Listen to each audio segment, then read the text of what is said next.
ਪੰਜਾਬ ਪੰਜਾਬੀਅਤ ਨੂੰ ਪਿਆਰ ਕਰਨ ਵਾਲੇ ਸਾਰੇ ਹੀ ਦਰਸ਼ਕਾਂ ਦਾ ਮੈਂ ਹਰਜਿੰਦਰ ਸਿੰਘ ਢਿੱਲੋਂ ਨਿੱਘਾ ਸਵਾਗਤ ਕਰਦਾ। ਤਾਂ ਇੱਕ ਵਾਰ ਫਿਰ ਅਸੀਂ ਲੱਖਾ ਸਿੰਘ ਸਿਧਾਣਾ ਦੇ ਕੋਲ ਮੌਜੂਦ ਹਾਂ। ਪ੍ਰੋਗਰਾਮ ਮੁਲਾਕਾਤਾਂ ਦੇ ਤਹਿਤ ਲੱਖਾ ਸਿੰਘ ਸਿਧਾਣਾ ਦੇ ਨਾਲ ਤੁਹਾਡੀ ਮੁਲਾਕਾਤ ਕਰਵਾ ਰਹੇ ਹਾਂ। ਤਾਂ ਗੱਲਬਾਤ ਕਰਾਂਗੇ ਲੱਖਾ ਸਿੰਘ ਸਿਧਾਣਾ ਦੇ ਉੱਪਰ। ਪਿਛਲੇ ਦਿਨੀ ਤਰਨਤਾਰਨ ਦੀ ਪੁਲਿਸ ਦੇ ਵੱਲੋਂ ਇੱਕ ਪਰਚਾ ਪਾਇਆ ਗਿਆ, ਤਾਂ ਉਸ ਪਰਚੇ ਨੂੰ ਲੈ ਕੇ ਗੱਲਬਾਤ ਹੋਏਗੀ। ਤਾਂ ਲੱਖਾ ਸਿੰਘ ਸਿਧਾਣਾ ਦੇ ਵੱਲੋਂ ਵੱਡੀ ਲਾਮਬੰਦੀ ਕੀਤੀ ਗਈ ਪਿੰਡ ਪਿੰਡ ਜਾ ਕੇ। ਤਾਂ ਇਸ ਵਕਤ ਦਾ ਜਿਹੜਾ ਸਮਾਂ ਗਾ ਤਕਰੀਬਨ ਰਾਤ ਦੇ 10:30 ਹੋ ਚੁੱਕਿਆ। ਤਾਂ ਅਸੀਂ ਗੱਲਬਾਤ ਕਰ ਰਹੇ ਹਾਂ।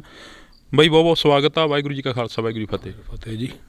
ਬਾਈ ਜਿਹੜਾ ਤਰਨਤਾਰਨ ਦੀ ਪੁਲਿਸ ਵੱਲੋਂ ਪਰਚਾ ਪਾਇਆ ਗਿਆ ਉਸ ਦੇ ਵਿੱਚ ਕਿੰਨਾ ਕੁ ਸੱਚ ਆ?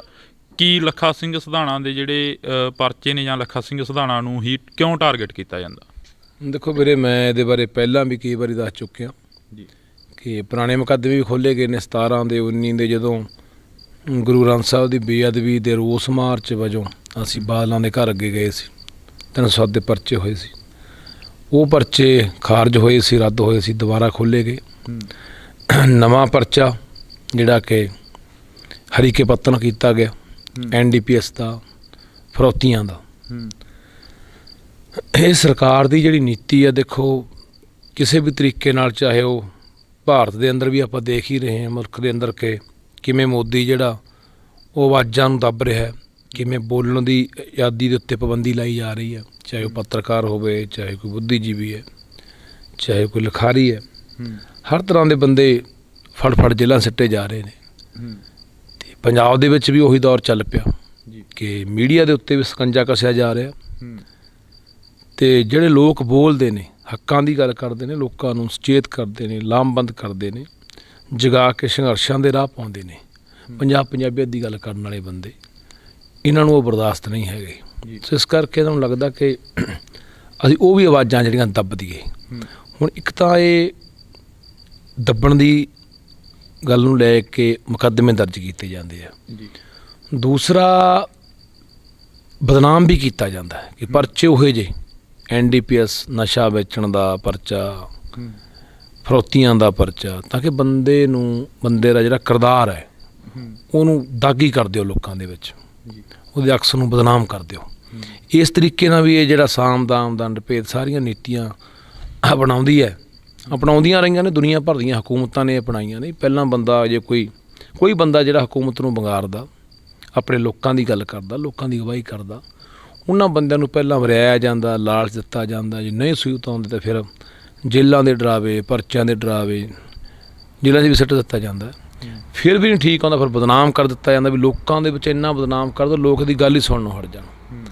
ਫਿਰ ਚੌਥਾ ਇਹ ਦੇਖਦੇ ਆ ਵੀ ਹੁਣ ਸਾਰੀਆਂ ਗੱਲਾਂ ਸੂਤ ਨਹੀਂ ਬੈਠੀਆਂ, ਫਿੱਟ ਨਹੀਂ ਬੈਠੀਆਂ, ਨਹੀਂ ਸੂਤ ਆਉਂਦੇ ਇਹ ਲੋਕ ਜਾਂ ਜਿਹੜਾ ਵੀ ਬੰਦਾ, ਫਿਰ ਉਹਨੂੰ ਉਦੋਂ ਬਾਅਦ ਮਰਵਾਇਆ ਜਾਂਦਾ। ਇਹ ਦੁਨੀਆ ਭਰ ਦੀ ਆਪਾਂ ਜਦੋਂ ਹਿਸਟਰੀ ਪੜ੍ਹਦੇ ਹਾਂ, ਇਤਿਹਾਸ ਪੜ੍ਹਦੇ ਹਾਂ, ਤਾਂ ਉਹਦੇ ਵਿੱਚ ਅਨੇਕਾਂ ਇਹੋ ਜਿਹੇ ਬੰਦੇ ਜਿਹੜੇ ਸਮੇਂ 'ਤੇ ਹਕੂਮਤਾਂ ਨੇ ਬਦਨਾਮ ਕਰਕੇ ਜੇਲ੍ਹਾਂ ਸਿੱਟੇ ਜਾਂ ਮਰਵਾਏ ਆ। ਸੋ ਇਸ ਤਹਿਤ ਜਿਹੜੀ ਸਰਕਾਰ ਹੈ ਪੰਜਾਬ ਦੇ ਵਿੱਚ ਚੱਲ ਰਹੀ ਹੈ, ਇਹ ਬੋਲਣ ਦੀ ਆਜ਼ਾਦੀ ਦੇ ਉੱਤੇ ਬਹੁਤ ਵੱਡਾ ਹਮਲਾ ਹੈ। ਵੈਸੇ ਤਾਂ ਪੂਰੀ ਦੁਨੀਆ 'ਚ ਹੀ ਹੋ ਰਿਹਾ, ਭਾਰਤ ਦੇ ਵਿੱਚ ਬਹੁਤ ਗਲਾ ਘੁੱਟਿਆ ਜਾ ਰਿਹਾ ਲੋਕਾਂ ਦਾ। ਪੰਜਾਬ ਦੇ ਵਿੱਚ ਉਹ ਕੇਜਰੀਵਾਲ ਦੀ ਜੁੰਡਲੀ ਨੇ ਸ਼ੁਰੂ ਕਰ ਲਈ ਜਿਹੜਾ ਕੰਮ ਪੰਜਾਬ ਦੇ ਵਿੱਚ, ਅਤੇ ਪਰ ਮੈਨੂੰ ਲੱਗਦਾ ਕਿ ਪੰਜਾਬ ਦੇ ਲੋਕ ਇਹਨੂੰ ਬਰਦਾਸ਼ਤ ਨਹੀਂ ਕਰਨਗੇ ਅਤੇ ਇਹਦਾ ਮੂੰਹ ਤੋੜਵਾਂ ਜਵਾਬ ਦੇਣਗੇ। ਲੱਖੇ ਲੱਗਦਾ ਗਾ ਵੀ ਜਿਹੜਾ ਬਦਲਾਅ ਦੀ ਗੱਲ ਕਰੀ ਸੀ ਸਰਕਾਰ ਨੇ, ਉਹ ਆਉਂਦਾ ਨਜ਼ਰ ਆਇਆ ਕਿਤੇ ਨਾ ਕਿਤੇ? ਦੇਖੋ, ਬਦਲਾਅ ਦੀ ਗੱਲ ਬਹੁਤ ਜ਼ੋਰ ਸ਼ੋਰ ਨਾਲ ਪ੍ਰਚਾਰੀ ਗਈ। ਲੋਕਾਂ ਨੇ ਵੀ ਸਾਥ ਦਿੱਤਾ ਵੀ ਚਲੋ ਪੁਰਾਣੇ ਜਿਹੜੇ ਰਵਾਇਤੀ ਵਾਰੀ ਬੰਨੀ ਸੀ ਜਿਨ੍ਹਾਂ ਦੀ, ਬਾਦਲਾਂ ਦੀ, ਕਾਂਗਰਸੀਆਂ ਦੀ, ਉਹਨਾਂ ਨੂੰ ਛੁਟਕਾਰਾ ਪਾਉਣ ਲਈ ਲੋਕਾਂ ਨੇ ਕੋਈ ਮਾੜਾ ਕੰਮ ਨਹੀਂ ਕੀਤਾ। ਲੋਕਾਂ ਕੋਲ ਕੋਈ ਹੋਰ ਰਾਹ ਵੀ ਨਹੀਂ ਸੀ, ਪਰ ਉਹ ਇਹਨਾਂ ਦੀ ਜ਼ਿੰਮੇਵਾਰੀ ਬਣਦੀ ਸੀ ਜਿਹੜੇ ਆਪਣੇ ਆਪ ਨੂੰ ਅਖੌਤੀ ਇਨਕਲਾਬੀ ਕਹਾਉਂਦੇ ਆ ਕਿ ਅਸੀਂ ਆਹ ਕਰ ਦਿਆਂਗੇ, ਅਸੀਂ ਆਹ ਕਰ ਦਿਆਂਗੇ। ਕੱਖ ਵੀ ਨਹੀਂ ਹੋਇਆ। 7 ਮਹੀਨਿਆਂ ਦੇ ਵਿੱਚ ਚਿੱਟੇ ਦੀ ਆਪਾਂ ਗੱਲ ਕਰ ਗਏ ਤਾਂ ਕਿੰਨੇ ਪਿੰਡਾਂ 'ਚ ਨੌਜਵਾਨ ਰੋਜ਼ ਮਰਦੇ ਆ ਟੀਕੇ ਲਾ ਕੇ। ਕਿਹੜੇ ਪਾਸਿਓਂ ਆਪਾਂ ਨੂੰ ਲੱਗਦਾ ਵੀ ਇਸ ਪਾਸਿਓਂ ਸਰਕਾਰ ਨੇ ਕੋਈ ਅੱਗੇ ਵਧੀ ਹੈ, ਕੋਈ ਕਦਮ ਪੱਟਿਆ? ਨੌਕਰੀਆਂ ਦੀ ਗੱਲ ਕਰ ਗਏ, ਕਹਿੰਦੇ ਸੀ ਬੇਰੁਜ਼ਗਾਰਾਂ ਨੂੰ ਅਸੀਂ ਵੱਧ ਤੋਂ ਵੱਧ ਨੌਕਰੀਆਂ ਦੇਵਾਂਗੇ, ਪੈਨ ਚੱਲੂ ਸਾਡਾ ਹਰਾ। ਰਿਟਾਇਰ ਪ੍ਰੋਫੈਸਰ ਰੱਖ ਲਏ, ਰਿਟਾਇਰ ਪਟਵਾਰੀ ਰੱਖ ਲਏ, ਰਿਟਾਇਰ ਡਾਕਟਰ ਰੱਖ ਲਏ, ਜਿਹਨਾਂ ਨੂੰ 80 90 ਹਜ਼ਾਰ ਰੁਪਈਆ ਪੈਨਸ਼ਨਾਂ ਨੇ। ਅਤੇ ਨੌਜਵਾਨ ਅੱਜ ਵੀ ਟੈਂਕੀਆਂ 'ਤੇ ਚੜ੍ਹੇ ਹੋਏ ਨੇ, ਅੱਜ ਵੀ ਸੜਕਾਂ 'ਤੇ ਡਾਂਗਾ ਖਾ ਰਹੇ ਆ, ਕਦੇ ਮੀਥੇਰ ਦੀ ਕੋਠੀ ਮੂਹਰੇ, ਕਦੇ ਭਗਵੰਤ ਦੇ ਘਰ ਮੂਹਰੇ ਸੰਗਰੂਰ, ਕਦੇ ਪਟਿਆਲੇ ਬਿਜਲੀ ਬੋਰਡ ਦੇ ਦਫ਼ਤਰ ਦੇ ਅੱਗੇ। ਤਾਂ ਕਿਹੜੀਆਂ ਗੱਲਾਂ, ਕਿਹੜੇ ਵਾਅਦੇ ਪੂਰੇ ਕੀਤੇ ਗਏ ਨੇ ਸਿਵਾਏ ਇਸ ਗੱਲ ਤੋਂ ਕਿ ਪ੍ਰਚਾਰ ਜਿਹੜਾ ਕਰ ਰਿਹਾ ਸਾਡਾ ਕੰਮ ਬੋਲਦਾ, ਸਾਡਾ ਕੰਮ ਬੋਲਦੇ ਦੇ ਉੱਤੇ ਇਹ 20 ਕਰੋੜ ਰੁਪਈਆ ਖਰਚਾ ਕਰ ਰਹੇ ਆ ਇੱਕ ਮਹੀਨੇ ਦਾ। ਉਹ ਪ੍ਰਚਾਰ ਉਹ ਬਾਹਰਲੇ ਸੂਬਿਆਂ ਦੇ ਵਿੱਚ। ਹੁਣ ਮੈਨੂੰ ਦੱਸੋ ਵੀ ਗੁਜਰਾਤ, ਬੰਗਾਲ, ਬਿਹਾਰ, ਹਿਮਾਚਲ, ਉੱਥੇ ਅਖਬਾਰਾਂ ਦੇ ਵਿੱਚ ਇਸ਼ਤਿਹਾਰ ਦਿੰਦੇ ਆ, ਜਿਹੜਾ ਲੱਖਾਂ ਰੁਪਈਆ ਇਹ ਲਾਉਂਦੇ ਆ, ਉਸ ਦਾ ਪੰਜਾਬ ਨੂੰ ਕੀ ਫਾਇਦਾ? ਉਹ ਪੰਜਾਬ ਦੇ ਖਜ਼ਾਨੇ 'ਚੋਂ ਪੈਸਾ ਕਿਉਂ ਲਾਇਆ ਜਾ ਰਿਹਾ? ਦੂਜੇ ਪਾਸੇ ਸਾਡੇ ਕੋਲ ਯੂਨੀਵਰਸਿਟੀ ਸਾਡੀ ਪਟਿਆਲਾ 300 ਕਰੋੜ ਦੇ ਵੈਸੇ ਹੀ ਘਾਟੇ 'ਚ, ਤਨਖਾਹਾਂ ਦੇਣ ਨੂੰ ਪੈਸੇ ਨਹੀਂ। 26-27 ਸਾਲ ਹੋ ਗਈ ਪ੍ਰੋਫੈਸਰਾਂ ਦੀ ਕੋਈ ਭਰਤੀ ਨਹੀਂ ਹੋਈ, ਪ੍ਰਿੰਸੀਪਲਾਂ ਦੀ ਭਰਤੀ ਨਹੀਂ ਹੋਈ। ਕਿੱਧਰ ਨੂੰ ਜਾ ਰਹੀ ਹੈ ਕਹਾਣੀ? ਕਿਹੜੇ ਬਦਲਾਅ ਦੀਆਂ ਗੱਲਾਂ ਕਰਕੇ ਇਹ ਸਰਕਾਰ ਆਈ ਸੀ ਜਾਂ ਭਗਵੰਤ ਸਿੰਘ ਮਾਨ ਆਏ ਸੀ ਕਿ ਅਸੀਂ ਬਦਲਾਅ ਲੈ ਕੇ ਆਵਾਂਗੇ? ਆਪ ਹੀ ਇਹ ਉਹ ਲੋਕ ਨੇ ਜਦੋਂ ਦਰਿਆਵਾਂ ਦੇ ਪਾਣੀ ਪਲੀਤ ਕੀਤੇ ਗਏ, ਧਰਤੀ ਹੇਠਾਂ ਜ਼ਹਿਰੀਲੇ ਪਾਣੀ ਸੱਟੇ ਗਏ, ਆਪ ਇਹ ਧਰਨਿਆਂ 'ਤੇ ਬਹਿੰਦੇ ਰਹੇ ਲੋਕਾਂ ਨਾਲ ਜਾ ਕੇ ਕਿ ਹਾਂ ਇਹ ਬਹੁਤ ਧੱਕਾ ਹੋ ਰਿਹਾ ਗਲਤ। ਅੱਜ ਉਹੀ ਲੋਕ ਆਪਾਂ ਦੇਖ ਰਹੇ ਹਾਂ, ਜੀਰੇ ਦੇ ਅੱਗੇ ਧਰਨਾ ਲੱਗਿਆ ਹੋਇਆ 3 ਮਹੀਨੇ ਹੋ ਗਏ। ਉਲਟਾ NGT ਜਾ ਕੇ ਉਦੋਂ ਹਰੀ ਝੰਡੀ ਦੇ ਦਿੰਦੀ ਹੈ, ਕਿਤੇ ਪਾਣੀ ਪੀਣ ਯੋਗ ਹੈ।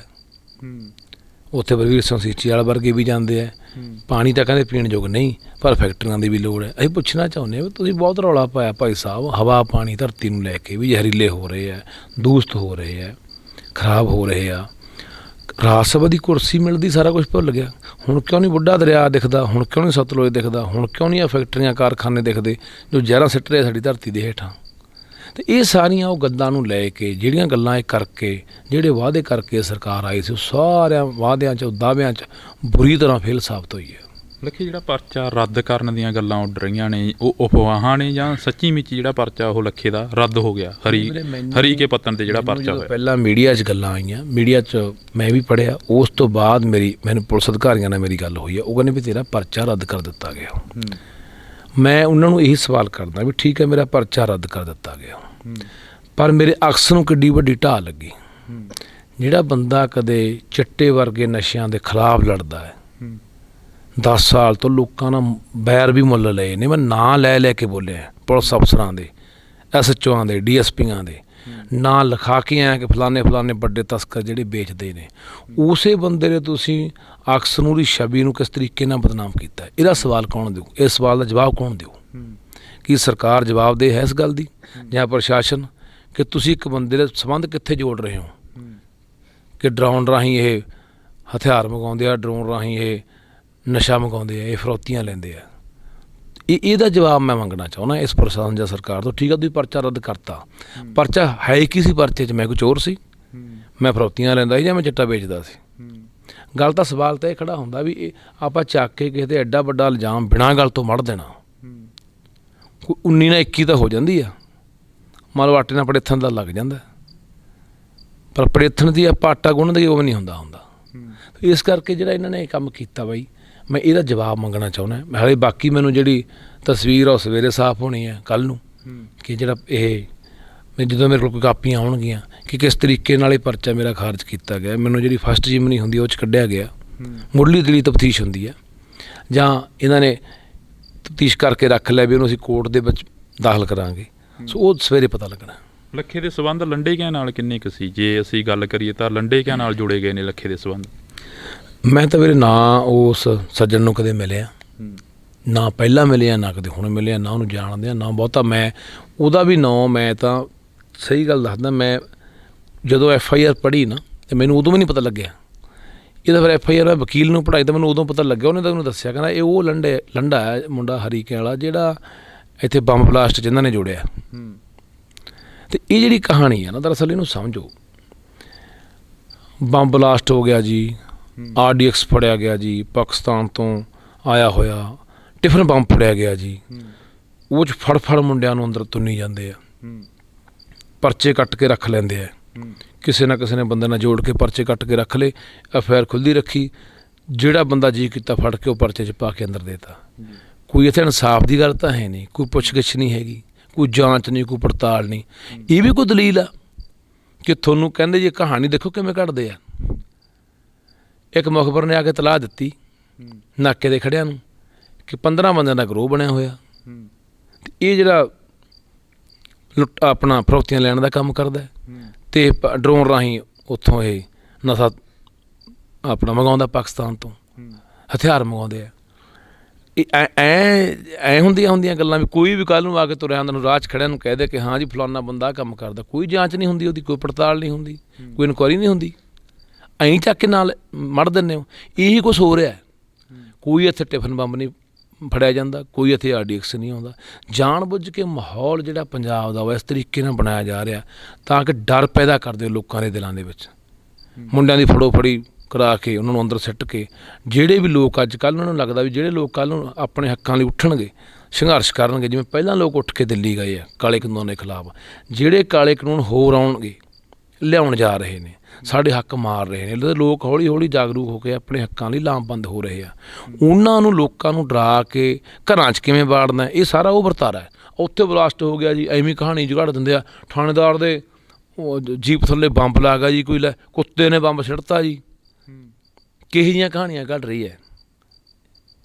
ਇਹ ਜਿਹੜੀਆਂ ਗੱਲਾਂ ਨੇ ਇਹ ਸਮਝਣਾ ਚਾਹੀਦਾ, ਪੰਜਾਬ ਦੇ ਲੋਕਾਂ ਨੂੰ ਸਮਝਣਾ ਚਾਹੀਦਾ, ਇਹ ਜਿਹੜੀਆਂ ਇੱਥੇ ਕਰਾ ਰਹੀਆਂ ਏਜੰਸੀਆਂ ਇਹਨਾਂ ਨੂੰ ਵੀ ਸਮਝਣਾ ਚਾਹੀਦਾ ਵੀ ਇਹ ਗੱਲ ਠੀਕ ਨਹੀਂ ਆ। ਤੁਸੀਂ ਨਜਾਇਜ਼ ਜਦੋਂ ਇਸ ਤਰੀਕੇ ਦੇ ਨਾਲ ਫੜ ਕੇ ਸਾਡੇ ਨੌਜਵਾਨਾਂ ਨੂੰ ਅੰਦਰ ਕਰੋਗੇ, ਚੱਲ ਵੀਰ ਮੇਰੇ ਰੌਲਾ ਪੈ ਗਿਆ, ਚੱਲ ਮੈਨੂੰ ਕਿਸਾਨੀ ਅੰਦੋਲਨ ਦੌਰਾਨ ਜਾਂ ਉਸ ਤੋਂ ਪਹਿਲਾਂ ਜਿੰਨੇ ਕੁ ਪੰਜਾਬ ਦੇ ਲੋਕ ਜਾਣਦੇ ਸੀ ਉਹਦਾ ਕਰਕੇ ਲੋਕਾਂ ਨੂੰ ਲੱਗਿਆ ਕਿ ਹਾਂ ਯਾਰ ਇਹ ਬੰਦਾ ਹੱਕ ਸੱਚ 'ਤੇ ਖੜਨ ਵਾਲਾ, ਇਹ ਬੰਦਾ ਇਹੋ ਜਿਹਾ ਨਹੀਂ ਹੋ ਸਕਦਾ। ਲੋਕਾਂ ਨੇ ਸਾਥ ਦਿੱਤਾ ਬਹੁਤ ਵੱਡੇ ਪੱਧਰ 'ਤੇ, ਮੇਰਾ ਸਿਰ ਝੁਕਦਾ ਉਹਨਾਂ ਲੋਕਾਂ ਦੇ ਅੱਗੇ ਜਿਨ੍ਹਾਂ ਨੇ ਸਾਥ ਦਿੱਤਾ, ਚਾਹੇ ਬਾਹਰਲੇ ਮੁਲਕਾਂ 'ਚ ਕੋਈ ਬੈਠਾ, ਚਾਹੇ ਪੰਜਾਬ 'ਚ ਬੈਠਾ, ਚਾਹੇ ਹਰਿਆਣਾ, ਰਾਜਸਥਾਨ, ਯੂਪੀ ਕਿਤੇ ਵੀ ਬੈਠੇ ਨੇ, ਸੱਚ ਦਾ ਸਾਥ ਦਿੱਤਾ। ਤਾਂ ਜਿਹੜੇ ਵਿਚਾਰੇ ਜਿਨ੍ਹਾਂ ਦੀ ਜਾਣ ਪਛਾਣ ਹੀ ਨਹੀਂ, ਜਿਨ੍ਹਾਂ ਦੇ ਕੋਈ ਮਗਰ ਪੈਰਵਾਈ ਕਰਨ ਵਾਲਾ ਹੈ ਨਹੀਂ, ਉਹ ਖਬਰਾਂ ਕਿੰਨੇ ਕੁ ਮੁੰਡੇ ਚੱਕ ਅੰਦਰ ਦੇ ਬੈਠੇ ਆ ਉਹ ਇਹੋ ਜਿਹੇ ਪਰਚਿਆਂ 'ਚ। ਤਾਂ ਮੈਂ ਕਹਿਣਾ ਵੀ ਇਕੱਲੇ ਲੱਖੇ ਲਈ ਨਹੀਂ, ਹਰ ਉਸ ਇਨਸਾਨ ਲਈ, ਹਰ ਉਸ ਨੌਜਵਾਨ ਲਈ ਸਾਨੂੰ ਖੜਨਾ ਪੈਣਾ। ਜਿਹੜੇ ਬੰਦੇ ਸਾਡੇ ਅੱਜ ਹੱਕ ਦੀ ਗੱਲ ਕਰਦੇ ਆ, ਸੱਚ ਦੀ ਗੱਲ ਕਰਦੇ ਆ, ਇਨਸਾਫ ਦੀ ਗੱਲ ਕਰਦੇ ਆ, ਅਤੇ ਨਹੀਂ ਫਿਰ ਸਾਰਿਆਂ ਨੂੰ ਇਕੱਲੇ ਨੂੰ ਨਖੇੜ ਕੇ ਆਈ ਇਹਨਾਂ ਨੇ ਜੇਲ੍ਹਾਂ ਸਿੱਟਣਾ, ਤੁੰਨਣਾ ਅਤੇ ਮਾਰਨਾ। ਲੱਖੇ ਅੰਮ੍ਰਿਤਪਾਲ ਬਾਹਰੋਂ ਆਉਂਦਾ, ਅੰਮ੍ਰਿਤਪਾਲ ਦੇ ਉੱਪਰ ਕਾਫੀ ਸਵਾਲ ਖੜੇ ਹੁੰਦੇ ਨੇ। ਅੰਮ੍ਰਿਤਪਾਲ ਨੂੰ ਵੀ ਏਜੰਸੀਆਂ ਦਾ ਬੰਦਾ ਦੱਸਿਆ ਜਾਂਦਾ। ਜਦੋਂ ਅਸੀਂ ਇੱਥੇ ਲੋਕਾਂ ਦੇ ਵਿੱਚ ਵਿਚਰਦੇ ਹਾਂ ਤਾਂ ਕਈ ਲੋਕ ਇਹ ਕਹਿੰਦੇ ਨਜ਼ਰ ਆਉਂਦੇ ਨੇ ਕਿ ਲੱਖੇ ਦੀ ਇੱਕ ਸਟੰਟ ਵੀ ਹੋ ਸਕਦਾ। ਲੱਖਾ ਜਦੋਂ ਵੀ ਕੋਈ ਅੰਦੋਲਨ ਖੜਾ ਹੁੰਦਾ ਜਾਂ ਕੋਈ ਬੰਦਾ ਖੜਾ ਹੁੰਦਾ ਤਾਂ ਲੱਖਾ ਪੈਰਲਰ 'ਤੇ ਖੜਾ ਹੋ ਜਾਂਦਾ। ਇਹਦੇ ਵਿੱਚ ਕਿੰਨਾ ਕੁ ਸੱਚ ਆ? ਨਹੀਂ ਵੀਰੇ, ਲੱਖਾ ਕਦੋਂ ਦਾ ਖੜਾ ਹੋ ਰਿਹਾ? ਲੱਖਾ ਅੱਜ ਦਾ ਖੜਾ ਹੋਇਆ? ਲੱਖੇ ਦੇ ਪਰਚੇ ਕਦੋਂ ਦੇ ਆ? ਪੰਜਾਬੀ ਨੂੰ ਲੈ ਕੇ ਅਸੀਂ ਕਦੋਂ 15 'ਚ ਮੁਹਿੰਮ ਸ਼ੁਰੂ ਕੀਤੀ ਸੀ, ਤੋਂ 7 ਸਾਲ ਪਹਿਲਾਂ 16 ਪਰਚੇ ਦਰਜ ਹੋਏ। ਲੱਖਾ ਤਾਂ ਬਹੁਤ ਚਿਰ ਦਾ ਲੜਦਾ ਆ ਰਿਹਾ।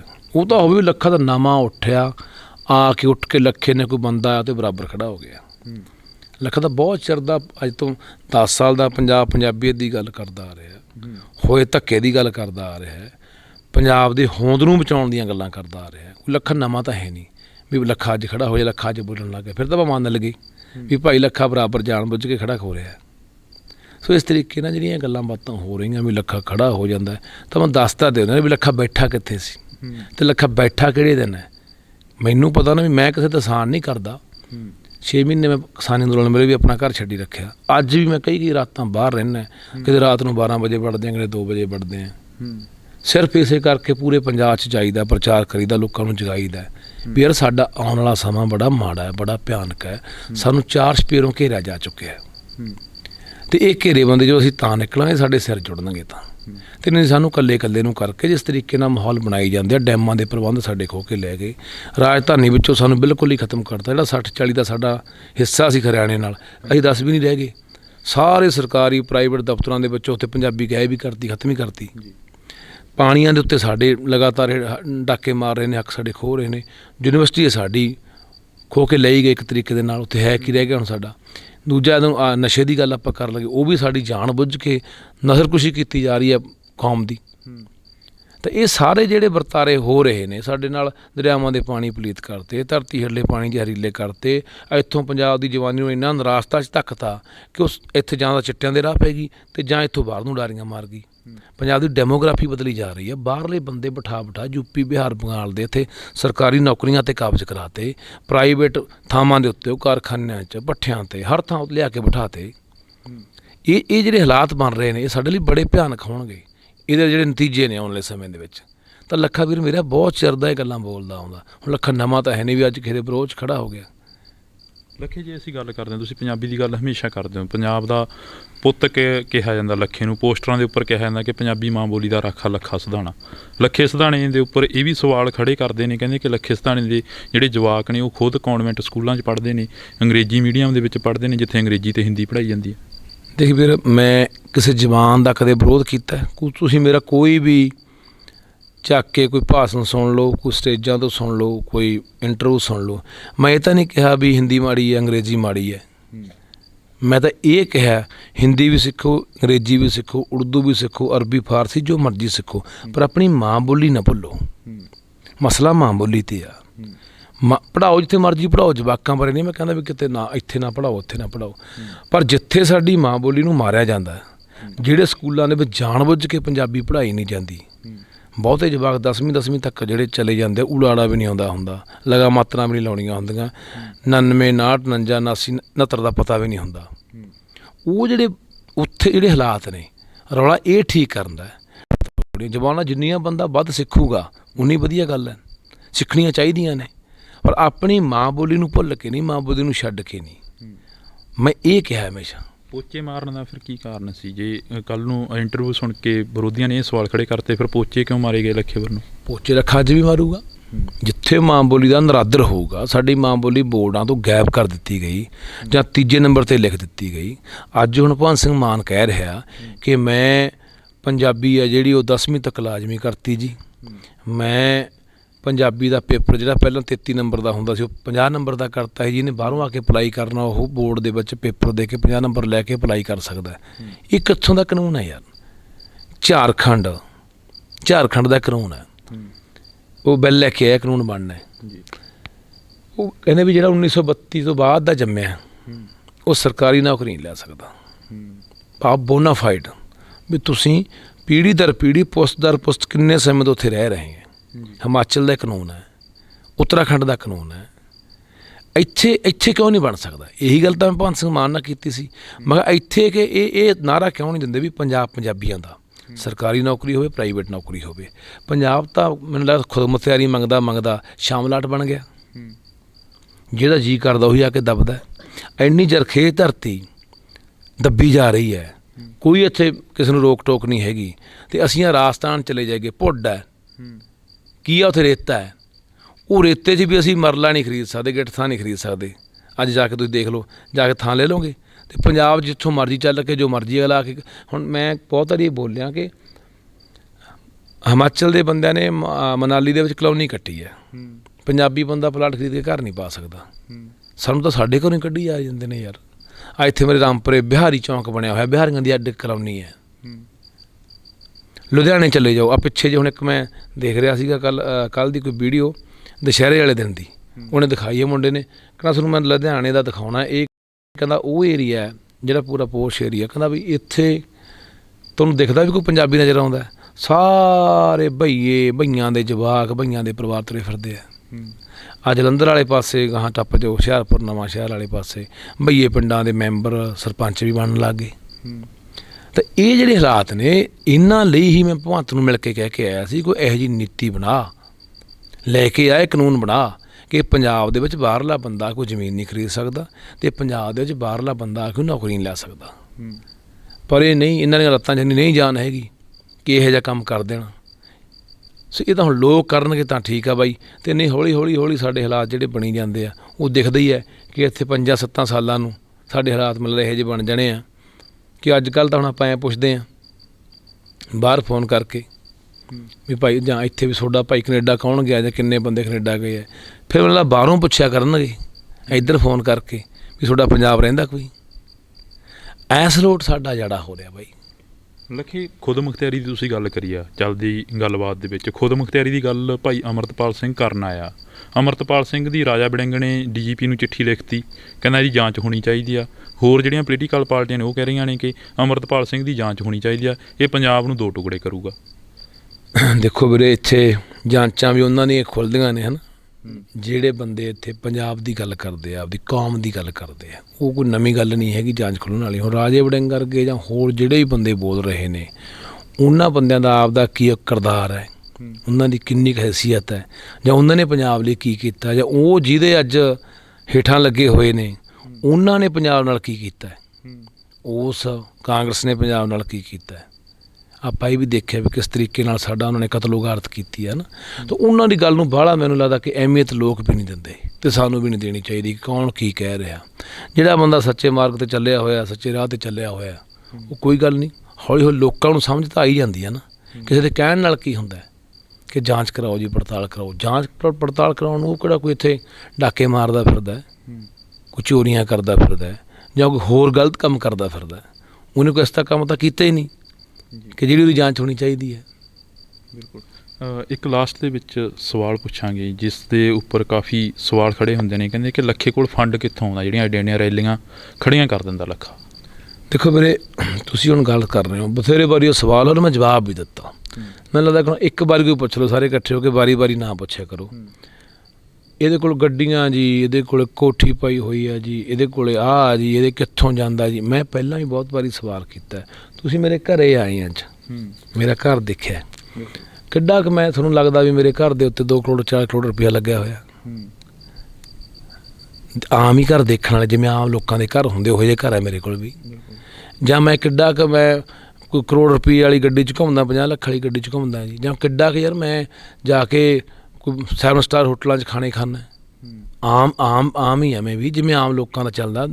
10 ਕਿੱਲੇ ਪੈਲੀ ਵੀ ਹੈਗੀ, ਠੇਕਾ ਵੀ ਆ ਜਾਂਦਾ, ਕੋਈ ਸੱਜਣ ਵੇਲੀ ਵੀ ਮਦਦ ਕਰ ਦਿੰਦਾ। ਠੀਕ ਹੈ। ਜਾਂ ਅਸੀਂ ਜਿੰਨੇ ਸਾਡਾ ਸਰਕਲ ਆ, ਸਾਡਾ ਜਿੰਨੇ ਮੁੰਡਿਆਂ ਦਾ, ਨੌਜਵਾਨਾਂ ਦਾ, ਜਿਹੜੇ ਮੇਰੇ ਨਾਲ ਜੁੜੇ ਹੋਏ ਆ, ਜਦੋਂ ਬਾਹਰ ਵੀ ਜਾਂਦੇ ਆ, ਕਦੇ ਕੋਈ ਗੱਡੀ ਲਿਆਇਆ, ਕਦੇ ਕੋਈ ਗੱਡੀ ਲਿਆਇਆ, ਕਦੇ 500 ਇਕੱਠਾ ਕਰਕੇ ਤੇਲ ਵੀ ਪਵਾ ਲੈਂਦੇ ਆ। ਸੋ ਹੋਰ ਅਸੀਂ ਕਿਹੜਾ ਭਰਾਵਾ ਡਾਕੇ ਮਾਰਦੇ ਫਿਰਦੇ ਹਾਂ। ਜਾਂ ਤੁਸੀਂ, ਮੈਂ ਕਹਿੰਦਾ ਜਿਹੜਾ ਬੰਦੇ ਸਵਾਲ ਕਰਦੇ ਮੇਰੇ ਨਾਲ ਰਹਿ ਪਓ ਯਾਰ। ਤੁਸੀਂ ਮਹੀਨਾ 2 ਮਹੀਨੇ ਮੇਰੇ ਨਾਲ ਰਹੋ, ਤੁਹਾਨੂੰ ਪਤਾ ਲੱਗ ਜੂ। ਨਾਲੇ ਮੇਰੇ ਫੰਡ ਦਾ ਪਤਾ ਲੱਗ ਜੂ, ਨਾਲੇ ਮੇਰੇ ਕੰਮ ਦਾ ਪਤਾ ਲੱਗ ਜੂ, ਨਾਲੇ ਪਤਾ ਲੱਗ ਜੂ ਵੀ ਰਾਤਾਂ ਕਿਵੇਂ ਝਾਕਣੀਆਂ ਪੈਂਦੀਆਂ। ਟਿੱਪਣੀ ਕਰਨੀ ਇੱਕ ਮੋਬਾਈਲ ਦੇ ਉੱਤੇ ਬਹੁਤ ਸੌਖੀ ਹੈ, ਪਰ ਜਦੋਂ ਤੁਸੀਂ ਸੰਘਰਸ਼ਾਂ ਦੇ ਰਾਹ 'ਤੇ ਹੁੰਦੇ ਹੋ ਨਾ, ਫਿਰ ਬਹੁਤ ਔਖਾ ਹੁੰਦਾ ਹੈ। ਇਹ ਪੈਂਡਾ ਬਹੁਤ ਔਖਾ ਹੈ। ਇਹ ਉਹਨੂੰ ਪਤਾ ਹੁੰਦਾ ਜਿਹੜਾ ਬੰਦਾ ਤੁਰਿਆ ਹੋਇਆ। ਮੈਂ ਕਹਿੰਦਾ ਵੀ ਤੁਸੀਂ ਆ ਜਾਓ, ਮੈਂ ਤਾਂ ਸਾਦਾ। ਜਿਹੜਾ ਵੀ ਬੰਦਾ ਕਹਿੰਦਾ ਇਹ ਟਿੱਪਣੀ ਕਰਦਾ ਵੀ ਇਹ ਕਿੱਥੋਂ ਚਲਾਉਂਦਾ ਜੀ, ਇਹਦੇ ਕੋਲ ਫੰਡ, ਮੇਰੇ ਨਾਲ ਰਹਿ ਕੇ ਦੇਖੋ ਯਾਰ, ਤੁਹਾਨੂੰ ਆਪੇ ਸਮਝ ਆ ਜਾਣੀ ਹੈ ਮੇਰੀ ਜ਼ਿੰਦਗੀ ਕਿਹੋ ਜਿਹੀ ਆ। ਸੌਖਾ ਨਹੀਂ ਹੁੰਦਾ ਬਾਈ। ਕੋਈ ਬੰਦਾ ਇੱਕ ਦਿਨ 1 ਘੰਟਾ ਘਰੋਂ ਬਾਹਰ ਵਗ ਜੇ ਤਾਂ ਮਗਰ ਪਰਿਵਾਰ ਵਾਲੇ ਫੋਨ ਕਰਦੇ ਆ ਵੀ ਆ ਜਾ, ਕਿੱਥੇ ਰਹਿ ਗਿਆ, ਆਇਆ ਨਹੀਂ। ਹਰ ਬੰਦੇ ਦੇ ਘਰੇ ਪਰਿਵਾਰ ਹੈ, ਜਵਾਕ ਹੈ, ਮੇਰੇ ਵੀ ਆ। ਪਰ ਕਈ ਦਿਨ ਨਹੀਂ ਆਉਂਦਾ, ਮੈਂ ਬਾਹਰ ਨਿਕਲ ਜਾਂਦਾ ਜਦੋਂ ਕਿਸੇ ਕੰਮ 'ਤੇ ਮੈਂ 6 ਮਹੀਨੇ ਨਹੀਂ ਵੜਿਆ ਕਿਸਾਨੀ ਅੰਦੋਲਨ ਵੇਲੇ, ਪੁਲਿਸ ਮੰਗਰ ਸੀ। ਤਾਂ ਕਹਿਣਾ ਬਹੁਤ ਸੌਖਾ ਹੈ। ਲੱਖੇ, ਪਹਿਲਾਂ ਵਾਲੀ ਜ਼ਿੰਦਗੀ ਨਾਲੋਂ ਹੁਣ ਵਾਲੀ ਜ਼ਿੰਦਗੀ ਇੱਕ ਅਲੱਗ ਮਹਿਸੂਸ ਹੁੰਦੀ ਹੈ। ਕੀ ਮਹਿਸੂਸ ਕਰਦੇ ਹੋ ਜਦੋਂ ਕਦੇ ਇਕੱਲੇ ਬੈਠੇ ਹੁੰਦੇ ਹੋ, ਕਦੇ ਜਾਂ ਇਕੱਲੇ ਪਏ ਹੁੰਦੇ ਹੋ, ਜਾਂ ਇਕੱਲੇ ਕਦੇ ਕਿਤਾਬ ਪੜ੍ਹਦੇ ਹੋ? ਦੇਖੋ ਵੀਰ, ਮੈਂ ਨਾ ਪਹਿਲਾਂ ਉਦਾਸ ਬਹੁਤ ਘੱਟ ਹੁੰਦਾ ਸੀ। ਹੁਣ ਮੈਂ ਤਕਰੀਬਨ ਮਨ ਉਦਾਸ ਰਹਿੰਦਾ। ਉਹ ਕਾਰਨ ਕੀ ਹੈ? ਜਦੋਂ ਮੈਂ 4 ਚੁਫੇਰਾ ਦੇਖਦਾ ਨਾ, ਅਤੇ ਇੱਕ ਡੋਬਾ ਜਿਹਾ ਪੈਂਦਾ, ਇੱਕ ਹੌਲ ਜਿਹਾ ਪੈਂਦਾ ਅੰਦਰ ਕਿ ਯਾਰ ਕੀ ਹੋ ਚੱਲਿਆ ਪੰਜਾਬ ਨੂੰ, ਅਤੇ ਅਸੀਂ ਕਿਵੇਂ ਬਚਾਂਗੇ। ਮੈਂ ਨਾਉਮੀਦ ਵੀ ਨਹੀਂ ਹੈਗਾ। ਮੈਂ ਕਦੇ ਵੀ ਇਹ ਨਹੀਂ ਹੋਇਆ ਮੇਰੀ ਜ਼ਿੰਦਗੀ ਦੇ ਵਿੱਚ ਵੀ ਮੈਂ ਉਮੀਦ ਛੱਡਤੀ ਹੋਵੇ। ਮੈਂ ਪੂਰਾ ਉਮੀਦ ਵੀ ਰੱਖਦਾ ਕਿ ਕੋਈ ਗੱਲ ਨਹੀਂ, ਸਮੇਂ ਅੱਧੋਂ ਵੀ ਮਾੜੇ ਆਏ ਨੇ ਸਾਡੇ 'ਤੇ, ਉੱਠੇ ਆ, ਲੜੇ ਆ, ਸੰਘਰਸ਼ ਕੀਤੇ ਨੇ, ਅਤੇ ਦੁਬਾਰਾ ਕਾਇਮ ਹੋਏ ਆ, ਦੁਬਾਰਾ ਪੈਰਾਂ 'ਤੇ ਆਏ ਆ। ਪਰ ਹੁਣ ਨਾ ਇਹ ਜਿਹੜੀ ਗੱਲ ਸਭ ਤੋਂ ਜਿਹੜੀ ਮੈਨੂੰ ਜ਼ਿਆਦਾ ਗੱਲ ਦੁਖੀ ਕਰਦੀ ਹੈ, ਉਹ ਇਹ ਹੈ ਕਿ ਸਾਡੇ ਜਿਹੜੇ ਲੋਕ ਨੇ ਨਾ ਬਾਹਰ ਭੱਜ ਰਹੇ ਆ। ਜਿਹੜੀ ਧਰਤੀ ਖਾਤਰ ਅਸੀਂ ਸੈਂਕੜੇ ਸਾਲਾਂ ਤੋਂ ਖੂਨ ਡੋਲ ਰਹੇ ਹਾਂ, ਉਹ ਧਰਤੀ ਤੋਂ ਅੱਜ ਅਸੀਂ ਇੰਨੇ ਮੋਹ ਤੋੜ ਹੋ ਗਏ। ਚੰਦ ਪੈਸਿਆਂ ਦੀ ਖਾਤਰ ਰੱਖ ਲਓ, ਜਾਂ ਐਸ਼ੋ ਆਰਾਮ ਦੀ ਜ਼ਿੰਦਗੀ ਜਿਉਣ ਦੀ ਖਾਤਰ ਰੱਖ ਲਓ, ਉਹ ਧਰਤੀ ਨੂੰ ਛੱਡ ਕੇ ਭੱਜ ਰਹੇ ਹਾਂ। ਅਤੇ ਮੈਂ ਇਹ ਗੱਲ ਕਹਿਣੀ ਚਾਹੁੰਦਾ ਕਿ ਜਿਹੜਾ ਲੋਕਾਂ ਨੂੰ ਇਹ ਲੱਗਦਾ ਨਾ ਕਿ ਬਾਹਰ ਜਾ ਕੇ ਅਸੀਂ ਬਾਹਰਲੇ ਮੁਲਕਾਂ 'ਚ ਆਪਦੀ ਬੋਲੀ, ਆਪਦਾ ਧਰਮ, ਆਪਦਾ ਸਾਹਿਤ, ਆਪਣਾ ਇਤਿਹਾਸ, ਆਪਣਾ ਵਿਰਸਾ, ਆਪਣੀ ਪਹਿਚਾਣ ਬਚਾ ਲਾਂਗੇ। ਤਾਂ ਮੇਰਾ ਉਹਨਾਂ ਲੋਕਾਂ ਅੱਗੇ ਸਵਾਲ ਆ ਕਿ ਤੁਸੀਂ ਅਮਰੀਕਾ ਰਹਿੰਦੇ ਹੋ, ਕੈਨੇਡਾ ਰਹਿੰਦੇ ਹੋ, ਇੱਥੇ ਲੋਕ ਕੈਨੇਡਾ ਅਮਰੀਕਾ ਦੇ ਲੋਕ ਸੀ ਰੈੱਡ ਇੰਡੀਅਨ, ਜੋ ਉੱਥੋਂ ਦੇ ਮੂਲ ਵਾਸੀ ਸੀ। ਤੁਸੀਂ ਉਹਨਾਂ ਦਾ ਹਸ਼ਰ ਦੇਖੋ ਕੀ ਹੋਇਆ। ਜਿਹੜੇ ਲੋਕ ਨਿਊਜ਼ੀਲੈਂਡ, ਆਸਟ੍ਰੇਲੀਆ ਵਰਗੇ ਮੁਲਕਾਂ 'ਚ ਰਹਿੰਦੇ ਨੇ, ਉੱਥੋਂ ਦੇ ਮੂਲ ਵਾਸੀ ਸੀ ਮੋਰੀਆ ਲੋਕ, ਉਹਨਾਂ ਦਾ ਹਸ਼ਰ ਦੇਖੋ ਕੀ ਹੋਇਆ। ਉਹਨਾਂ ਦੀ ਪਹਿਚਾਣ, ਬੋਲੀ, ਸੱਭਿਅਤਾ ਸਭ ਕੁਛ ਮਾਰ ਦਿੱਤਾ ਗਿਆ। ਤੁਸੀਂ ਕਿਵੇਂ ਬਚੋਗੇ? ਤੁਹਾਡੀ ਦੂਜੀ ਤੀਜੀ ਪੀੜ੍ਹੀ ਨੇ ਉੱਥੋਂ ਦੇ ਵਿੱਚ ਰਲ ਮਿਲ ਜਾਣਾ। ਤੁਹਾਡਾ ਸਾਰਾ ਕੁਛ, ਤੁਹਾਡੀ ਵੱਖਰੀ ਆਇਡੈਂਟੀ, ਤੁਹਾਡੀ ਪਹਿਚਾਣ, ਤੁਹਾਡਾ ਸਭ ਕੁਛ ਮਲਿਆ ਮੇਟ ਹੋ ਜਾਣਾ। ਜਾਓ ਜੀ, ਸਦਕੇ ਜਾਓ, ਕਮਾ ਕੇ ਵਾਪਸ ਆਓ। ਇੱਥੋਂ ਜ਼ਮੀਨਾਂ ਵੇਚ ਕੇ, ਇੱਥੋਂ ਘਰ ਵੇਚ ਕੇ ਨਾ ਭੱਜੋ। ਮੈਂ ਲੋਕਾਂ ਨੂੰ ਲੱਗਦਾ ਕਿ ਧਰਤੀ ਦਾ ਟੁਕੜਾ ਹੈ, ਜਿਹੋ ਜਿਹੀ ਧਰਤੀ ਦਾ ਟੁਕੜਾ ਪੰਜਾਬ ਹੈ, ਉਹੋ ਜਿਹੀ ਧਰਤੀ ਦਾ ਟੁਕੜਾ ਕੋਈ ਅਮਰੀਕਾ ਜਾਂ ਕੈਨੇਡਾ ਜਾਂ ਹੋਰ ਮੁਲਕਾਂ ਦੇ ਵਿੱਚ ਹੈ। ਨਹੀਂ, ਪੰਜਾਬ ਮਹਿਜ਼ ਧਰਤੀ ਦਾ ਟੁਕੜਾ ਨਹੀਂ। ਪੰਜਾਬ ਸੱਭਿਅਤਾ ਦਾ ਉਹ ਪੰਘੂੜਾ ਹੈ ਜਿਹਦੇ ਅੰਦਰ ਦਰਿਆਵਾਂ ਵਰਗੀ ਦਰਿਆਦਿਲੀ ਹੈ, ਨਦੀਆਂ ਵਰਗਾ ਉਹਦਾ ਅਥਰਾ ਸੁਭਾਅ ਹੈ, ਝਰਨੇ ਵਰਗਾ ਸੰਗੀਤ ਹੈ, ਤੇ ਦਿਨ ਚੜ੍ਹਦੇ ਦੀ ਸੂਰਜ ਦੀ ਲਾਲੀ ਵਰਗਾ ਰੰਗ ਹੈ।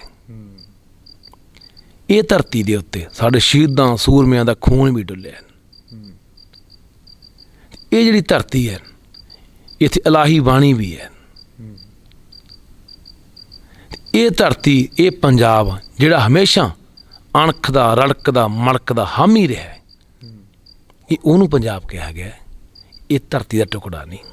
ਸਾਨੂੰ ਲੱਗਦਾ ਵੀ ਧਰਤੀ ਦਾ ਟੁਕੜਾ ਇੱਥੋਂ ਵੀ ਉਹੋ ਜਿਹੀ ਹੈ ਅਤੇ ਉੱਥੇ ਵੀ ਉਹੋ ਜਿਹੀ ਨਹੀਂ।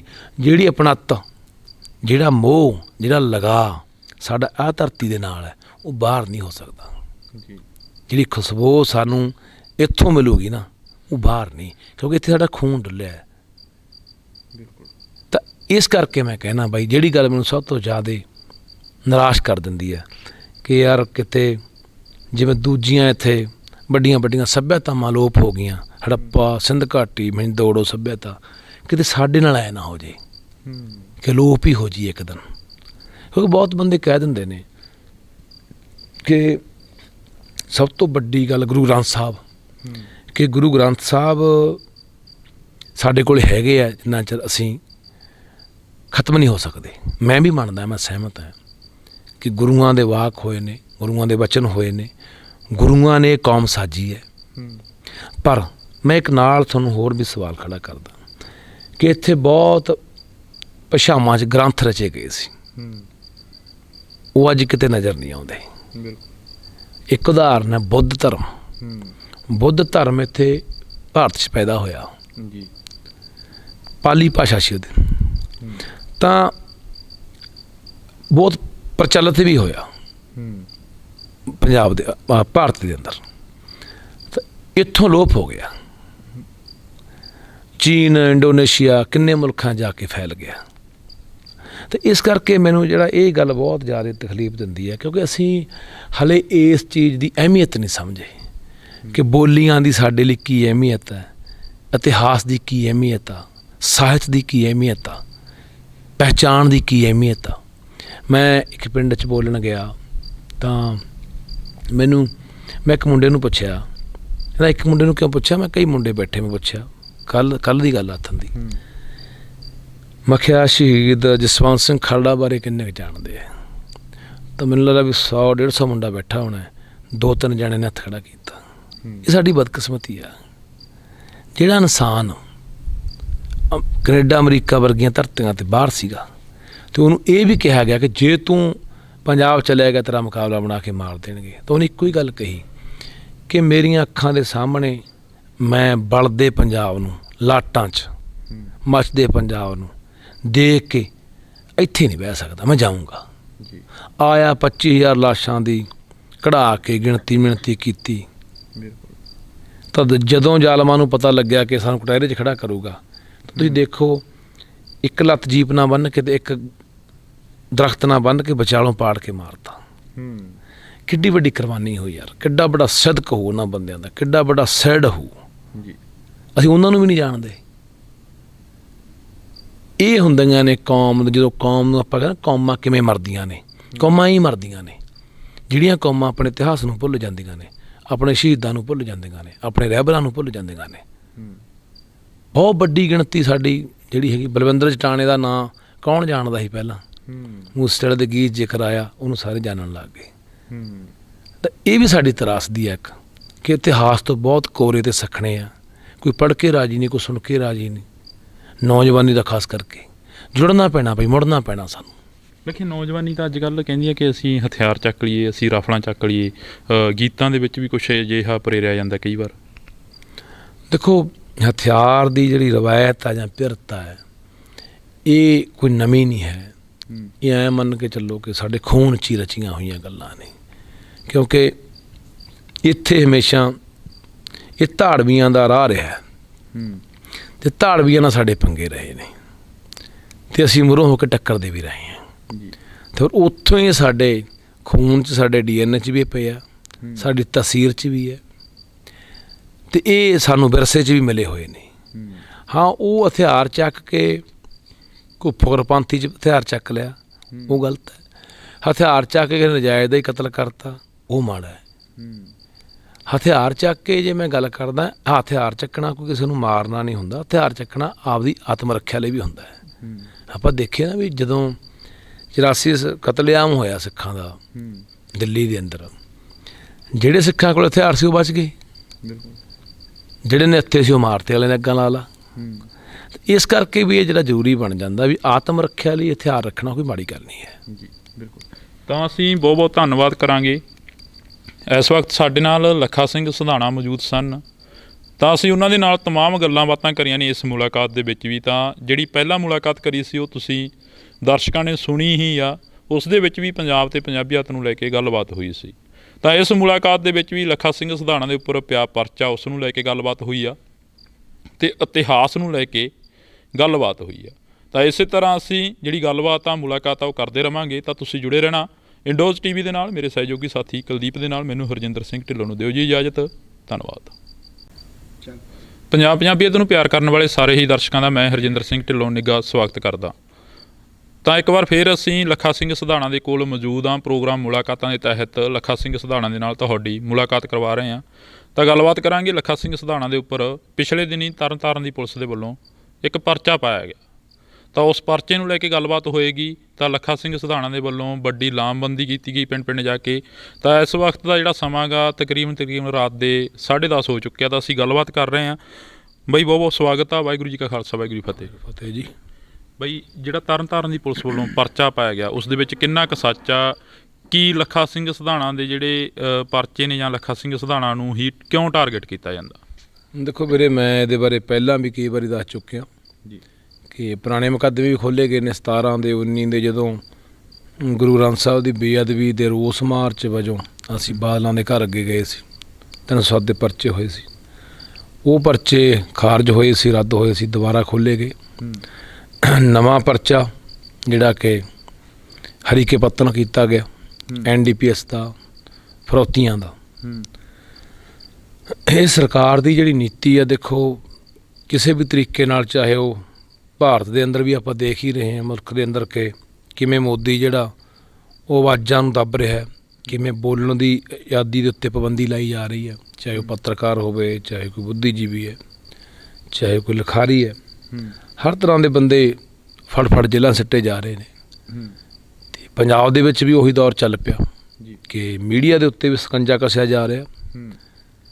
ਅਤੇ ਜਿਹੜੇ ਲੋਕ ਬੋਲਦੇ ਨੇ, ਹੱਕਾਂ ਦੀ ਗੱਲ ਕਰਦੇ ਨੇ, ਲੋਕਾਂ ਨੂੰ ਸੁਚੇਤ ਕਰਦੇ ਨੇ, ਲਾਮਬੰਦ ਕਰਦੇ ਨੇ, ਜਗਾ ਕੇ ਸੰਘਰਸ਼ਾਂ ਦੇ ਰਾਹ ਪਾਉਂਦੇ ਨੇ, ਪੰਜਾਬੀਅਤ ਦੀ ਗੱਲ ਕਰਨ ਵਾਲੇ ਬੰਦੇ, ਇਹਨਾਂ ਨੂੰ ਉਹ ਬਰਦਾਸ਼ਤ ਨਹੀਂ ਹੈਗੇ।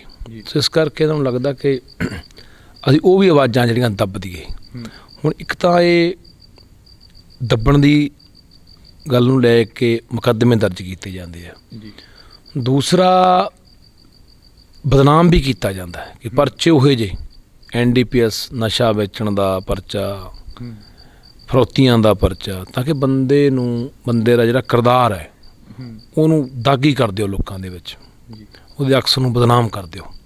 ਇਸ ਤਰੀਕੇ ਨਾਲ ਵੀ ਇਹ ਜਿਹੜਾ ਸਾਮ ਦਾਮ ਦੰਡ ਭੇਦ ਸਾਰੀਆਂ ਨੀਤੀਆਂ ਅਪਣਾਉਂਦੀਆਂ ਰਹੀਆਂ ਨੇ। ਦੁਨੀਆ ਭਰ ਦੀਆਂ ਹਕੂਮਤਾਂ ਨੇ ਅਪਣਾਈਆਂ ਨੇ। ਪਹਿਲਾਂ ਬੰਦਾ ਜੇ ਕੋਈ ਬੰਦਾ ਜਿਹੜਾ ਹਕੂਮਤ ਨੂੰ ਵੰਗਾਰਦਾ, ਆਪਣੇ ਲੋਕਾਂ ਦੀ ਗੱਲ ਕਰਦਾ, ਲੋਕਾਂ ਦੀ ਅਗਵਾਈ ਕਰਦਾ, ਉਹਨਾਂ ਬੰਦਿਆਂ ਨੂੰ ਪਹਿਲਾਂ ਵਰਿਆਇਆ ਜਾਂਦਾ, ਲਾਲਚ ਦਿੱਤਾ ਜਾਂਦਾ। ਜੇ ਨਹੀਂ ਸਹੂਲਤ ਆਉਂਦੀ ਤਾਂ ਫਿਰ ਜੇਲ੍ਹਾਂ ਦੇ ਡਰਾਵੇ, ਪਰਚਿਆਂ ਦੇ ਡਰਾਵੇ, ਜੇਲ੍ਹਾਂ 'ਚ ਵੀ ਸਿੱਟ ਦਿੱਤਾ ਜਾਂਦਾ। ਫਿਰ ਵੀ ਨਹੀਂ ਠੀਕ ਆਉਂਦਾ, ਫਿਰ ਬਦਨਾਮ ਕਰ ਦਿੱਤਾ ਜਾਂਦਾ ਵੀ ਲੋਕਾਂ ਦੇ ਵਿੱਚ ਇੰਨਾ ਬਦਨਾਮ ਕਰ ਦਿਓ ਲੋਕ ਦੀ ਗੱਲ ਹੀ ਸੁਣਨੋਂ ਹਟ ਜਾਣ।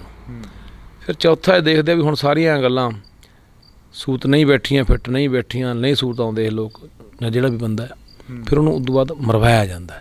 ਇਹ ਦੁਨੀਆ ਭਰ ਦੀ ਆਪਾਂ ਜਦੋਂ ਹਿਸਟਰੀ ਪੜ੍ਹਦੇ ਹਾਂ, ਇਤਿਹਾਸ ਪੜ੍ਹਦੇ ਹਾਂ, ਤਾਂ ਉਹਦੇ ਵਿੱਚ ਅਨੇਕਾਂ ਇਹੋ ਜਿਹੇ ਬੰਦੇ ਜਿਹੜੇ ਸਮੇਂ 'ਤੇ ਹਕੂਮਤਾਂ ਨੇ ਬਦਨਾਮ ਕਰਕੇ ਜੇਲ੍ਹਾਂ ਸਿੱਟੇ ਜਾਂ ਮਰਵਾਏ ਆ। ਸੋ ਇਸ ਤਹਿਤ ਜਿਹੜੀ ਸਰਕਾਰ ਹੈ ਪੰਜਾਬ ਦੇ ਵਿੱਚ ਚੱਲ ਰਹੀ ਹੈ, ਇਹ ਬੋਲਣ ਦੀ ਆਜ਼ਾਦੀ ਦੇ ਉੱਤੇ ਬਹੁਤ ਵੱਡਾ ਹਮਲਾ ਹੈ। ਵੈਸੇ ਤਾਂ ਪੂਰੀ ਦੁਨੀਆ 'ਚ ਹੀ ਹੋ ਰਿਹਾ, ਭਾਰਤ ਦੇ ਵਿੱਚ ਬਹੁਤ ਗਲਾ ਘੁੱਟਿਆ ਜਾ ਰਿਹਾ ਲੋਕਾਂ ਦਾ। ਪੰਜਾਬ ਦੇ ਵਿੱਚ ਉਹ ਕੇਜਰੀਵਾਲ ਦੀ ਜੁੰਡਲੀ ਨੇ ਸ਼ੁਰੂ ਕਰ ਲਈ, ਜਿਹੜਾ ਕੰਮ ਪੰਜਾਬ ਦੇ ਵਿੱਚ। ਤੇ ਪਰ ਮੈਨੂੰ ਲੱਗਦਾ ਕਿ ਪੰਜਾਬ ਦੇ ਲੋਕ ਇਹਨੂੰ ਬਰਦਾਸ਼ਤ ਨਹੀਂ ਕਰਨਗੇ ਤੇ ਇਹਦਾ ਮੂੰਹ ਤੋੜਵਾਂ ਜਵਾਬ ਦੇਣਗੇ। ਲੱਖੇ ਲੱਗਦਾ ਗਾ ਵੀ ਜਿਹੜਾ ਬਦਲਾਅ ਦੀ ਗੱਲ ਕਰੀ ਸੀ ਸਰਕਾਰ ਨੇ ਉਹ ਆਉਂਦਾ ਨਜ਼ਰ ਆਇਆ ਕਿਤੇ ਨਾ ਕਿਤੇ? ਦੇਖੋ, ਬਦਲਾਅ ਦੀ ਗੱਲ ਬਹੁਤ ਜ਼ੋਰ ਸ਼ੋਰ ਨਾਲ ਪ੍ਰਚਾਰੀ ਗਈ। ਲੋਕਾਂ ਨੇ ਵੀ ਸਾਥ ਦਿੱਤਾ ਵੀ ਚਲੋ ਪੁਰਾਣੇ ਜਿਹੜੇ ਰਵਾਇਤੀ ਵਾਰੀ ਬੰਨੀ ਸੀ ਜਿਨ੍ਹਾਂ ਦੀ, ਬਾਦਲਾਂ ਦੀ, ਕਾਂਗਰਸੀਆਂ ਦੀ, ਉਹਨਾਂ ਨੂੰ ਛੁਟਕਾਰਾ ਪਾਉਣ ਲਈ ਲੋਕਾਂ ਨੇ ਕੋਈ ਮਾੜਾ ਕੰਮ ਨਹੀਂ ਕੀਤਾ। ਲੋਕਾਂ ਕੋਲ ਕੋਈ ਹੋਰ ਰਾਹ ਵੀ ਨਹੀਂ ਸੀ, ਪਰ ਉਹ ਇਹਨਾਂ ਦੀ ਜ਼ਿੰਮੇਵਾਰੀ ਬਣਦੀ ਸੀ ਜਿਹੜੇ ਆਪਣੇ ਆਪ ਨੂੰ ਅਖੌਤੀ ਇਨਕਲਾਬੀ ਕਹਾਉਂਦੇ ਆ ਕਿ ਅਸੀਂ ਜੀ ਅਸੀਂ ਆਹ ਕਰ ਦਿਆਂਗੇ, ਅਸੀਂ ਆਹ ਕਰ ਦਿਆਂਗੇ। ਕੱਖ ਵੀ ਨਹੀਂ ਹੋਇਆ। 7 ਮਹੀਨਿਆਂ ਦੇ ਵਿੱਚ ਚਿੱਟੇ ਦੀ ਆਪਾਂ ਗੱਲ ਕਰ ਗਏ ਤਾਂ ਕਿੰਨੇ ਪਿੰਡਾਂ 'ਚ ਨੌਜਵਾਨ ਰੋਜ਼ ਮਰਦੇ ਆ ਟੀਕੇ ਲਾ ਲਾ ਕੇ। ਕਿਹੜੇ ਪਾਸਿਓਂ ਆਪਾਂ ਨੂੰ ਲੱਗਦਾ ਹੈ ਵੀ ਇਸ ਪਾਸਿਓਂ ਸਰਕਾਰ ਨੇ ਕੋਈ ਅੱਗੇ ਵਧੀ ਹੈ, ਕੋਈ ਕਦਮ ਪੱਟਿਆ? ਨੌਕਰੀਆਂ ਦੀ ਗੱਲ ਕਰ ਗਏ, ਕਹਿੰਦੇ ਸੀ ਬੇਰੁਜ਼ਗਾਰਾਂ ਨੂੰ ਅਸੀਂ ਵੱਧ ਤੋਂ ਵੱਧ ਨੌਕਰੀਆਂ ਦੇਵਾਂਗੇ, ਪੈਨ ਚੱਲੂ ਸਾਡਾ ਹਰਾ। ਰਿਟਾਇਰ ਪ੍ਰੋਫੈਸਰ ਰੱਖ ਲਏ, ਰਿਟਾਇਰ ਪਟਵਾਰੀ ਰੱਖ ਲਏ, ਰਿਟਾਇਰ ਡਾਕਟਰ ਰੱਖ ਲਏ, ਜਿਨ੍ਹਾਂ ਨੂੰ 80-80, 90-90 ਹਜ਼ਾਰ ਰੁਪਈਆ ਪੈਨਸ਼ਨਾਂ ਨੇ। ਅਤੇ ਨੌਜਵਾਨ ਅੱਜ ਵੀ ਟੈਂਕੀਆਂ 'ਤੇ ਚੜ੍ਹੇ ਹੋਏ ਨੇ, ਅੱਜ ਵੀ ਸੜਕਾਂ 'ਤੇ ਡਾਂਗਾ ਖਾ ਰਹੇ ਆ, ਕਦੇ ਮੀਥੇਰ ਦੀ ਕੋਠੀ ਮੁਹਰੇ, ਕਦੇ ਭਗਵੰਤ ਦੇ ਘਰ ਮੁਹਰੇ ਸੰਗਰੂਰ, ਕਦੇ ਪਟਿਆਲੇ ਬਿਜਲੀ ਬੋਰਡ ਦੇ ਦਫ਼ਤਰ ਦੇ ਅੱਗੇ। ਤਾਂ ਕਿਹੜੀਆਂ ਗੱਲਾਂ, ਕਿਹੜੇ ਵਾਅਦੇ ਪੂਰੇ ਕੀਤੇ ਗਏ ਨੇ ਸਿਵਾਏ ਇਸ ਗੱਲ ਤੋਂ ਕਿ ਪ੍ਰਚਾਰ ਜਿਹੜਾ ਕਰ ਰਿਹਾ ਸਾਡਾ ਕੰਮ ਬੋਲਦਾ। ਸਾਡਾ ਕੰਮ ਬੋਲਦੇ ਦੇ ਉੱਤੇ ਇਹ 20 ਕਰੋੜ ਰੁਪਈਆ ਖਰਚਾ ਕਰ ਰਹੇ ਆ 1 ਮਹੀਨੇ ਦਾ। ਉਹ ਪ੍ਰਚਾਰ ਉਹ ਬਾਹਰਲੇ ਸੂਬਿਆਂ ਦੇ ਵਿੱਚ। ਹੁਣ ਮੈਨੂੰ ਦੱਸੋ ਵੀ ਗੁਜਰਾਤ, ਬੰਗਾਲ, ਬਿਹਾਰ, ਹਿਮਾਚਲ, ਉੱਥੇ ਅਖਬਾਰਾਂ ਦੇ ਵਿੱਚ ਇਸ਼ਤਿਹਾਰ ਦਿੰਦੇ ਆ ਜਿਹੜਾ ਲੱਖਾਂ ਰੁਪਈਆ ਇਹ ਲਾਉਂਦੇ ਆ, ਉਸ ਦਾ ਪੰਜਾਬ ਨੂੰ ਕੀ ਫਾਇਦਾ? ਉਹ ਪੰਜਾਬ ਦੇ ਖਜ਼ਾਨੇ 'ਚੋਂ ਪੈਸਾ ਕਿਉਂ ਲਾਇਆ ਜਾ ਰਿਹਾ? ਦੂਜੇ ਪਾਸੇ ਸਾਡੇ ਕੋਲ ਯੂਨੀਵਰਸਿਟੀ ਸਾਡੀ ਪਟਿਆਲਾ 300 ਕਰੋੜ ਦੇ ਵੈਸੇ ਹੀ ਘਾਟੇ 'ਚ, ਤਨਖਾਹਾਂ ਦੇਣ ਨੂੰ ਪੈਸੇ ਨਹੀਂ। 26-27 ਸਾਲ ਹੋ ਗਈ ਪ੍ਰੋਫੈਸਰਾਂ ਦੀ ਕੋਈ ਭਰਤੀ ਨਹੀਂ ਹੋਈ, ਪ੍ਰਿੰਸੀਪਲਾਂ ਦੀ ਭਰਤੀ ਨਹੀਂ ਹੋਈ। ਕਿੱਧਰ ਨੂੰ ਜਾ ਰਹੀ ਹੈ ਕਹਾਣੀ? ਕਿਹੜੇ ਬਦਲਾਅ ਦੀਆਂ ਗੱਲਾਂ ਕਰਕੇ ਇਹ ਸਰਕਾਰ ਆਈ ਸੀ ਜਾਂ ਭਗਵੰਤ ਸਿੰਘ ਮਾਨ ਆਏ ਸੀ ਕਿ ਅਸੀਂ ਬਦਲਾਅ ਲੈ ਕੇ ਆਵਾਂਗੇ? ਆਪ ਹੀ ਇਹ ਉਹ ਲੋਕ ਨੇ ਜਦੋਂ ਦਰਿਆਵਾਂ ਦੇ ਪਾਣੀ ਪਲੀਤ ਕੀਤੇ ਗਏ, ਧਰਤੀ ਹੇਠਾਂ ਜ਼ਹਿਰੀਲੇ ਪਾਣੀ ਸੱਟੇ ਗਏ, ਆਪ ਇਹ ਧਰਨਿਆਂ 'ਤੇ ਬਹਿੰਦੇ ਰਹੇ ਲੋਕਾਂ ਨਾਲ ਜਾ ਕੇ ਕਿ ਹਾਂ ਇਹ ਬਹੁਤ ਧੱਕਾ ਹੋ ਰਿਹਾ ਗਲਤ। ਅੱਜ ਉਹੀ ਲੋਕ ਆਪਾਂ ਦੇਖ ਰਹੇ ਹਾਂ ਜੀਰੇ ਦੇ ਅੱਗੇ ਧਰਨਾ ਲੱਗਿਆ ਹੋਇਆ, 3 ਮਹੀਨੇ ਹੋ ਗਏ। ਉਲਟਾ NGT ਜਾ ਕੇ ਉਦੋਂ ਹਰੀ ਝੰਡੀ ਦੇ ਦਿੰਦੀ ਹੈ ਕਿਤੇ ਪਾਣੀ ਪੀਣ ਯੋਗ ਹੈ। ਉੱਥੇ ਬਲਵੀਰ ਸਿੰਘ ਸੀਚੀ ਵਾਲਾ ਵਰਗੇ ਵੀ ਜਾਂਦੇ ਆ, ਪਾਣੀ ਤਾਂ ਕਹਿੰਦੇ ਪੀਣ ਯੋਗ ਨਹੀਂ, ਪਰ ਫੈਕਟਰੀਆਂ ਦੀ ਵੀ ਲੋੜ ਹੈ। ਅਸੀਂ ਪੁੱਛਣਾ ਚਾਹੁੰਦੇ ਹਾਂ ਵੀ ਤੁਸੀਂ ਬਹੁਤ ਰੌਲਾ ਪਾਇਆ ਭਾਈ ਸਾਹਿਬ, ਹਵਾ ਪਾਣੀ ਧਰਤੀ ਨੂੰ ਲੈ ਕੇ ਵੀ ਜ਼ਹਿਰੀਲੇ ਹੋ ਰਹੇ ਆ, ਦੂਸ਼ਿਤ ਹੋ ਰਹੇ ਆ, ਖਰਾਬ ਹੋ ਰਹੇ ਆ। ਰਾਜ ਸਭਾ ਦੀ ਕੁਰਸੀ ਮਿਲਦੀ ਸਾਰਾ ਕੁਝ ਭੁੱਲ ਗਿਆ। ਹੁਣ ਕਿਉਂ ਨਹੀਂ ਬੁੱਢਾ ਦਰਿਆ ਦਿਖਦਾ? ਹੁਣ ਕਿਉਂ ਨਹੀਂ ਸਤਲੁਜ ਦਿਖਦਾ? ਹੁਣ ਕਿਉਂ ਨਹੀਂ ਆ ਫੈਕਟਰੀਆਂ, ਕਾਰਖਾਨੇ ਦਿਖਦੇ ਜੋ ਜ਼ਹਿਰਾਂ ਸਿੱਟ ਰਹੇ ਸਾਡੀ ਧਰਤੀ ਦੇ ਹੇਠਾਂ? ਅਤੇ ਇਹ ਸਾਰੀਆਂ ਉਹ ਗੱਲਾਂ ਨੂੰ ਲੈ ਕੇ ਜਿਹੜੀਆਂ ਗੱਲਾਂ ਇਹ ਕਰਕੇ, ਜਿਹੜੇ ਵਾਅਦੇ ਕਰਕੇ ਸਰਕਾਰ ਆਈ ਸੀ, ਉਹ ਸਾਰਿਆਂ ਵਾਅਦਿਆਂ 'ਚ, ਦਾਅਵਿਆਂ 'ਚ ਬੁਰੀ ਤਰ੍ਹਾਂ ਫੇਲ ਸਾਬਤ ਹੋਈ ਹੈ। ਲੱਖੇ ਜਿਹੜਾ ਪਰਚਾ ਰੱਦ ਕਰਨ ਦੀਆਂ ਗੱਲਾਂ ਉੱਡ ਰਹੀਆਂ ਨੇ, ਉਹ ਅਫਵਾਹਾਂ ਨੇ ਜਾਂ ਸੱਚੀ ਮੁੱਚੀ ਜਿਹੜਾ ਪਰਚਾ ਉਹ ਲੱਖੇ ਦਾ ਰੱਦ ਹੋ ਗਿਆ? ਹਰੀ ਕੇ ਪੱਤਣ 'ਤੇ ਜਿਹੜਾ ਪਰਚਾ ਹੋਇਆ, ਪਹਿਲਾਂ ਮੀਡੀਆ 'ਚ ਗੱਲਾਂ ਆਈਆਂ, ਮੀਡੀਆ 'ਚ ਮੈਂ ਵੀ ਪੜ੍ਹਿਆ, ਉਸ ਤੋਂ ਬਾਅਦ ਮੈਨੂੰ ਪੁਲਿਸ ਅਧਿਕਾਰੀਆਂ ਨਾਲ ਮੇਰੀ ਗੱਲ ਹੋਈ ਹੈ। ਉਹ ਕਹਿੰਦੇ ਵੀ ਤੇਰਾ ਪਰਚਾ ਰੱਦ ਕਰ ਦਿੱਤਾ ਗਿਆ। ਮੈਂ ਉਹਨਾਂ ਨੂੰ ਇਹੀ ਸਵਾਲ ਕਰਦਾ ਵੀ ਠੀਕ ਹੈ ਮੇਰਾ ਪਰਚਾ ਰੱਦ ਕਰ ਦਿੱਤਾ ਗਿਆ, ਪਰ ਮੇਰੇ ਅਕਸ ਨੂੰ ਕਿੱਡੀ ਵੱਡੀ ਢਾਹ ਲੱਗੀ।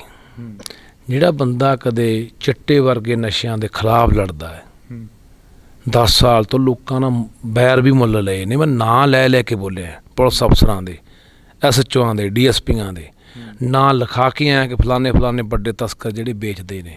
ਉਸੇ ਬੰਦੇ ਨੇ ਤੁਸੀਂ ਅਕਸ ਨੂੰ ਦੀ ਛਵੀ ਨੂੰ ਕਿਸ ਤਰੀਕੇ ਨਾਲ ਬਦਨਾਮ ਕੀਤਾ? ਇਹਦਾ ਸਵਾਲ ਕੌਣ ਦਿਓ? ਇਸ ਸਵਾਲ ਦਾ ਜਵਾਬ ਕੌਣ ਦਿਓ? ਕੀ ਸਰਕਾਰ ਜਵਾਬਦੇਹ ਹੈ ਇਸ ਗੱਲ ਦੀ ਜਾਂ ਪ੍ਰਸ਼ਾਸਨ ਕਿ ਤੁਸੀਂ ਇੱਕ ਬੰਦੇ ਦੇ ਸੰਬੰਧ ਕਿੱਥੇ ਜੋੜ ਰਹੇ ਹੋ ਕਿ ਡਰਾਉਣ ਰਾਹੀਂ ਇਹ ਹਥਿਆਰ ਮੰਗਾਉਂਦੇ ਆ, ਡਰੋਨ ਰਾਹੀਂ ਇਹ ਨਸ਼ਾ ਮੰਗਾਉਂਦੇ ਆ, ਇਹ ਫਰੌਤੀਆਂ ਲੈਂਦੇ ਆ? ਇਹਦਾ ਜਵਾਬ ਮੈਂ ਮੰਗਣਾ ਚਾਹੁੰਦਾ ਇਸ ਪ੍ਰਸ਼ਾਸਨ ਜਾਂ ਸਰਕਾਰ ਤੋਂ। ਠੀਕ ਆ, ਤੁਸੀਂ ਪਰਚਾ ਰੱਦ ਕਰਤਾ, ਪਰਚਾ ਹੈ ਕੀ ਸੀ ਪਰਚੇ 'ਚ? ਮੈਂ ਕੋਈ ਚੋਰ ਸੀ? ਮੈਂ ਫਰੌਤੀਆਂ ਲੈਂਦਾ ਸੀ ਜਾਂ ਮੈਂ ਚਿੱਟਾ ਵੇਚਦਾ ਸੀ? ਗੱਲ ਤਾਂ ਸਵਾਲ ਤਾਂ ਇਹ ਖੜਾ ਹੁੰਦਾ ਵੀ ਇਹ ਆਪਾਂ ਚੱਕ ਕੇ ਕਿਸੇ 'ਤੇ ਐਡਾ ਵੱਡਾ ਇਲਜ਼ਾਮ ਬਿਨਾਂ ਗੱਲ ਤੋਂ ਮੜ ਦੇਣਾ। ਕੋਈ 19 ਨਾਲ 21 ਤਾਂ ਹੋ ਜਾਂਦੀ ਆ, ਮੰਨ ਲਓ ਆਟੇ ਨਾਲ ਪੜੇਥਣ ਦਾ ਲੱਗ ਜਾਂਦਾ, ਪਰ ਪੜੇਥਣ ਦੀ ਆਪਾਂ ਆਟਾ ਗੁੰਨਦੇ ਉਹ ਵੀ ਨਹੀਂ ਹੁੰਦਾ। ਇਸ ਕਰਕੇ ਜਿਹੜਾ ਇਹਨਾਂ ਨੇ ਇਹ ਕੰਮ ਕੀਤਾ ਬਾਈ, ਮੈਂ ਇਹਦਾ ਜਵਾਬ ਮੰਗਣਾ ਚਾਹੁੰਦਾ। ਹਾਲੇ ਬਾਕੀ ਮੈਨੂੰ ਜਿਹੜੀ ਤਸਵੀਰ ਉਹ ਸਵੇਰੇ ਸਾਫ਼ ਹੋਣੀ ਹੈ ਕੱਲ੍ਹ ਨੂੰ, ਕਿ ਜਿਹੜਾ ਇਹ ਜਦੋਂ ਮੇਰੇ ਕੋਲ ਕੋਈ ਕਾਪੀਆਂ ਆਉਣਗੀਆਂ ਕਿ ਕਿਸ ਤਰੀਕੇ ਨਾਲ ਇਹ ਪਰਚਾ ਮੇਰਾ ਖਾਰਜ ਕੀਤਾ ਗਿਆ, ਮੈਨੂੰ ਜਿਹੜੀ ਫਸਟ ਜਿਮਨੀ ਹੁੰਦੀ ਉਹ 'ਚ ਕੱਢਿਆ ਗਿਆ, ਮੁੱਢਲੀ ਦਲੀ ਤਫਤੀਸ਼ ਹੁੰਦੀ ਹੈ, ਜਾਂ ਇਹਨਾਂ ਨੇ ਤਫਤੀਸ਼ ਕਰਕੇ ਰੱਖ ਲਿਆ ਵੀ ਉਹਨੂੰ ਅਸੀਂ ਕੋਰਟ ਦੇ ਵਿੱਚ ਦਾਖਲ ਕਰਾਂਗੇ, ਸੋ ਉਹ ਸਵੇਰੇ ਪਤਾ ਲੱਗਣਾ। ਲੱਖੇ ਦੇ ਸੰਬੰਧ ਲੰਡੇ ਕਿਆਂ ਨਾਲ ਕਿੰਨੇ ਕੁ ਸੀ? ਜੇ ਅਸੀਂ ਗੱਲ ਕਰੀਏ ਤਾਂ ਲੰਡੇ ਕਿਆਂ ਨਾਲ ਜੁੜੇ ਗਏ ਨੇ ਲੱਖੇ ਦੇ ਸੰਬੰਧ?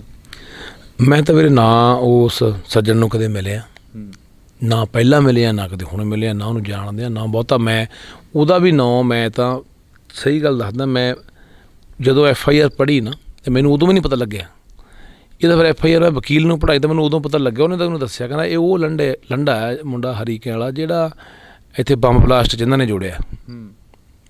ਅਤੇ ਇਹ ਜਿਹੜੀ ਕਹਾਣੀ ਹੈ ਨਾ, ਦਰਅਸਲ ਇਹਨੂੰ ਸਮਝੋ। ਬੰਬ ਬਲਾਸਟ ਹੋ ਗਿਆ ਜੀ, RDX ਫੜਿਆ ਗਿਆ ਜੀ, ਪਾਕਿਸਤਾਨ ਤੋਂ ਆਇਆ ਹੋਇਆ ਟਿਫਨ ਬੰਬ ਫੜਿਆ ਗਿਆ ਜੀ।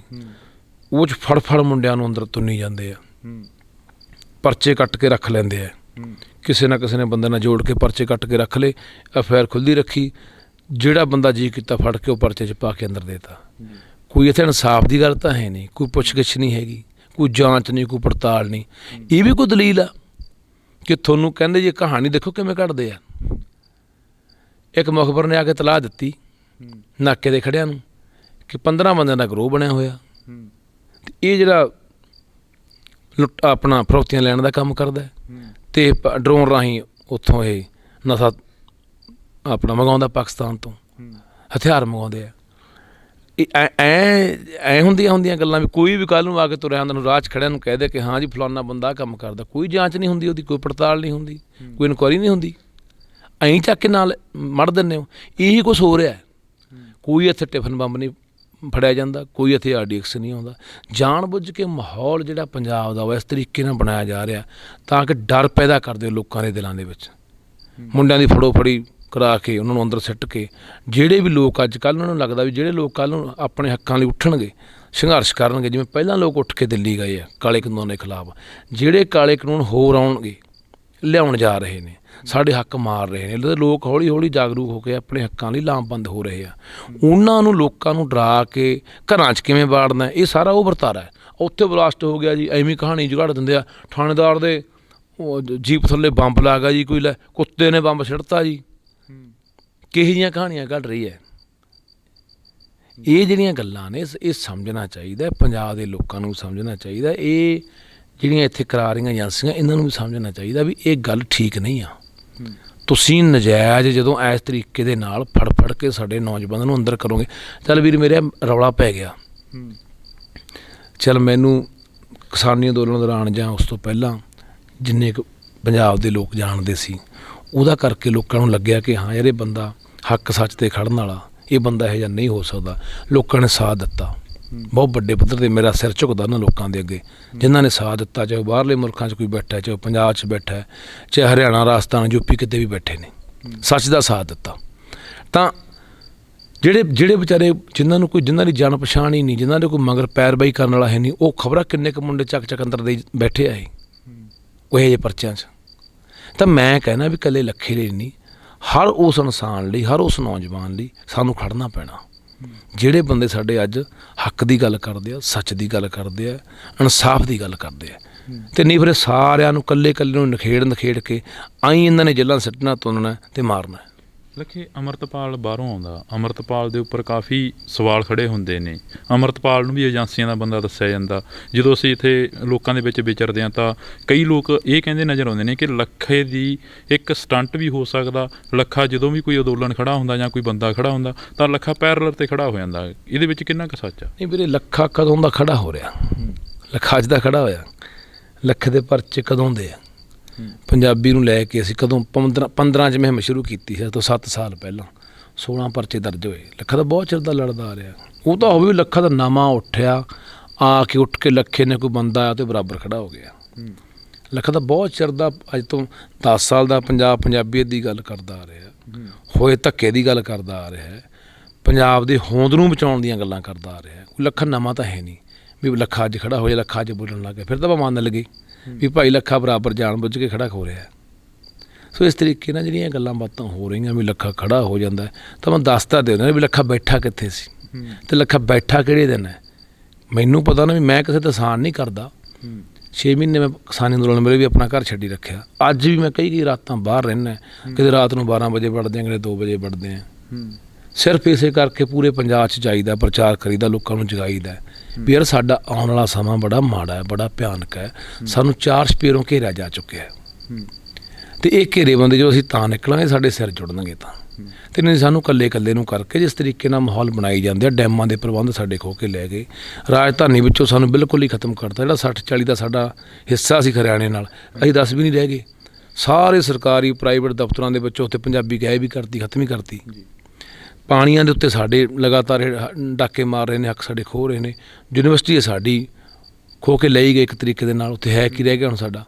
ਦੂਜਾ ਇਹਨੂੰ ਨਸ਼ੇ ਦੀ ਗੱਲ ਆਪਾਂ ਕਰ ਲਈਏ, ਉਹ ਵੀ ਸਾਡੀ ਜਾਣ ਬੁੱਝ ਕੇ ਨਸਲਕੁਸ਼ੀ ਕੀਤੀ ਜਾ ਰਹੀ ਹੈ ਕੌਮ ਦੀ। ਤਾਂ ਇਹ ਸਾਰੇ ਜਿਹੜੇ ਵਰਤਾਰੇ ਹੋ ਰਹੇ ਨੇ ਸਾਡੇ ਨਾਲ, ਦਰਿਆਵਾਂ ਦੇ ਪਾਣੀ ਪਲੀਤ ਕਰਤੇ, ਧਰਤੀ ਹੇਠਲੇ ਪਾਣੀ ਜ਼ਹਿਰੀਲੇ ਕਰਤੇ, ਇੱਥੋਂ ਪੰਜਾਬ ਦੀ ਜਵਾਨੀ ਨੂੰ ਇੰਨਾ ਨਿਰਾਸ਼ਤਾ 'ਚ ਧੱਕਤਾ ਕਿ ਉਸ ਇੱਥੇ ਜਾਂ ਤਾਂ ਚਿੱਟਿਆਂ ਦੇ ਰਾਹ ਪੈ ਗਈ ਅਤੇ ਜਾਂ ਇੱਥੋਂ ਬਾਹਰ ਨੂੰ ਉਡਾਰੀਆਂ ਮਾਰ ਗਈ। ਪੰਜਾਬ ਦੀ ਡੈਮੋਗ੍ਰਾਫੀ ਬਦਲੀ ਜਾ ਰਹੀ ਹੈ। ਬਾਹਰਲੇ ਬੰਦੇ ਬਿਠਾ ਯੂਪੀ, ਬਿਹਾਰ, ਬੰਗਾਲ ਦੇ ਇੱਥੇ ਸਰਕਾਰੀ ਨੌਕਰੀਆਂ 'ਤੇ ਕਾਬਜ਼ ਕਰਾਤੇ, ਪ੍ਰਾਈਵੇਟ ਥਾਵਾਂ ਦੇ ਉੱਤੇ ਉਹ ਕਾਰਖਾਨਿਆਂ 'ਚ, ਭੱਠਿਆਂ 'ਤੇ, ਹਰ ਥਾਂ ਲਿਆ ਕੇ ਬਿਠਾਤੇ। ਇਹ ਜਿਹੜੇ ਹਾਲਾਤ ਬਣ ਰਹੇ ਨੇ ਇਹ ਸਾਡੇ ਲਈ ਬੜੇ ਭਿਆਨਕ ਹੋਣਗੇ। ਇਹਦੇ ਜਿਹੜੇ ਨਤੀਜੇ ਨੇ ਆਉਣ ਵਾਲੇ ਸਮੇਂ ਦੇ ਵਿੱਚ। ਤਾਂ ਲੱਖਾ ਵੀਰ ਮੇਰਾ ਬਹੁਤ ਚਿਰ ਦਾ ਇਹ ਗੱਲਾਂ ਬੋਲਦਾ ਆਉਂਦਾ। ਹੁਣ ਲੱਖਾ ਨਵਾਂ ਤਾਂ ਹੈ ਨਹੀਂ ਵੀ ਅੱਜ ਕਿਸੇ ਦੇ ਵਿਰੋਧ 'ਚ ਖੜਾ ਹੋ ਗਿਆ। ਲੱਖੇ, ਜੇ ਅਸੀਂ ਗੱਲ ਕਰਦੇ ਹਾਂ, ਤੁਸੀਂ ਪੰਜਾਬੀ ਦੀ ਗੱਲ ਹਮੇਸ਼ਾ ਕਰਦੇ ਹੋ, ਪੰਜਾਬ ਦਾ ਪੁੱਤ ਕਿਹਾ ਜਾਂਦਾ ਲੱਖੇ ਨੂੰ, ਪੋਸਟਰਾਂ ਦੇ ਉੱਪਰ ਕਿਹਾ ਜਾਂਦਾ ਕਿ ਪੰਜਾਬੀ ਮਾਂ ਬੋਲੀ ਦਾ ਰਾਖਾ ਲੱਖਾ ਸਿਧਾਣਾ। ਲੱਖੇ ਸਿਧਾਣੇ ਦੇ ਉੱਪਰ ਇਹ ਵੀ ਸਵਾਲ ਖੜੇ ਕਰਦੇ ਨੇ, ਕਹਿੰਦੇ ਕਿ ਲੱਖੇ ਸਿਧਾਣੇ ਦੇ ਜਿਹੜੇ ਜਵਾਕ ਨੇ ਉਹ ਖੁਦ ਕੌਨਵੈਂਟ ਸਕੂਲਾਂ 'ਚ ਪੜ੍ਹਦੇ ਨੇ, ਅੰਗਰੇਜ਼ੀ ਮੀਡੀਅਮ ਦੇ ਵਿੱਚ ਪੜ੍ਹਦੇ ਨੇ, ਜਿੱਥੇ ਅੰਗਰੇਜ਼ੀ ਅਤੇ ਹਿੰਦੀ ਪੜ੍ਹਾਈ ਜਾਂਦੀ ਹੈ। ਦੇਖ ਵੀਰ, ਮੈਂ ਕਿਸੇ ਜ਼ਬਾਨ ਦਾ ਕਦੇ ਵਿਰੋਧ ਕੀਤਾ? ਤੁਸੀਂ ਮੇਰਾ ਕੋਈ ਵੀ ਚੱਕ ਕੇ ਕੋਈ ਭਾਸ਼ਣ ਸੁਣ ਲਓ, ਕੋਈ ਸਟੇਜਾਂ ਤੋਂ ਸੁਣ ਲਓ, ਕੋਈ ਇੰਟਰਵਿਊ ਸੁਣ ਲਓ, ਮੈਂ ਇਹ ਤਾਂ ਨਹੀਂ ਕਿਹਾ ਵੀ ਹਿੰਦੀ ਮਾੜੀ ਹੈ, ਅੰਗਰੇਜ਼ੀ ਮਾੜੀ ਹੈ। ਮੈਂ ਤਾਂ ਇਹ ਕਿਹਾ ਹਿੰਦੀ ਵੀ ਸਿੱਖੋ, ਅੰਗਰੇਜ਼ੀ ਵੀ ਸਿੱਖੋ, ਉਰਦੂ ਵੀ ਸਿੱਖੋ, ਅਰਬੀ, ਫਾਰਸੀ, ਜੋ ਮਰਜ਼ੀ ਸਿੱਖੋ, ਪਰ ਆਪਣੀ ਮਾਂ ਬੋਲੀ ਨਾ ਭੁੱਲੋ। ਮਸਲਾ ਮਾਂ ਬੋਲੀ 'ਤੇ ਆ।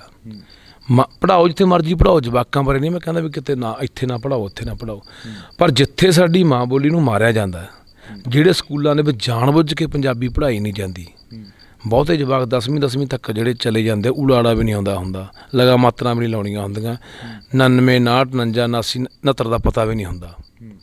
ਉਹ ਜਿਹੜੇ ਉੱਥੇ ਜਿਹੜੇ ਹਾਲਾਤ ਨੇ, ਰੌਲਾ ਇਹ ਠੀਕ ਕਰਨ ਦਾ। ਥੋੜ੍ਹੀਆਂ ਜ਼ਬਾਨਾਂ ਜਿੰਨੀਆਂ ਬੰਦਾ ਵੱਧ ਸਿੱਖੂਗਾ ਉਨੀ ਵਧੀਆ ਗੱਲ ਹੈ, ਸਿੱਖਣੀਆਂ ਚਾਹੀਦੀਆਂ ਨੇ, ਪਰ ਆਪਣੀ ਮਾਂ ਬੋਲੀ ਨੂੰ ਭੁੱਲ ਕੇ ਨਹੀਂ, ਮਾਂ ਬੋਲੀ ਨੂੰ ਛੱਡ ਕੇ ਨਹੀਂ। ਮੈਂ ਇਹ ਕਿਹਾ ਹਮੇਸ਼ਾ। ਪੋਚੇ ਮਾਰਨ ਦਾ ਫਿਰ ਕੀ ਕਾਰਨ ਸੀ? ਜੇ ਕੱਲ੍ਹ ਨੂੰ ਇੰਟਰਵਿਊ ਸੁਣ ਕੇ ਵਿਰੋਧੀਆਂ ਨੇ ਇਹ ਸਵਾਲ ਖੜੇ ਕਰਤੇ, ਫਿਰ ਪੋਚੇ ਕਿਉਂ ਮਾਰੇ ਗਏ ਲੱਖੇਵਰ ਨੂੰ? ਪੋਚੇ ਰੱਖਾ ਅੱਜ ਵੀ ਮਾਰੂਗਾ। ਜਿੱਥੇ ਮਾਂ ਬੋਲੀ ਦਾ ਨਰਾਦਰ ਹੋਊਗਾ, ਸਾਡੀ ਮਾਂ ਬੋਲੀ ਬੋਰਡਾਂ ਤੋਂ ਗਾਇਬ ਕਰ ਦਿੱਤੀ ਗਈ ਜਾਂ ਤੀਜੇ ਨੰਬਰ 'ਤੇ ਲਿਖ ਦਿੱਤੀ ਗਈ। ਅੱਜ ਹੁਣ ਭਗਵੰਤ ਸਿੰਘ ਮਾਨ ਕਹਿ ਰਿਹਾ ਕਿ ਮੈਂ ਪੰਜਾਬੀ ਹੈ ਜਿਹੜੀ ਉਹ 10ਵੀਂ ਤੱਕ ਲਾਜ਼ਮੀ ਕਰਤੀ ਜੀ, ਮੈਂ ਪੰਜਾਬੀ ਦਾ ਪੇਪਰ ਜਿਹੜਾ ਪਹਿਲਾਂ 33 ਨੰਬਰ ਦਾ ਹੁੰਦਾ ਸੀ ਉਹ 50 ਨੰਬਰ ਦਾ ਕਰਤਾ ਹੈ। ਜਿਹਨੇ ਬਾਹਰੋਂ ਆ ਕੇ ਅਪਲਾਈ ਕਰਨਾ ਉਹ ਬੋਰਡ ਦੇ ਵਿੱਚ ਪੇਪਰ ਦੇ ਕੇ 50 ਨੰਬਰ ਲੈ ਕੇ ਅਪਲਾਈ ਕਰ ਸਕਦਾ। ਇਹ ਕਿੱਥੋਂ ਦਾ ਕਾਨੂੰਨ ਹੈ ਯਾਰ? ਝਾਰਖੰਡ ਦਾ ਕਾਨੂੰਨ ਹੈ। ਉਹ ਬਿੱਲ ਲੈ ਕੇ ਆਇਆ, ਕਾਨੂੰਨ ਬਣਨਾ ਹੈ। ਉਹ ਕਹਿੰਦੇ ਵੀ ਜਿਹੜਾ 1932 ਤੋਂ ਬਾਅਦ ਦਾ ਜੰਮਿਆ ਉਹ ਸਰਕਾਰੀ ਨੌਕਰੀ ਨਹੀਂ ਲੈ ਸਕਦਾ। ਆਪ ਬੋਨਾਫਾਈਡ ਵੀ ਤੁਸੀਂ ਪੀੜ੍ਹੀ ਦਰ ਪੀੜ੍ਹੀ, ਪੁਸਤ ਦਰ ਪੁਸਤ ਕਿੰਨੇ ਸਮੇਂ ਤੋਂ ਉੱਥੇ ਰਹਿ ਰਹੇ ਹੈ। ਹਿਮਾਚਲ ਦਾ ਕਾਨੂੰਨ ਹੈ, ਉੱਤਰਾਖੰਡ ਦਾ ਕਾਨੂੰਨ ਹੈ। ਇੱਥੇ ਕਿਉਂ ਨਹੀਂ ਬਣ ਸਕਦਾ? ਇਹੀ ਗੱਲ ਤਾਂ ਮੈਂ ਭਗਵੰਤ ਸਿੰਘ ਮਾਨ ਨਾਲ ਕੀਤੀ ਸੀ। ਮੈਂ ਕਿਹਾ ਇੱਥੇ ਕਿ ਇਹ ਨਾਅਰਾ ਕਿਉਂ ਨਹੀਂ ਦਿੰਦੇ ਵੀ ਪੰਜਾਬ ਪੰਜਾਬੀਆਂ ਦਾ, ਸਰਕਾਰੀ ਨੌਕਰੀ ਹੋਵੇ, ਪ੍ਰਾਈਵੇਟ ਨੌਕਰੀ ਹੋਵੇ। ਪੰਜਾਬ ਤਾਂ ਮੈਨੂੰ ਲੱਗਦਾ ਖੁਦ ਮੁਖਤਿਆਰੀ ਮੰਗਦਾ ਸ਼ਾਮਲਾਟ ਬਣ ਗਿਆ। ਜਿਹਦਾ ਜੀਅ ਕਰਦਾ ਉਹੀ ਆ ਕੇ ਦੱਬਦਾ। ਇੰਨੀ ਜਰਖੇਜ਼ ਧਰਤੀ ਦੱਬੀ ਜਾ ਰਹੀ ਹੈ, ਕੋਈ ਇੱਥੇ ਕਿਸੇ ਨੂੰ ਰੋਕ ਟੋਕ ਨਹੀਂ ਹੈਗੀ। ਅਤੇ ਅਸੀਂ ਰਾਜਸਥਾਨ ਚਲੇ ਜਾਈਏ, ਭੁੱਡ ਹੈ, ਕੀ ਆ ਉੱਥੇ? ਰੇਤਾ ਹੈ। ਉਹ ਰੇਤੇ 'ਚ ਵੀ ਅਸੀਂ ਮਰਲਾ ਨਹੀਂ ਖਰੀਦ ਸਕਦੇ, ਗਿੱਟ ਥਾਂ ਨਹੀਂ ਖਰੀਦ ਸਕਦੇ। ਅੱਜ ਜਾ ਕੇ ਤੁਸੀਂ ਦੇਖ ਲਓ, ਜਾ ਕੇ ਥਾਂ ਲੈ ਲਓਗੇ। ਅਤੇ ਪੰਜਾਬ ਜਿੱਥੋਂ ਮਰਜ਼ੀ ਚੱਲ ਕੇ ਜੋ ਮਰਜ਼ੀ ਅਗਲਾ ਕੇ, ਹੁਣ ਮੈਂ ਬਹੁਤ ਵਾਰੀ ਬੋਲਿਆ ਕਿ ਹਿਮਾਚਲ ਦੇ ਬੰਦਿਆਂ ਨੇ ਮਨਾਲੀ ਦੇ ਵਿੱਚ ਕਲੋਨੀ ਕੱਟੀ ਹੈ। ਪੰਜਾਬੀ ਬੰਦਾ ਪਲਾਟ ਖਰੀਦ ਕੇ ਘਰ ਨਹੀਂ ਪਾ ਸਕਦਾ। ਸਾਨੂੰ ਤਾਂ ਸਾਡੇ ਘਰੋਂ ਹੀ ਕੱਢੀ ਜਾ ਜਾਂਦੇ ਨੇ ਯਾਰ। ਆ ਇੱਥੇ ਮੇਰੇ ਰਾਮਪੁਰੇ ਬਿਹਾਰੀ ਚੌਂਕ ਬਣਿਆ ਹੋਇਆ, ਬਿਹਾਰੀਆਂ ਦੀ ਅੱਡ ਕਲੋਨੀ ਹੈ। ਲੁਧਿਆਣੇ ਚਲੇ ਜਾਓ, ਆ ਪਿੱਛੇ ਜੇ ਹੁਣ ਇੱਕ ਮੈਂ ਦੇਖ ਰਿਹਾ ਸੀਗਾ ਕੱਲ੍ਹ ਦੀ ਕੋਈ ਵੀਡੀਓ ਦੁਸ਼ਹਿਰੇ ਵਾਲੇ ਦਿਨ ਦੀ, ਉਹਨੇ ਦਿਖਾਈ ਹੈ ਮੁੰਡੇ ਨੇ, ਕਹਿੰਦਾ ਤੁਹਾਨੂੰ ਮੈਂ ਲੁਧਿਆਣੇ ਦਾ ਦਿਖਾਉਣਾ। ਇਹ ਕਹਿੰਦਾ ਉਹ ਏਰੀਆ ਹੈ ਜਿਹੜਾ ਪੂਰਾ ਪੋਸ਼ ਏਰੀਆ, ਕਹਿੰਦਾ ਵੀ ਇੱਥੇ ਤੁਹਾਨੂੰ ਦਿਖਦਾ ਵੀ ਕੋਈ ਪੰਜਾਬੀ ਨਜ਼ਰ ਆਉਂਦਾ? ਸਾਰੇ ਬਈਆਂ ਦੇ ਜਵਾਕ, ਬਈਆਂ ਦੇ ਪਰਿਵਾਰ ਤੁਰੇ ਫਿਰਦੇ ਆ। ਆ ਜਲੰਧਰ ਵਾਲੇ ਪਾਸੇ ਗਾਹਾਂ ਟੱਪ ਜਾਓ, ਹੁਸ਼ਿਆਰਪੁਰ, ਨਵਾਂ ਸ਼ਹਿਰ ਵਾਲੇ ਪਾਸੇ ਬਈਏ ਪਿੰਡਾਂ ਦੇ ਮੈਂਬਰ, ਸਰਪੰਚ ਵੀ ਬਣਨ ਲੱਗ ਗਏ। ਤਾਂ ਇਹ ਜਿਹੜੇ ਹਾਲਾਤ ਨੇ, ਇਹਨਾਂ ਲਈ ਹੀ ਮੈਂ ਭਗਵੰਤ ਨੂੰ ਮਿਲ ਕੇ ਕਹਿ ਕੇ ਆਇਆ ਸੀ ਕੋਈ ਇਹੋ ਜਿਹੀ ਨੀਤੀ ਬਣਾ, ਲੈ ਕੇ ਆਏ ਕਾਨੂੰਨ ਬਣਾ ਕਿ ਪੰਜਾਬ ਦੇ ਵਿੱਚ ਬਾਹਰਲਾ ਬੰਦਾ ਕੋਈ ਜ਼ਮੀਨ ਨਹੀਂ ਖਰੀਦ ਸਕਦਾ ਅਤੇ ਪੰਜਾਬ ਦੇ ਵਿੱਚ ਬਾਹਰਲਾ ਬੰਦਾ ਕੋਈ ਨੌਕਰੀ ਨਹੀਂ ਲੈ ਸਕਦਾ। ਪਰ ਇਹ ਨਹੀਂ, ਇਹਨਾਂ ਦੀਆਂ ਲੱਤਾਂ 'ਚ ਇੰਨੀ ਨਹੀਂ ਜਾਨ ਹੈਗੀ ਕਿ ਇਹੋ ਜਿਹਾ ਕੰਮ ਕਰ ਦੇਣਾ। ਸੋ ਇਹ ਤਾਂ ਹੁਣ ਲੋਕ ਕਰਨਗੇ ਤਾਂ ਠੀਕ ਆ ਬਾਈ, ਅਤੇ ਨਹੀਂ ਹੌਲੀ ਸਾਡੇ ਹਾਲਾਤ ਜਿਹੜੇ ਬਣੀ ਜਾਂਦੇ ਆ ਉਹ ਦਿਖਦਾ ਹੀ ਹੈ ਕਿ ਇੱਥੇ 5-7 ਸਾਲਾਂ ਨੂੰ ਸਾਡੇ ਹਾਲਾਤ ਮਤਲਬ ਇਹੋ ਜਿਹੇ ਬਣ ਜਾਣੇ ਆ ਕਿ ਅੱਜ ਕੱਲ੍ਹ ਤਾਂ ਹੁਣ ਆਪਾਂ ਐਂ ਪੁੱਛਦੇ ਹਾਂ ਬਾਹਰ ਫੋਨ ਕਰਕੇ ਵੀ ਭਾਈ, ਜਾਂ ਇੱਥੇ ਵੀ ਤੁਹਾਡਾ ਭਾਈ ਕੈਨੇਡਾ ਕੌਣ ਗਿਆ ਜਾਂ ਕਿੰਨੇ ਬੰਦੇ ਕੈਨੇਡਾ ਗਏ ਆ, ਫਿਰ ਮਤਲਬ ਬਾਹਰੋਂ ਪੁੱਛਿਆ ਕਰਨਗੇ ਇੱਧਰ ਫੋਨ ਕਰਕੇ ਵੀ ਤੁਹਾਡਾ ਪੰਜਾਬ ਰਹਿੰਦਾ ਕੋਈ। ਐਸ ਲੋਟ ਸਾਡਾ ਜੜਾ ਹੋ ਰਿਹਾ ਬਾਈ। ਲੱਖੀ, ਖੁਦ ਮੁਖਤਿਆਰੀ ਦੀ ਤੁਸੀਂ ਗੱਲ ਕਰੀ ਆ ਚੱਲਦੀ ਗੱਲਬਾਤ ਦੇ ਵਿੱਚ, ਖੁਦ ਮੁਖਤਿਆਰੀ ਦੀ ਗੱਲ ਭਾਈ ਅਮਰਤਪਾਲ ਸਿੰਘ ਕਰਨ ਆਇਆ। ਅਮਰਤਪਾਲ ਸਿੰਘ ਦੀ ਰਾਜਾ ਵੜਿੰਗ ਨੇ DGP ਨੂੰ ਚਿੱਠੀ ਲਿਖਤੀ, ਕਹਿੰਦਾ ਇਹਦੀ ਜਾਂਚ ਹੋਣੀ ਚਾਹੀਦੀ ਆ। ਹੋਰ ਜਿਹੜੀਆਂ ਪੋਲੀਟੀਕਲ ਪਾਰਟੀਆਂ ਨੇ ਉਹ ਕਹਿ ਰਹੀਆਂ ਨੇ ਕਿ ਅਮਰਤਪਾਲ ਸਿੰਘ ਦੀ ਜਾਂਚ ਹੋਣੀ ਚਾਹੀਦੀ ਆ, ਇਹ ਪੰਜਾਬ ਨੂੰ 2 ਟੁਕੜੇ ਕਰੂਗਾ। ਦੇਖੋ ਵੀਰੇ, ਇੱਥੇ ਜਾਂਚਾਂ ਵੀ ਉਹਨਾਂ ਦੀਆਂ ਖੁੱਲ੍ਹਦੀਆਂ ਨੇ, ਹਨ। ਜਿਹੜੇ ਬੰਦੇ ਇੱਥੇ ਪੰਜਾਬ ਦੀ ਗੱਲ ਕਰਦੇ ਆ, ਆਪਦੀ ਕੌਮ ਦੀ ਗੱਲ ਕਰਦੇ ਆ, ਉਹ ਕੋਈ ਨਵੀਂ ਗੱਲ ਨਹੀਂ ਹੈਗੀ ਜਾਂਚ ਖੁੱਲ੍ਹਣ ਵਾਲੀ। ਹੁਣ ਰਾਜੇ ਵੜਿੰਗ ਵਰਗੇ ਜਾਂ ਹੋਰ ਜਿਹੜੇ ਵੀ ਬੰਦੇ ਬੋਲ ਰਹੇ ਨੇ, ਉਹਨਾਂ ਬੰਦਿਆਂ ਦਾ ਆਪਦਾ ਕੀ ਕਿਰਦਾਰ ਹੈ, ਉਹਨਾਂ ਦੀ ਕਿੰਨੀ ਕੁ ਹੈਸੀਅਤ ਹੈ, ਜਾਂ ਉਹਨਾਂ ਨੇ ਪੰਜਾਬ ਲਈ ਕੀ ਕੀਤਾ, ਜਾਂ ਉਹ ਜਿਹਦੇ ਅੱਜ ਹੇਠਾਂ ਲੱਗੇ ਹੋਏ ਨੇ ਉਹਨਾਂ ਨੇ ਪੰਜਾਬ ਨਾਲ ਕੀ ਕੀਤਾ, ਉਸ ਕਾਂਗਰਸ ਨੇ ਪੰਜਾਬ ਨਾਲ ਕੀ ਕੀਤਾ। ਆਪਾਂ ਇਹ ਵੀ ਦੇਖਿਆ ਵੀ ਕਿਸ ਤਰੀਕੇ ਨਾਲ ਸਾਡਾ ਉਹਨਾਂ ਨੇ ਕਤਲੋਗਾਰਤ ਕੀਤੀ ਹੈ ਨਾ। ਤਾਂ ਉਹਨਾਂ ਦੀ ਗੱਲ ਨੂੰ ਬਾਹਲਾ ਮੈਨੂੰ ਲੱਗਦਾ ਕਿ ਅਹਿਮੀਅਤ ਲੋਕ ਵੀ ਨਹੀਂ ਦਿੰਦੇ, ਅਤੇ ਸਾਨੂੰ ਵੀ ਨਹੀਂ ਦੇਣੀ ਚਾਹੀਦੀ ਕਿ ਕੌਣ ਕੀ ਕਹਿ ਰਿਹਾ। ਜਿਹੜਾ ਬੰਦਾ ਸੱਚੇ ਮਾਰਗ 'ਤੇ ਚੱਲਿਆ ਹੋਇਆ, ਸੱਚੇ ਰਾਹ 'ਤੇ ਚੱਲਿਆ ਹੋਇਆ, ਉਹ ਕੋਈ ਗੱਲ ਨਹੀਂ, ਹੌਲੀ ਲੋਕਾਂ ਨੂੰ ਸਮਝ ਤਾਂ ਆਈ ਜਾਂਦੀ ਹੈ ਨਾ। ਕਿਸੇ ਦੇ ਕਹਿਣ ਨਾਲ ਕੀ ਹੁੰਦਾ ਕਿ ਜਾਂਚ ਕਰਾਓ ਜੀ, ਪੜਤਾਲ ਕਰਾਓ। ਜਾਂਚ ਪੜਤਾਲ ਕਰਾਉਣ ਨੂੰ ਕਿਹੜਾ ਕੋਈ ਇੱਥੇ ਡਾਕੇ ਮਾਰਦਾ ਫਿਰਦਾ, ਕੋਈ ਚੋਰੀਆਂ ਕਰਦਾ ਫਿਰਦਾ, ਜਾਂ ਕੋਈ ਹੋਰ ਗਲਤ ਕੰਮ ਕਰਦਾ ਫਿਰਦਾ। ਉਹਨੇ ਕੋਈ ਇਸ ਤਰ੍ਹਾਂ ਕੰਮ ਤਾਂ ਕੀਤਾ ਹੀ ਨਹੀਂ ਕਿ ਜਿਹੜੀ ਉਹਦੀ ਜਾਂਚ ਹੋਣੀ ਚਾਹੀਦੀ ਹੈ। ਬਿਲਕੁਲ। ਇੱਕ ਲਾਸਟ ਦੇ ਵਿੱਚ ਸਵਾਲ ਪੁੱਛਾਂਗੇ ਜਿਸ ਦੇ ਉੱਪਰ ਕਾਫੀ ਸਵਾਲ ਖੜੇ ਹੁੰਦੇ ਨੇ। ਕਹਿੰਦੇ ਕਿ ਲੱਖੇ ਕੋਲ ਫੰਡ ਕਿੱਥੋਂ ਆਉਂਦਾ, ਜਿਹੜੀਆਂ ਐਡੀਆਂ ਰੈਲੀਆਂ ਖੜੀਆਂ ਕਰ ਦਿੰਦਾ ਲੱਖਾ। ਦੇਖੋ ਵੀਰੇ, ਤੁਸੀਂ ਹੁਣ ਗੱਲ ਕਰ ਰਹੇ ਹੋ, ਬਥੇਰੇ ਵਾਰੀ ਉਹ ਸਵਾਲ ਉਹਨੂੰ ਮੈਂ ਜਵਾਬ ਵੀ ਦਿੱਤਾ। ਮੈਨੂੰ ਲੱਗਦਾ ਕਿ ਇੱਕ ਵਾਰੀ ਕੋਈ ਪੁੱਛ ਲਓ, ਸਾਰੇ ਇਕੱਠੇ ਹੋ ਕੇ ਵਾਰੀ ਨਾ ਪੁੱਛਿਆ ਕਰੋ। ਇਹਦੇ ਕੋਲ ਗੱਡੀਆਂ ਜੀ, ਇਹਦੇ ਕੋਲ ਕੋਠੀ ਪਾਈ ਹੋਈ ਆ ਜੀ, ਇਹਦੇ ਕੋਲ ਆਹ ਜੀ, ਇਹਦੇ ਕਿੱਥੋਂ ਜਾਂਦਾ ਜੀ। ਮੈਂ ਪਹਿਲਾਂ ਵੀ ਬਹੁਤ ਵਾਰੀ ਸਵਾਲ ਕੀਤਾ, ਤੁਸੀਂ ਮੇਰੇ ਘਰੇ ਆਏ ਅੱਜ, ਮੇਰਾ ਘਰ ਦੇਖਿਆ ਕਿੱਡਾ ਕੁ, ਮੈਂ ਤੁਹਾਨੂੰ ਲੱਗਦਾ ਵੀ ਮੇਰੇ ਘਰ ਦੇ ਉੱਤੇ 2 ਕਰੋੜ 4 ਕਰੋੜ ਰੁਪਇਆ ਲੱਗਿਆ ਹੋਇਆ। ਆਮ ਹੀ ਘਰ ਦੇਖਣ ਵਾਲੇ, ਜਿਵੇਂ ਆਮ ਲੋਕਾਂ ਦੇ ਘਰ ਹੁੰਦੇ, ਉਹੋ ਜਿਹੇ ਘਰ ਹੈ ਮੇਰੇ ਕੋਲ ਵੀ। ਜਾਂ ਮੈਂ ਕਿੱਡਾ ਕੁ, ਮੈਂ ਕੋਈ ਕਰੋੜ ਰੁਪਏ ਵਾਲੀ ਗੱਡੀ 'ਚ ਘੁੰਮਦਾ, 50 ਲੱਖ ਵਾਲੀ ਗੱਡੀ 'ਚ ਘੁੰਮਦਾ ਜੀ। ਜਾਂ ਕਿੱਡਾ ਕੁ ਯਾਰ ਮੈਂ ਜਾ ਕੇ ਕੋਈ 7 ਸਟਾਰ ਹੋਟਲਾਂ 'ਚ ਖਾਣੇ ਖਾਂਦਾ। ਆਮ ਹੀ ਆ ਮੈਂ ਵੀ, ਜਿਵੇਂ ਆਮ ਲੋਕਾਂ ਦਾ ਚੱਲਦਾ। 10 ਕਿੱਲੇ ਪੈਲੀ ਵੀ ਹੈਗੀ, ਠੇਕਾ ਵੀ ਆ ਜਾਂਦਾ, ਕੋਈ ਸੱਜਣ ਵੇਲੀ ਵੀ ਮਦਦ ਕਰ ਦਿੰਦਾ, ਠੀਕ ਆ। ਜਾਂ ਅਸੀਂ ਜਿੰਨੇ ਸਾਡਾ ਸਰਕਲ ਆ, ਸਾਡਾ ਜਿੰਨੇ ਮੁੰਡਿਆਂ ਦਾ, ਨੌਜਵਾਨਾਂ ਦਾ, ਜਿਹੜੇ ਮੇਰੇ ਨਾਲ ਜੁੜੇ ਹੋਏ ਆ, ਜਦੋਂ ਬਾਹਰ ਵੀ ਜਾਂਦੇ ਆ, ਕਦੇ ਕੋਈ ਗੱਡੀ ਲਿਆਇਆ, ਕਦੇ ਕੋਈ ਗੱਡੀ ਲਿਆਇਆ, ਕਦੇ 500 ਇਕੱਠਾ ਕਰਕੇ ਤੇਲ ਵੀ ਪਵਾ ਲੈਂਦੇ ਆ। ਸੋ ਹੋਰ ਅਸੀਂ ਕਿਹੜਾ ਭਰਾਵਾ ਡਾਕੇ ਮਾਰਦੇ ਫਿਰਦੇ ਹਾਂ। ਜਾਂ ਤੁਸੀਂ, ਮੈਂ ਕਹਿੰਦਾ ਜਿਹੜਾ ਬੰਦੇ ਸਵਾਲ ਕਰਦੇ, ਮੇਰੇ ਨਾਲ ਰਹਿ ਪਓ ਯਾਰ। ਤੁਸੀਂ ਮਹੀਨਾ 2 ਮਹੀਨੇ ਮੇਰੇ ਨਾਲ ਰਹੋ, ਤੁਹਾਨੂੰ ਪਤਾ ਲੱਗ ਜੂ। ਨਾਲੇ ਮੇਰੇ ਫੰਡ ਦਾ ਪਤਾ ਲੱਗ ਜੂ, ਨਾਲੇ ਮੇਰੇ ਕੰਮ ਦਾ ਪਤਾ ਲੱਗ ਜੂ, ਨਾਲੇ ਪਤਾ ਲੱਗ ਜੂ ਵੀ ਰਾਤਾਂ ਕਿਵੇਂ ਝਾਕਣੀਆਂ ਪੈਂਦੀਆਂ। ਟਿੱਪਣੀ ਕਰਨੀ ਇੱਕ ਮੋਬਾਈਲ ਦੇ ਉੱਤੇ ਬਹੁਤ ਸੌਖੀ ਹੈ, ਪਰ ਜਦੋਂ ਤੁਸੀਂ ਸੰਘਰਸ਼ਾਂ ਦੇ ਰਾਹ 'ਤੇ ਹੁੰਦੇ ਹੋ ਨਾ, ਫਿਰ ਬਹੁਤ ਔਖਾ ਹੁੰਦਾ ਹੈ। ਇਹ ਪੈਂਡਾ ਬਹੁਤ ਔਖਾ ਹੈ, ਇਹ ਉਹਨੂੰ ਪਤਾ ਹੁੰਦਾ ਜਿਹੜਾ ਬੰਦਾ ਤੁਰਿਆ ਹੋਇਆ। ਮੈਂ ਕਹਿੰਦਾ ਵੀ ਤੁਸੀਂ ਆ ਜਾਓ, ਮੈਂ ਤਾਂ ਸਾਦਾ। ਜਿਹੜਾ ਵੀ ਬੰਦਾ ਕਹਿੰਦਾ ਇਹ ਟਿੱਪਣੀ ਕਰਦਾ ਵੀ ਇਹ ਕਿੱਥੋਂ ਚਲਾਉਂਦਾ ਜੀ, ਇਹਦੇ ਕੋਲ ਫੰਡ, ਮੇਰੇ ਨਾਲ ਰਹਿ ਕੇ ਦੇਖੋ ਯਾਰ, ਤੁਹਾਨੂੰ ਆਪੇ ਸਮਝ ਆ ਜਾਣੀ ਹੈ ਮੇਰੀ ਜ਼ਿੰਦਗੀ ਕਿਹੋ ਜਿਹੀ ਆ। ਸੌਖਾ ਨਹੀਂ ਹੁੰਦਾ ਬਾਈ। ਕੋਈ ਬੰਦਾ ਇੱਕ ਦਿਨ 1 ਘੰਟਾ ਘਰੋਂ ਬਾਹਰ ਵਗ ਜੇ ਤਾਂ ਮਗਰ ਪਰਿਵਾਰ ਵਾਲੇ ਫੋਨ ਕਰਦੇ ਆ ਵੀ ਆ ਜਾ, ਕਿੱਥੇ ਰਹਿ ਗਿਆ, ਆਇਆ ਨਹੀਂ। ਹਰ ਬੰਦੇ ਦੇ ਘਰੇ ਪਰਿਵਾਰ ਹੈ, ਜਵਾਕ ਹੈ, ਮੇਰੇ ਵੀ ਆ। ਪਰ ਕਈ ਦਿਨ ਨਹੀਂ ਆਉਂਦਾ, ਮੈਂ ਬਾਹਰ ਨਿਕਲ ਜਾਂਦਾ ਜਦੋਂ ਕਿਸੇ ਕੰਮ 'ਤੇ।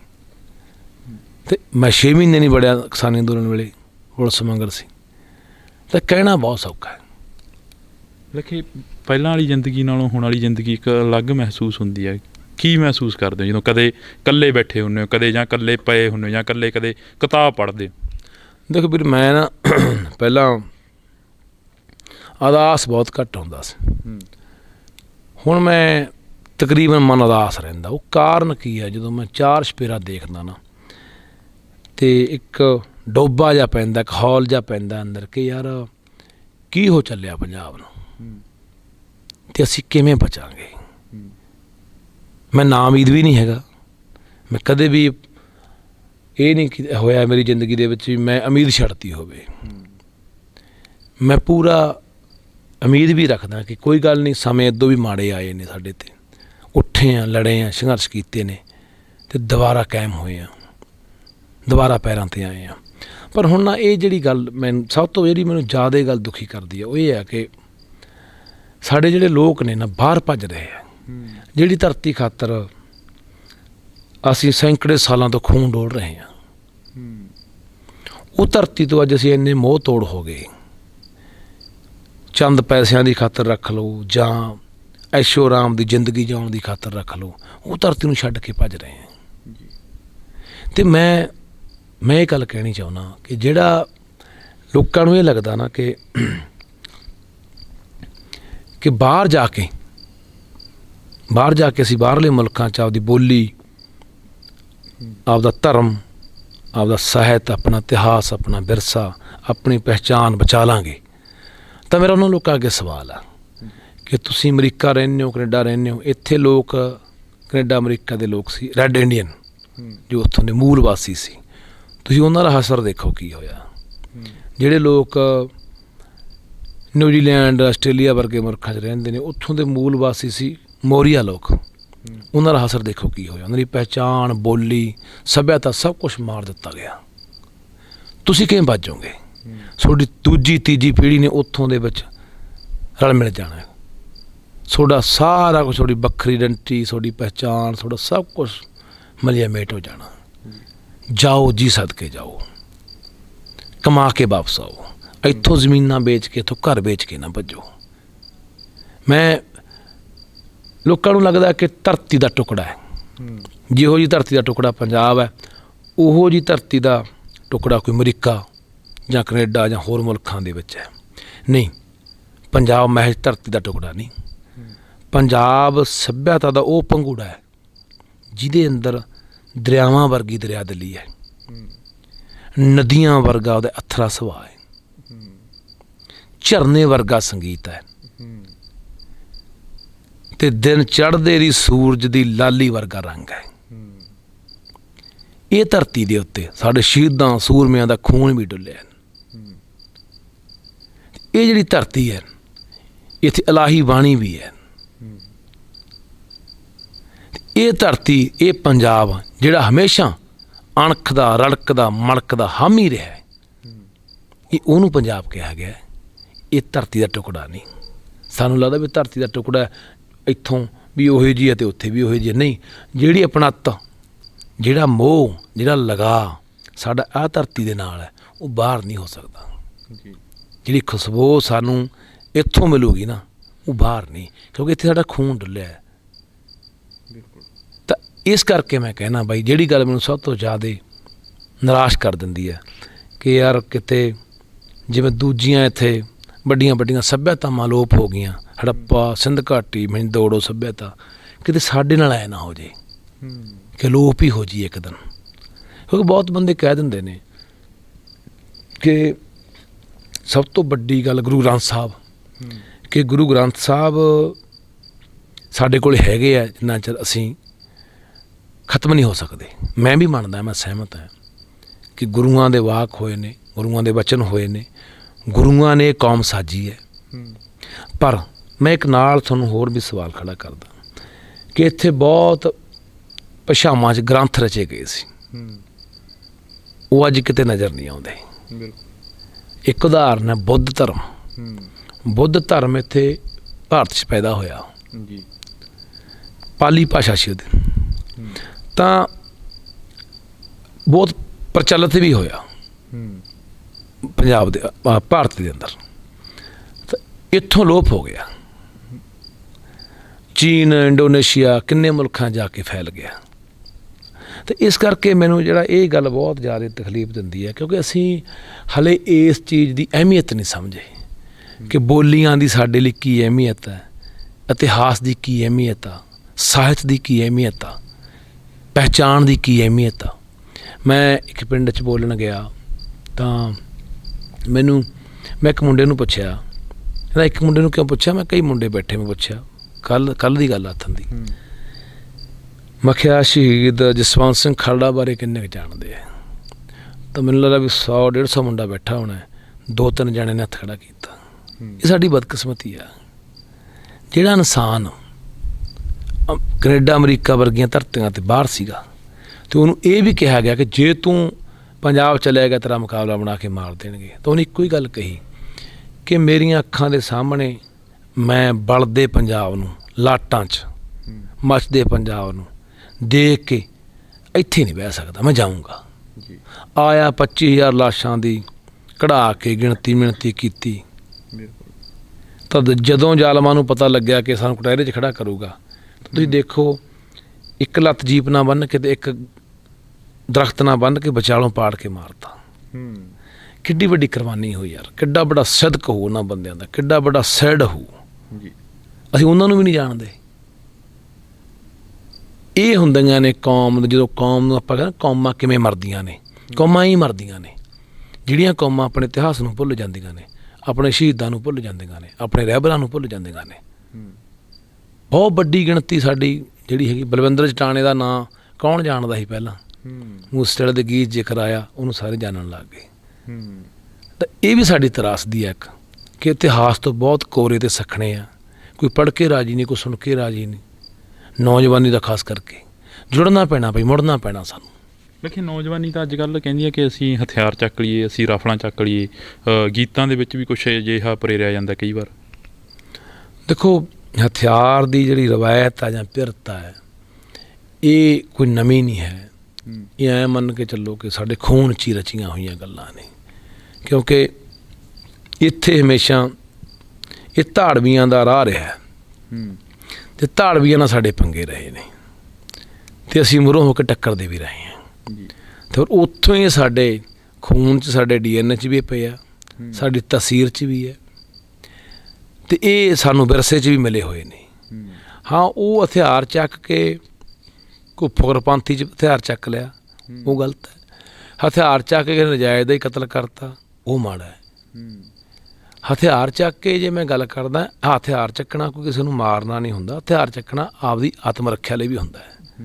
ਆਪਾਂ ਦੇਖਿਆ ਨਾ ਵੀ ਜਦੋਂ 84 ਕਤਲੇਆਮ ਹੋਇਆ ਸਿੱਖਾਂ ਦਾ ਦਿੱਲੀ ਦੇ ਅੰਦਰ, ਜਿਹੜੇ ਸਿੱਖਾਂ ਕੋਲ ਹਥਿਆਰ ਸੀ ਉਹ ਬਚ ਗਏ, ਜਿਹੜੇ ਨਿਹੱਥੇ ਸੀ ਉਹ ਮਾਰਤੇ ਵਾਲੇ ਨੇ ਅੱਗਾਂ ਲਾ ਲਾ। ਇਸ ਕਰਕੇ ਵੀ ਇਹ ਜਿਹੜਾ ਜ਼ਰੂਰੀ ਬਣ ਜਾਂਦਾ ਵੀ ਆਤਮ ਰੱਖਿਆ ਲਈ ਹਥਿਆਰ ਰੱਖਣਾ ਕੋਈ ਮਾੜੀ ਗੱਲ ਨਹੀਂ ਹੈ। ਜੀ ਬਿਲਕੁਲ। ਤਾਂ ਅਸੀਂ ਬਹੁਤ ਬਹੁਤ ਧੰਨਵਾਦ ਕਰਾਂਗੇ। ਇਸ ਵਕਤ ਸਾਡੇ ਨਾਲ ਲੱਖਾ ਸਿੰਘ ਸਧਾਣਾ ਮੌਜੂਦ ਸਨ, ਤਾਂ ਅਸੀਂ ਉਹਨਾਂ ਦੇ ਨਾਲ ਤਮਾਮ ਗੱਲਾਂ ਬਾਤਾਂ ਕਰੀਆਂ ਨੇ ਇਸ ਮੁਲਾਕਾਤ ਦੇ ਵਿੱਚ ਵੀ। ਤਾਂ ਜਿਹੜੀ ਪਹਿਲਾਂ ਮੁਲਾਕਾਤ ਕਰੀ ਸੀ ਉਹ ਤੁਸੀਂ ਦਰਸ਼ਕਾਂ ਨੇ ਸੁਣੀ ਹੀ ਆ, ਉਸ ਦੇ ਵਿੱਚ ਵੀ ਪੰਜਾਬ ਅਤੇ ਪੰਜਾਬੀਅਤ ਨੂੰ ਲੈ ਕੇ ਗੱਲਬਾਤ ਹੋਈ ਸੀ। ਤਾਂ ਇਸ ਮੁਲਾਕਾਤ ਦੇ ਵਿੱਚ ਵੀ ਲੱਖਾ ਸਿੰਘ ਸਧਾਣਾ ਦੇ ਉੱਪਰ ਪਿਆ ਪਰਚਾ, ਉਸ ਨੂੰ ਲੈ ਕੇ ਗੱਲਬਾਤ ਹੋਈ ਆ ਅਤੇ ਇਤਿਹਾਸ ਨੂੰ ਲੈ ਕੇ ਗੱਲਬਾਤ ਹੋਈ ਆ। ਤਾਂ ਇਸੇ ਤਰ੍ਹਾਂ ਅਸੀਂ ਜਿਹੜੀ ਗੱਲਬਾਤ ਆ, ਮੁਲਾਕਾਤ ਆ, ਉਹ ਕਰਦੇ ਰਹਾਂਗੇ। ਤਾਂ ਤੁਸੀਂ ਜੁੜੇ ਰਹਿਣਾ ਇੰਡੋਜ਼ TV ਦੇ ਨਾਲ। ਮੇਰੇ ਸਹਿਯੋਗੀ ਸਾਥੀ ਕੁਲਦੀਪ ਦੇ ਨਾਲ ਮੈਨੂੰ ਹਰਜਿੰਦਰ ਸਿੰਘ ਢਿੱਲੋਂ ਨੂੰ ਦਿਓ ਜੀ ਇਜਾਜ਼ਤ। ਧੰਨਵਾਦ। ਪੰਜਾਬੀਅਤ ਨੂੰ ਪਿਆਰ ਕਰਨ ਵਾਲੇ ਸਾਰੇ ਹੀ ਦਰਸ਼ਕਾਂ ਦਾ ਮੈਂ ਹਰਜਿੰਦਰ ਸਿੰਘ ਢਿੱਲੋਂ ਨਿੱਘਾ ਸਵਾਗਤ ਕਰਦਾ। ਤਾਂ ਇੱਕ ਵਾਰ ਫਿਰ ਅਸੀਂ ਲੱਖਾ ਸਿੰਘ ਸਧਾਣਾ ਦੇ ਕੋਲ ਮੌਜੂਦ ਹਾਂ। ਪ੍ਰੋਗਰਾਮ ਮੁਲਾਕਾਤਾਂ ਦੇ ਤਹਿਤ ਲੱਖਾ ਸਿੰਘ ਸਧਾਣਾ ਦੇ ਨਾਲ ਤੁਹਾਡੀ ਮੁਲਾਕਾਤ ਕਰਵਾ ਰਹੇ ਹਾਂ। ਤਾਂ ਗੱਲਬਾਤ ਕਰਾਂਗੇ ਲੱਖਾ ਸਿੰਘ ਸਧਾਣਾ ਦੇ ਉੱਪਰ। ਪਿਛਲੇ ਦਿਨੀਂ ਤਰਨਤਾਰਨ ਦੀ ਪੁਲਿਸ ਦੇ ਵੱਲੋਂ ਇੱਕ ਪਰਚਾ ਪਾਇਆ ਗਿਆ, ਤਾਂ ਉਸ ਪਰਚੇ ਨੂੰ ਲੈ ਕੇ ਗੱਲਬਾਤ ਹੋਏਗੀ। ਤਾਂ ਲੱਖਾ ਸਿੰਘ ਸਧਾਣਾ ਦੇ ਵੱਲੋਂ ਵੱਡੀ ਲਾਮਬੰਦੀ ਕੀਤੀ ਗਈ ਪਿੰਡ ਪਿੰਡ ਜਾ ਕੇ। ਤਾਂ ਇਸ ਵਕਤ ਦਾ ਜਿਹੜਾ ਸਮਾਂ ਗਾ ਤਕਰੀਬਨ ਰਾਤ ਦੇ 10:30 ਹੋ ਚੁੱਕਿਆ। ਤਾਂ ਅਸੀਂ ਗੱਲਬਾਤ ਕਰ ਰਹੇ ਹਾਂ। ਬਾਈ ਬਹੁਤ ਬਹੁਤ ਸਵਾਗਤ ਆ। ਵਾਹਿਗੁਰੂ ਜੀ ਕਾ ਖਾਲਸਾ, ਵਾਹਿਗੁਰੂ ਜੀ ਫਤਿਹ। ਫਤਿਹ ਜੀ। ਬਾਈ ਜਿਹੜਾ ਤਰਨਤਾਰਨ ਦੀ ਪੁਲਿਸ ਵੱਲੋਂ ਪਰਚਾ ਪਾਇਆ ਗਿਆ, ਉਸ ਦੇ ਵਿੱਚ ਕਿੰਨਾ ਕੁ ਸੱਚ ਆ? ਕੀ ਲੱਖਾ ਸਿੰਘ ਸਧਾਣਾ ਦੇ ਜਿਹੜੇ ਪਰਚੇ ਨੇ ਜਾਂ ਲੱਖਾ ਸਿੰਘ ਸਧਾਣਾ ਨੂੰ ਹੀ ਕਿਉਂ ਟਾਰਗੇਟ ਕੀਤਾ ਜਾਂਦਾ? ਦੇਖੋ ਵੀਰੇ, ਮੈਂ ਇਹਦੇ ਬਾਰੇ ਪਹਿਲਾਂ ਵੀ ਕਈ ਵਾਰੀ ਦੱਸ ਚੁੱਕਿਆ ਜੀ ਕਿ ਪੁਰਾਣੇ ਮੁਕੱਦਮੇ ਵੀ ਖੋਲ੍ਹੇ ਗਏ ਨੇ। 17 ਦੇ 19 ਦੇ ਜਦੋਂ ਗੁਰੂ ਗ੍ਰੰਥ ਸਾਹਿਬ ਦੀ ਬੇਅਦਬੀ ਦੇ ਰੋਸ ਮਾਰਚ ਵਜੋਂ ਅਸੀਂ ਬਾਦਲਾਂ ਦੇ ਘਰ ਅੱਗੇ ਗਏ ਸੀ, 307 ਦੇ ਪਰਚੇ ਹੋਏ ਸੀ। ਉਹ ਪਰਚੇ ਖਾਰਜ ਹੋਏ ਸੀ, ਰੱਦ ਹੋਏ ਸੀ, ਦੁਬਾਰਾ ਖੋਲ੍ਹੇ ਗਏ। ਨਵਾਂ ਪਰਚਾ ਜਿਹੜਾ ਕਿ ਹਰੀਕੇ ਪੱਤਨ ਕੀਤਾ ਗਿਆ, NDPS ਦਾ, ਫਰੋਤੀਆਂ ਦਾ। ਇਹ ਸਰਕਾਰ ਦੀ ਜਿਹੜੀ ਨੀਤੀ ਆ, ਦੇਖੋ ਕਿਸੇ ਵੀ ਤਰੀਕੇ ਨਾਲ, ਚਾਹੇ ਉਹ ਭਾਰਤ ਦੇ ਅੰਦਰ ਵੀ ਆਪਾਂ ਦੇਖ ਹੀ ਰਹੇ ਹਾਂ, ਮੁਲਕ ਦੇ ਅੰਦਰ ਕਿ ਕਿਵੇਂ ਮੋਦੀ ਜਿਹੜਾ ਉਹ ਆਵਾਜ਼ਾਂ ਨੂੰ ਦੱਬ ਰਿਹਾ, ਕਿਵੇਂ ਬੋਲਣ ਦੀ ਆਜ਼ਾਦੀ ਦੇ ਉੱਤੇ ਪਾਬੰਦੀ ਲਾਈ ਜਾ ਰਹੀ ਹੈ, ਚਾਹੇ ਉਹ ਪੱਤਰਕਾਰ ਹੋਵੇ, ਚਾਹੇ ਕੋਈ ਬੁੱਧੀਜੀਵੀ ਹੈ, ਚਾਹੇ ਕੋਈ ਲਿਖਾਰੀ ਹੈ। ਹਰ ਤਰ੍ਹਾਂ ਦੇ ਬੰਦੇ ਫੜ ਜੇਲ੍ਹਾਂ ਸਿੱਟੇ ਜਾ ਰਹੇ ਨੇ। ਅਤੇ ਪੰਜਾਬ ਦੇ ਵਿੱਚ ਵੀ ਉਹੀ ਦੌਰ ਚੱਲ ਪਿਆ ਕਿ ਮੀਡੀਆ ਦੇ ਉੱਤੇ ਵੀ ਸਕੰਜਾ ਕੱਸਿਆ ਜਾ ਰਿਹਾ। ਅਤੇ ਜਿਹੜੇ ਲੋਕ ਬੋਲਦੇ ਨੇ, ਹੱਕਾਂ ਦੀ ਗੱਲ ਕਰਦੇ ਨੇ, ਲੋਕਾਂ ਨੂੰ ਸੁਚੇਤ ਕਰਦੇ ਨੇ, ਲਾਮਬੰਦ ਕਰਦੇ ਨੇ, ਜਗਾ ਕੇ ਸੰਘਰਸ਼ਾਂ ਦੇ ਰਾਹ ਪਾਉਂਦੇ ਨੇ, ਪੰਜਾਬੀਅਤ ਦੀ ਗੱਲ ਕਰਨ ਵਾਲੇ ਬੰਦੇ, ਇਹਨਾਂ ਨੂੰ ਉਹ ਬਰਦਾਸ਼ਤ ਨਹੀਂ ਹੈਗੇ। ਸੋ ਇਸ ਕਰਕੇ ਇਹਨਾਂ ਨੂੰ ਲੱਗਦਾ ਕਿ ਅਸੀਂ ਉਹ ਵੀ ਆਵਾਜ਼ਾਂ ਜਿਹੜੀਆਂ ਦੱਬ ਦਈਏ। ਹੁਣ ਇੱਕ ਤਾਂ ਇਹ ਦੱਬਣ ਦੀ ਗੱਲ ਨੂੰ ਲੈ ਕੇ ਮੁਕੱਦਮੇ ਦਰਜ ਕੀਤੇ ਜਾਂਦੇ ਆ, ਦੂਸਰਾ ਬਦਨਾਮ ਵੀ ਕੀਤਾ ਜਾਂਦਾ ਹੈ ਕਿ ਪਰਚੇ ਉਹੇ ਜਿਹੇ NDPS ਨਸ਼ਾ ਵੇਚਣ ਦਾ ਪਰਚਾ, ਫਰੋਤੀਆਂ ਦਾ ਪਰਚਾ, ਤਾਂ ਕਿ ਬੰਦੇ ਦਾ ਜਿਹੜਾ ਕਿਰਦਾਰ ਹੈ ਉਹਨੂੰ ਦਾਗੀ ਕਰ ਦਿਓ, ਲੋਕਾਂ ਦੇ ਵਿੱਚ ਉਹਦੇ ਅਕਸ ਨੂੰ ਬਦਨਾਮ ਕਰ ਦਿਓ। ਇਸ ਤਰੀਕੇ ਨਾਲ ਵੀ ਇਹ ਜਿਹੜਾ ਸਾਮ ਦਾਮ ਦੰਡ ਭੇਦ ਸਾਰੀਆਂ ਨੀਤੀਆਂ ਅਪਣਾਉਂਦੀਆਂ ਰਹੀਆਂ ਨੇ, ਦੁਨੀਆ ਭਰ ਦੀਆਂ ਹਕੂਮਤਾਂ ਨੇ ਅਪਣਾਈਆਂ ਨੇ। ਪਹਿਲਾਂ ਬੰਦਾ ਜੇ ਕੋਈ ਬੰਦਾ ਜਿਹੜਾ ਹਕੂਮਤ ਨੂੰ ਵੰਗਾਰਦਾ, ਆਪਣੇ ਲੋਕਾਂ ਦੀ ਗੱਲ ਕਰਦਾ, ਲੋਕਾਂ ਦੀ ਅਗਵਾਈ ਕਰਦਾ, ਉਹਨਾਂ ਬੰਦਿਆਂ ਨੂੰ ਪਹਿਲਾਂ ਵਰਿਆਇਆ ਜਾਂਦਾ, ਲਾਲਚ ਦਿੱਤਾ ਜਾਂਦਾ। ਜੇ ਨਹੀਂ ਸਹੂਲਤ ਆਉਂਦੀ ਤਾਂ ਫਿਰ ਜੇਲ੍ਹਾਂ ਦੇ ਡਰਾਵੇ, ਪਰਚਿਆਂ ਦੇ ਡਰਾਵੇ, ਜੇਲ੍ਹਾਂ 'ਚ ਵੀ ਸਿੱਟ ਦਿੱਤਾ ਜਾਂਦਾ। ਫਿਰ ਵੀ ਨਹੀਂ ਠੀਕ ਆਉਂਦਾ, ਫਿਰ ਬਦਨਾਮ ਕਰ ਦਿੱਤਾ ਜਾਂਦਾ ਵੀ ਲੋਕਾਂ ਦੇ ਵਿੱਚ ਇੰਨਾ ਬਦਨਾਮ ਕਰ ਦਿਓ ਲੋਕ ਦੀ ਗੱਲ ਹੀ ਸੁਣਨੋਂ ਹਟ ਜਾਣ। ਫਿਰ ਚੌਥਾ ਇਹ ਦੇਖਦੇ ਵੀ ਹੁਣ ਸਾਰੀਆਂ ਗੱਲਾਂ ਸੂਤ ਨਹੀਂ ਬੈਠੀਆਂ, ਫਿੱਟ ਨਹੀਂ ਬੈਠੀਆਂ, ਨਹੀਂ ਸੂਤ ਆਉਂਦੇ ਇਹ ਲੋਕ ਜਾਂ ਜਿਹੜਾ ਵੀ ਬੰਦਾ ਹੈ, ਫਿਰ ਉਹਨੂੰ ਉਦੋਂ ਬਾਅਦ ਮਰਵਾਇਆ ਜਾਂਦਾ। ਇਹ ਦੁਨੀਆ ਭਰ ਦੀ ਆਪਾਂ ਜਦੋਂ ਹਿਸਟਰੀ ਪੜ੍ਹਦੇ ਹਾਂ, ਇਤਿਹਾਸ ਪੜ੍ਹਦੇ ਹਾਂ, ਤਾਂ ਉਹਦੇ ਵਿੱਚ ਅਨੇਕਾਂ ਇਹੋ ਜਿਹੇ ਬੰਦੇ ਜਿਹੜੇ ਸਮੇਂ-ਸਮੇਂ 'ਤੇ ਹਕੂਮਤਾਂ ਨੇ ਬਦਨਾਮ ਕਰਕੇ ਜੇਲ੍ਹਾਂ ਸਿੱਟੇ ਜਾਂ ਮਰਵਾਏ ਆ। ਸੋ ਇਸ ਤਹਿਤ ਜਿਹੜੀ ਇਹ ਸਰਕਾਰ ਹੈ ਪੰਜਾਬ ਦੇ ਵਿੱਚ ਚੱਲ ਰਹੀ ਹੈ, ਇਹ ਬੋਲਣ ਦੀ ਆਜ਼ਾਦੀ ਦੇ ਉੱਤੇ ਬਹੁਤ ਵੱਡਾ ਹਮਲਾ ਹੈ। ਵੈਸੇ ਤਾਂ ਪੂਰੀ ਦੁਨੀਆ 'ਚ ਹੀ ਹੋ ਰਿਹਾ, ਭਾਰਤ ਦੇ ਵਿੱਚ ਬਹੁਤ ਗਲਾ ਘੁੱਟਿਆ ਜਾ ਰਿਹਾ ਲੋਕਾਂ ਦਾ। ਪੰਜਾਬ ਦੇ ਵਿੱਚ ਉਹ ਕੇਜਰੀਵਾਲ ਦੀ ਜੁੰਡਲੀ ਨੇ ਸ਼ੁਰੂ ਕਰ ਲਈ ਜਿਹੜਾ ਕੰਮ ਪੰਜਾਬ ਦੇ ਵਿੱਚ, ਅਤੇ ਪਰ ਮੈਨੂੰ ਲੱਗਦਾ ਕਿ ਪੰਜਾਬ ਦੇ ਲੋਕ ਇਹਨੂੰ ਬਰਦਾਸ਼ਤ ਨਹੀਂ ਕਰਨਗੇ ਅਤੇ ਇਹਦਾ ਮੂੰਹ ਤੋੜਵਾਂ ਜਵਾਬ ਦੇਣਗੇ। ਲੱਖੇ ਲੱਗਦਾ ਗਾ ਵੀ ਜਿਹੜਾ ਬਦਲਾਅ ਦੀ ਗੱਲ ਕਰੀ ਸੀ ਸਰਕਾਰ ਨੇ, ਉਹ ਆਉਂਦਾ ਨਜ਼ਰ ਆਇਆ ਕਿਤੇ ਨਾ ਕਿਤੇ। ਦੇਖੋ, ਬਦਲਾਅ ਦੀ ਗੱਲ ਬਹੁਤ ਜ਼ੋਰ ਸ਼ੋਰ ਨਾਲ ਪ੍ਰਚਾਰੀ ਗਈ, ਲੋਕਾਂ ਨੇ ਵੀ ਸਾਥ ਦਿੱਤਾ ਵੀ ਚਲੋ ਪੁਰਾਣੇ ਜਿਹੜੇ ਰਵਾਇਤੀ ਵਾਰੀ ਬੰਨੀ ਸੀ ਜਿਨ੍ਹਾਂ ਦੀ, ਬਾਦਲਾਂ ਦੀ, ਕਾਂਗਰਸੀਆਂ ਦੀ, ਉਹਨਾਂ ਨੂੰ ਛੁਟਕਾਰਾ ਪਾਉਣ ਲਈ ਲੋਕਾਂ ਨੇ ਕੋਈ ਮਾੜਾ ਕੰਮ ਨਹੀਂ ਕੀਤਾ। ਲੋਕਾਂ ਕੋਲ ਕੋਈ ਹੋਰ ਰਾਹ ਵੀ ਨਹੀਂ ਸੀ, ਪਰ ਉਹ ਇਹਨਾਂ ਦੀ ਜ਼ਿੰਮੇਵਾਰੀ ਬਣਦੀ ਸੀ ਜਿਹੜੇ ਆਪਣੇ ਆਪ ਨੂੰ ਅਖੌਤੀ ਇਨਕਲਾਬੀ ਕਹਾਉਂਦੇ ਆ ਕਿ ਅਸੀਂ ਆਹ ਕਰ ਦਿਆਂਗੇ, ਅਸੀਂ ਆਹ ਕਰ ਦਿਆਂਗੇ। ਕੱਖ ਵੀ ਨਹੀਂ ਹੋਇਆ। 7 ਮਹੀਨਿਆਂ ਦੇ ਵਿੱਚ ਚਿੱਟੇ ਦੀ ਆਪਾਂ ਗੱਲ ਕਰ ਗਏ ਤਾਂ ਕਿੰਨੇ ਪਿੰਡਾਂ 'ਚ ਨੌਜਵਾਨ ਰੋਜ਼ ਮਰਦੇ ਆ ਟੀਕੇ ਲਾ ਕੇ। ਕਿਹੜੇ ਪਾਸਿਓਂ ਆਪਾਂ ਨੂੰ ਲੱਗਦਾ ਵੀ ਇਸ ਪਾਸਿਓਂ ਸਰਕਾਰ ਨੇ ਕੋਈ ਅੱਗੇ ਵਧੀ ਹੈ, ਕੋਈ ਕਦਮ ਪੱਟਿਆ।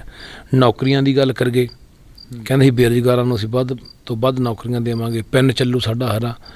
ਰਿਟਾਇਰ ਪ੍ਰੋਫੈਸਰ ਰੱਖ ਲਏ, ਰਿਟਾਇਰ ਪਟਵਾਰੀ ਰੱਖ ਲਏ, ਰਿਟਾਇਰ ਡਾਕਟਰ ਰੱਖ ਲਏ, ਜਿਨ੍ਹਾਂ ਨੂੰ 80-80, 90-90 ਹਜ਼ਾਰ ਰੁਪਈਆ ਪੈਨਸ਼ਨਾਂ ਨੇ। ਅਤੇ ਨੌਜਵਾਨ ਅੱਜ ਵੀ ਟੈਂਕੀਆਂ 'ਤੇ ਚੜ੍ਹੇ ਹੋਏ ਨੇ, ਅੱਜ ਵੀ ਸੜਕਾਂ 'ਤੇ ਡਾਂਗਾ ਖਾ ਰਹੇ ਆ, ਕਦੇ ਮੀਥੇਰ ਦੀ ਕੋਠੀ ਮੂਹਰੇ, ਕਦੇ ਭਗਵੰਤ ਦੇ ਘਰ ਮੂਹਰੇ ਸੰਗਰੂਰ, ਕਦੇ ਪਟਿਆਲੇ ਬਿਜਲੀ ਬੋਰਡ ਦੇ ਦਫ਼ਤਰ ਦੇ ਅੱਗੇ। ਤਾਂ ਕਿਹੜੀਆਂ ਗੱਲਾਂ, ਕਿਹੜੇ ਵਾਅਦੇ ਪੂਰੇ ਕੀਤੇ ਗਏ ਨੇ, ਸਿਵਾਏ ਇਸ ਗੱਲ ਤੋਂ ਕਿ ਪ੍ਰਚਾਰ ਜਿਹੜਾ ਕਰ ਰਿਹਾ ਸਾਡਾ ਕੰਮ ਬੋਲਦਾ। ਸਾਡਾ ਕੰਮ ਬੋਲਦੇ ਦੇ ਉੱਤੇ ਇਹ 20 ਕਰੋੜ ਰੁਪਈਆ ਖਰਚਾ ਕਰ ਰਹੇ ਆ 1 ਮਹੀਨੇ ਦਾ। ਉਹ ਪ੍ਰਚਾਰ ਉਹ ਬਾਹਰਲੇ ਸੂਬਿਆਂ ਦੇ ਵਿੱਚ। ਹੁਣ ਮੈਨੂੰ ਦੱਸੋ ਵੀ ਗੁਜਰਾਤ, ਬੰਗਾਲ, ਬਿਹਾਰ, ਹਿਮਾਚਲ, ਉੱਥੇ ਅਖਬਾਰਾਂ ਦੇ ਵਿੱਚ ਇਸ਼ਤਿਹਾਰ ਦਿੰਦੇ ਆ ਜਿਹੜਾ ਲੱਖਾਂ ਰੁਪਈਆ ਇਹ ਲਾਉਂਦੇ ਆ, ਉਸ ਦਾ ਪੰਜਾਬ ਨੂੰ ਕੀ ਫਾਇਦਾ? ਉਹ ਪੰਜਾਬ ਦੇ ਖਜ਼ਾਨੇ 'ਚੋਂ ਪੈਸਾ ਕਿਉਂ ਲਾਇਆ ਜਾ ਰਿਹਾ? ਦੂਜੇ ਪਾਸੇ ਸਾਡੇ ਕੋਲ ਯੂਨੀਵਰਸਿਟੀ ਸਾਡੀ ਪਟਿਆਲਾ 300 ਕਰੋੜ ਦੇ ਵੈਸੇ ਹੀ ਘਾਟੇ 'ਚ, ਤਨਖਾਹਾਂ ਦੇਣ ਨੂੰ ਪੈਸੇ ਨਹੀਂ। 26-27 ਸਾਲ ਹੋ ਗਈ ਪ੍ਰੋਫੈਸਰਾਂ ਦੀ ਕੋਈ ਭਰਤੀ ਨਹੀਂ ਹੋਈ, ਪ੍ਰਿੰਸੀਪਲਾਂ ਦੀ ਭਰਤੀ ਨਹੀਂ ਹੋਈ। ਕਿੱਧਰ ਨੂੰ ਜਾ ਰਹੀ ਹੈ ਕਹਾਣੀ? ਕਿਹੜੇ ਬਦਲਾਅ ਦੀਆਂ ਗੱਲਾਂ ਕਰਕੇ ਇਹ ਸਰਕਾਰ ਆਈ ਸੀ ਜਾਂ ਭਗਵੰਤ ਸਿੰਘ ਮਾਨ ਆਏ ਸੀ ਕਿ ਅਸੀਂ ਬਦਲਾਅ ਲੈ ਕੇ ਆਵਾਂਗੇ? ਆਪ ਹੀ ਇਹ ਉਹ ਲੋਕ ਨੇ ਜਦੋਂ ਦਰਿਆਵਾਂ ਦੇ ਪਾਣੀ ਪਲੀਤ ਕੀਤੇ ਗਏ, ਧਰਤੀ ਹੇਠਾਂ ਜ਼ਹਿਰੀਲੇ ਪਾਣੀ ਸੱਟੇ ਗਏ, ਆਪ ਇਹ ਧਰਨਿਆਂ 'ਤੇ ਬਹਿੰਦੇ ਰਹੇ ਲੋਕਾਂ ਨਾਲ ਜਾ ਕੇ ਕਿ ਹਾਂ ਇਹ ਬਹੁਤ ਧੱਕਾ ਹੋ ਰਿਹਾ ਗਲਤ। ਅੱਜ ਉਹੀ ਲੋਕ ਆਪਾਂ ਦੇਖ ਰਹੇ ਹਾਂ ਜੀਰੇ ਦੇ ਅੱਗੇ ਧਰਨਾ ਲੱਗਿਆ ਹੋਇਆ, 3 ਮਹੀਨੇ ਹੋ ਗਏ। ਉਲਟਾ NGT ਜਾ ਕੇ ਉਦੋਂ ਹਰੀ ਝੰਡੀ ਦੇ ਦਿੰਦੀ ਹੈ ਕਿਤੇ ਪਾਣੀ ਪੀਣ ਯੋਗ ਹੈ। ਉੱਥੇ ਬਲਵੀਰ ਸਿੰਘ ਸੀਚੇਵਾਲ ਵਰਗੇ ਵੀ ਜਾਂਦੇ ਆ, ਪਾਣੀ ਤਾਂ ਕਹਿੰਦੇ ਪੀਣ ਯੋਗ ਨਹੀਂ, ਪਰ ਫੈਕਟਰੀਆਂ ਦੀ ਵੀ ਲੋੜ ਹੈ। ਅਸੀਂ ਪੁੱਛਣਾ ਚਾਹੁੰਦੇ ਹਾਂ ਵੀ ਤੁਸੀਂ ਬਹੁਤ ਰੌਲਾ ਪਾਇਆ ਭਾਈ ਸਾਹਿਬ, ਹਵਾ ਪਾਣੀ ਧਰਤੀ ਨੂੰ ਲੈ ਕੇ ਵੀ ਜ਼ਹਿਰੀਲੇ ਹੋ ਰਹੇ ਆ, ਦੂਸ਼ਿਤ ਹੋ ਰਹੇ ਆ, ਖਰਾਬ ਹੋ ਰਹੇ ਆ। ਰਾਜ ਸਭਾ ਦੀ ਕੁਰਸੀ ਮਿਲਦੀ ਸਾਰਾ ਕੁਝ ਭੁੱਲ ਗਿਆ। ਹੁਣ ਕਿਉਂ ਨਹੀਂ ਬੁੱਢਾ ਦਰਿਆ ਦਿਖਦਾ? ਹੁਣ ਕਿਉਂ ਨਹੀਂ ਸਤਲੁਜ ਦਿਖਦਾ? ਹੁਣ ਕਿਉਂ ਨਹੀਂ ਆ ਫੈਕਟਰੀਆਂ ਕਾਰਖਾਨੇ ਦਿਖਦੇ ਜੋ ਜ਼ਹਿਰਾਂ ਸਿੱਟ ਰਹੇ ਸਾਡੀ ਧਰਤੀ ਦੇ ਹੇਠਾਂ? ਅਤੇ ਇਹ ਸਾਰੀਆਂ ਉਹ ਗੱਲਾਂ ਨੂੰ ਲੈ ਕੇ ਜਿਹੜੀਆਂ ਗੱਲਾਂ ਇਹ ਕਰਕੇ, ਜਿਹੜੇ ਵਾਅਦੇ ਕਰਕੇ ਸਰਕਾਰ ਆਈ ਸੀ, ਉਹ ਸਾਰਿਆਂ ਵਾਅਦਿਆਂ 'ਚ, ਦਾਅਵਿਆਂ 'ਚ ਬੁਰੀ ਤਰ੍ਹਾਂ ਫੇਲ ਸਾਬਤ ਹੋਈ ਹੈ।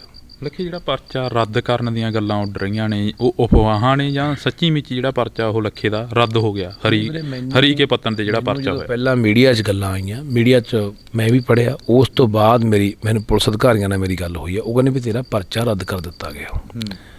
ਮੈਂ ਉਹਨਾਂ ਨੂੰ ਇਹੀ ਸਵਾਲ ਕਰਦਾ ਵੀ ਠੀਕ ਹੈ, ਮੇਰਾ ਪਰਚਾ ਰੱਦ ਕਰ ਦਿੱਤਾ ਗਿਆ, ਪਰ ਮੇਰੇ ਅਕਸ ਨੂੰ ਕਿੱਡੀ ਵੱਡੀ ਢਾਹ ਲੱਗੀ। ਜਿਹੜਾ ਬੰਦਾ ਕਦੇ ਚਿੱਟੇ ਵਰਗੇ ਨਸ਼ਿਆਂ ਦੇ ਖਿਲਾਫ ਲੜਦਾ ਹੈ, 10 ਸਾਲ ਤੋਂ ਲੋਕਾਂ ਨਾਲ ਬੈਰ ਵੀ ਮੁੱਲ ਲਏ ਨੇ, ਮੈਂ ਨਾਂ ਲੈ ਕੇ ਬੋਲਿਆ, ਪੁਲਿਸ ਅਫਸਰਾਂ ਦੇ, SHOਆਂ ਦੇ, DSPਆਂ ਦੇ ਨਾਂ ਲਿਖਾ ਕੇ ਆਇਆ ਕਿ ਫਲਾਣੇ ਵੱਡੇ ਤਸਕਰ ਜਿਹੜੇ ਵੇਚਦੇ ਨੇ। ਉਸੇ ਬੰਦੇ ਨੇ ਤੁਸੀਂ ਅਕਸ ਨੂੰ ਦੀ ਛਵੀ ਨੂੰ ਕਿਸ ਤਰੀਕੇ ਨਾਲ ਬਦਨਾਮ ਕੀਤਾ। ਇਹਦਾ ਸਵਾਲ ਕੌਣ ਦਿਓ? ਇਸ ਸਵਾਲ ਦਾ ਜਵਾਬ ਕੌਣ ਦਿਓ? ਕੀ ਸਰਕਾਰ ਜਵਾਬਦੇਹ ਹੈ ਇਸ ਗੱਲ ਦੀ, ਜਾਂ ਪ੍ਰਸ਼ਾਸਨ, ਕਿ ਤੁਸੀਂ ਇੱਕ ਬੰਦੇ ਦੇ ਸੰਬੰਧ ਕਿੱਥੇ ਜੋੜ ਰਹੇ ਹੋ? ਕਿ ਡਰੋਨ ਰਾਹੀਂ ਇਹ ਹਥਿਆਰ ਮੰਗਵਾਉਂਦੇ ਆ, ਡਰੋਨ ਰਾਹੀਂ ਇਹ ਨਸ਼ਾ ਮੰਗਵਾਉਂਦੇ ਆ, ਇਹ ਫਰੌਤੀਆਂ ਲੈਂਦੇ ਆ। ਇਹਦਾ ਜਵਾਬ ਮੈਂ ਮੰਗਣਾ ਚਾਹੁੰਦਾ ਇਸ ਪ੍ਰਸ਼ਾਸਨ ਜਾਂ ਸਰਕਾਰ ਤੋਂ। ਠੀਕ ਆ, ਤੁਸੀਂ ਪਰਚਾ ਰੱਦ ਕਰਤਾ, ਪਰਚਾ ਹੈ ਕੀ ਸੀ? ਪਰਚੇ 'ਚ ਮੈਂ ਕੋਈ ਚੋਰ ਸੀ, ਮੈਂ ਫਰੌਤੀਆਂ ਲੈਂਦਾ ਸੀ, ਜਾਂ ਮੈਂ ਚਿੱਟਾ ਵੇਚਦਾ ਸੀ? ਗੱਲ ਤਾਂ ਸਵਾਲ ਤਾਂ ਇਹ ਖੜਾ ਹੁੰਦਾ ਵੀ ਇਹ ਆਪਾਂ ਚੱਕ ਕੇ ਕਿਸੇ 'ਤੇ ਐਡਾ ਵੱਡਾ ਇਲਜ਼ਾਮ ਬਿਨਾਂ ਗੱਲ ਤੋਂ ਮੜ ਦੇਣਾ। ਕੋਈ 19 ਨਾਲ 21 ਤਾਂ ਹੋ ਜਾਂਦੀ ਆ, ਮੰਨ ਲਓ ਆਟੇ ਨਾਲ ਪੜੇਥਣ ਦਾ ਲੱਗ ਜਾਂਦਾ, ਪਰ ਪੜੇਥਣ ਦੀ ਆਪਾਂ ਆਟਾ ਗੁੰਨ੍ਹਦੇ ਹੀ ਉਹ ਵੀ ਨਹੀਂ ਹੁੰਦਾ। ਇਸ ਕਰਕੇ ਜਿਹੜਾ ਇਹਨਾਂ ਨੇ ਇਹ ਕੰਮ ਕੀਤਾ ਬਾਈ, ਮੈਂ ਇਹਦਾ ਜਵਾਬ ਮੰਗਣਾ ਚਾਹੁੰਦਾ। ਹਾਲੇ ਬਾਕੀ ਮੈਨੂੰ ਜਿਹੜੀ ਤਸਵੀਰ ਆ ਉਹ ਸਵੇਰੇ ਸਾਫ਼ ਹੋਣੀ ਹੈ ਕੱਲ੍ਹ ਨੂੰ, ਕਿ ਜਿਹੜਾ ਇਹ ਜਦੋਂ ਮੇਰੇ ਕੋਲ ਕੋਈ ਕਾਪੀਆਂ ਆਉਣਗੀਆਂ ਕਿ ਕਿਸ ਤਰੀਕੇ ਨਾਲ ਇਹ ਪਰਚਾ ਮੇਰਾ ਖਾਰਜ ਕੀਤਾ ਗਿਆ, ਮੈਨੂੰ ਜਿਹੜੀ ਫਸਟ ਜਿਮਨੀ ਹੁੰਦੀ ਉਹ 'ਚ ਕੱਢਿਆ ਗਿਆ, ਮੁੱਢਲੀ ਦਿਲੀ ਤਫਤੀਸ਼ ਹੁੰਦੀ ਹੈ, ਜਾਂ ਇਹਨਾਂ ਨੇ ਤਫਤੀਸ਼ ਕਰਕੇ ਰੱਖ ਲਿਆ ਵੀ ਉਹਨੂੰ ਅਸੀਂ ਕੋਰਟ ਦੇ ਵਿੱਚ ਦਾਖਲ ਕਰਾਂਗੇ, ਸੋ ਉਹ ਸਵੇਰੇ ਪਤਾ ਲੱਗਣਾ। ਲੱਖੇ ਦੇ ਸੰਬੰਧ ਲੰਡੇ ਕਿਆਂ ਨਾਲ ਕਿੰਨੇ ਕੁ ਸੀ? ਜੇ ਅਸੀਂ ਗੱਲ ਕਰੀਏ ਤਾਂ ਲੰਡੇ ਕਿਆਂ ਨਾਲ ਜੁੜੇ ਗਏ ਨੇ ਲੱਖੇ ਦੇ ਸੰਬੰਧ? ਮੈਂ ਤਾਂ ਵੀਰੇ ਨਾ ਉਸ ਸੱਜਣ ਨੂੰ ਕਦੇ ਮਿਲਿਆ, ਨਾ ਪਹਿਲਾਂ ਮਿਲਿਆ, ਨਾ ਕਦੇ ਹੁਣ ਮਿਲਿਆ, ਨਾ ਉਹਨੂੰ ਜਾਣਦੇ ਆ, ਨਾ ਬਹੁਤਾ ਮੈਂ ਉਹਦਾ ਵੀ ਨਾਂ। ਮੈਂ ਤਾਂ ਸਹੀ ਗੱਲ ਦੱਸਦਾ, ਮੈਂ ਜਦੋਂ FIR ਪੜ੍ਹੀ ਨਾ ਤੇ ਮੈਨੂੰ ਉਦੋਂ ਵੀ ਨਹੀਂ ਪਤਾ ਲੱਗਿਆ ਇਹਦਾ। ਫਿਰ FIR ਮੈਂ ਵਕੀਲ ਨੂੰ ਪੜ੍ਹਾਈ ਤਾਂ ਮੈਨੂੰ ਉਦੋਂ ਪਤਾ ਲੱਗਿਆ, ਉਹਨੇ ਤਾਂ ਮੈਨੂੰ ਦੱਸਿਆ, ਕਹਿੰਦਾ ਇਹ ਉਹ ਲੰਡਾ ਹੈ ਮੁੰਡਾ ਹਰੀਕੇ ਵਾਲਾ ਜਿਹੜਾ ਇੱਥੇ ਬੰਬ ਬਲਾਸਟ ਜਿਨ੍ਹਾਂ ਨੇ ਜੋੜਿਆ। ਅਤੇ ਇਹ ਜਿਹੜੀ ਕਹਾਣੀ ਆ ਨਾ, ਦਰਅਸਲ ਇਹਨੂੰ ਸਮਝੋ, ਬੰਬ ਬਲਾਸਟ ਹੋ ਗਿਆ ਜੀ, RDX ਫੜਿਆ ਗਿਆ ਜੀ, ਪਾਕਿਸਤਾਨ ਤੋਂ ਆਇਆ ਹੋਇਆ ਟਿਫਨ ਬੰਬ ਫੜਿਆ ਗਿਆ ਜੀ, ਉਹ 'ਚ ਫੜ ਮੁੰਡਿਆਂ ਨੂੰ ਅੰਦਰ ਤੁੰਨੀ ਜਾਂਦੇ ਆ, ਪਰਚੇ ਕੱਟ ਕੇ ਰੱਖ ਲੈਂਦੇ ਆ, ਕਿਸੇ ਨਾ ਕਿਸੇ ਨੇ ਬੰਦੇ ਨਾਲ ਜੋੜ ਕੇ ਪਰਚੇ ਕੱਟ ਕੇ ਰੱਖ ਲਏ, FIR ਖੁੱਲ੍ਹਦੀ ਰੱਖੀ, ਜਿਹੜਾ ਬੰਦਾ ਜੀ ਕੀਤਾ ਫੜ ਕੇ ਉਹ ਪਰਚੇ 'ਚ ਪਾ ਕੇ ਅੰਦਰ ਦੇਤਾ। ਕੋਈ ਇੱਥੇ ਇਨਸਾਫ ਦੀ ਗੱਲ ਤਾਂ ਹੈ ਨਹੀਂ, ਕੋਈ ਪੁੱਛਗਿੱਛ ਨਹੀਂ ਹੈਗੀ, ਕੋਈ ਜਾਂਚ ਨਹੀਂ, ਕੋਈ ਪੜਤਾਲ ਨਹੀਂ। ਇਹ ਵੀ ਕੋਈ ਦਲੀਲ ਆ ਕਿ ਤੁਹਾਨੂੰ ਕਹਿੰਦੇ ਜੀ ਕਹਾਣੀ ਦੇਖੋ ਕਿਵੇਂ ਘੜਦੇ ਆ। ਇੱਕ ਮੁਖਬਰ ਨੇ ਆ ਕੇ ਤਲਾਹ ਦਿੱਤੀ ਨਾਕੇ ਦੇ ਖੜਿਆਂ ਨੂੰ ਕਿ 15 ਬੰਦਿਆਂ ਦਾ ਗਰੋਹ ਬਣਿਆ ਹੋਇਆ, ਇਹ ਜਿਹੜਾ ਆਪਣਾ ਫਰੌਤੀਆਂ ਲੈਣ ਦਾ ਕੰਮ ਕਰਦਾ ਅਤੇ ਡਰੋਨ ਰਾਹੀਂ ਉੱਥੋਂ ਇਹ ਨਸ਼ਾ ਆਪਣਾ ਮੰਗਵਾਉਂਦਾ, ਪਾਕਿਸਤਾਨ ਤੋਂ ਹਥਿਆਰ ਮੰਗਵਾਉਂਦੇ ਆ। ਇਹ ਐ ਹੁੰਦੀਆਂ ਗੱਲਾਂ ਵੀ ਕੋਈ ਵੀ ਕੱਲ੍ਹ ਨੂੰ ਆ ਕੇ ਤੁਰਿਆ ਹੁੰਦਾ ਨੂੰ ਰਾਹ 'ਚ ਖੜਿਆਂ ਨੂੰ ਕਹਿ ਦੇ ਕਿ ਹਾਂ ਜੀ ਫਲਾਨਾ ਬੰਦਾ ਕੰਮ ਕਰਦਾ, ਕੋਈ ਜਾਂਚ ਨਹੀਂ ਹੁੰਦੀ, ਉਹਦੀ ਕੋਈ ਪੜਤਾਲ ਨਹੀਂ ਹੁੰਦੀ, ਕੋਈ ਇਨਕੁਆਇਰੀ ਨਹੀਂ ਹੁੰਦੀ, ਐਂ ਚੱਕ ਕੇ ਨਾਲ ਮੜ ਦਿੰਦੇ ਹੋ। ਇਹੀ ਕੁਛ ਹੋ ਰਿਹਾ। ਕੋਈ ਇੱਥੇ ਟਿਫਨ ਬੰਬ ਨਹੀਂ ਫੜਿਆ ਜਾਂਦਾ, ਕੋਈ ਇੱਥੇ RDX ਨਹੀਂ ਆਉਂਦਾ। ਜਾਣ ਬੁੱਝ ਕੇ ਮਾਹੌਲ ਜਿਹੜਾ ਪੰਜਾਬ ਦਾ ਉਹ ਇਸ ਤਰੀਕੇ ਨਾਲ ਬਣਾਇਆ ਜਾ ਰਿਹਾ ਤਾਂ ਕਿ ਡਰ ਪੈਦਾ ਕਰਦੇ ਲੋਕਾਂ ਦੇ ਦਿਲਾਂ ਦੇ ਵਿੱਚ। ਮੁੰਡਿਆਂ ਦੀ ਫੜੋ ਫੜੀ ਕਰਾ ਕੇ ਉਹਨਾਂ ਨੂੰ ਅੰਦਰ ਸਿੱਟ ਕੇ, ਜਿਹੜੇ ਵੀ ਲੋਕ ਅੱਜ ਕੱਲ੍ਹ ਉਹਨਾਂ ਨੂੰ ਲੱਗਦਾ ਵੀ ਜਿਹੜੇ ਲੋਕ ਕੱਲ੍ਹ ਨੂੰ ਆਪਣੇ ਹੱਕਾਂ ਲਈ ਉੱਠਣਗੇ, ਸੰਘਰਸ਼ ਕਰਨਗੇ, ਜਿਵੇਂ ਪਹਿਲਾਂ ਲੋਕ ਉੱਠ ਕੇ ਦਿੱਲੀ ਗਏ ਆ ਕਾਲੇ ਕਾਨੂੰਨਾਂ ਦੇ ਖਿਲਾਫ, ਜਿਹੜੇ ਕਾਲੇ ਕਾਨੂੰਨ ਹੋਰ ਆਉਣਗੇ, ਲਿਆਉਣ ਜਾ ਰਹੇ ਨੇ, ਸਾਡੇ ਹੱਕ ਮਾਰ ਰਹੇ ਨੇ, ਲੋਕ ਹੌਲੀ ਹੌਲੀ ਜਾਗਰੂਕ ਹੋ ਕੇ ਆਪਣੇ ਹੱਕਾਂ ਲਈ ਲਾਮਬੰਦ ਹੋ ਰਹੇ ਆ। ਉਹਨਾਂ ਨੂੰ ਲੋਕਾਂ ਨੂੰ ਡਰਾ ਕੇ ਘਰਾਂ 'ਚ ਕਿਵੇਂ ਵਾੜਨਾ, ਇਹ ਸਾਰਾ ਉਹ ਵਰਤਾਰਾ ਹੈ। ਉੱਥੇ ਬਲਾਸਟ ਹੋ ਗਿਆ ਜੀ, ਐਵੇਂ ਕਹਾਣੀ ਜੁਗਾੜ ਦਿੰਦੇ ਆ, ਥਾਣੇਦਾਰ ਦੇ ਜੀਪ ਥੱਲੇ ਬੰਬ ਲੱਗ ਗਿਆ ਜੀ, ਕੋਈ ਲੈ ਕੁੱਤੇ ਨੇ ਬੰਬ ਸਿੱਟਤਾ ਜੀ, ਕਿਹੋ ਜਿਹੀਆਂ ਕਹਾਣੀਆਂ ਘੜ ਰਹੀ ਹੈ।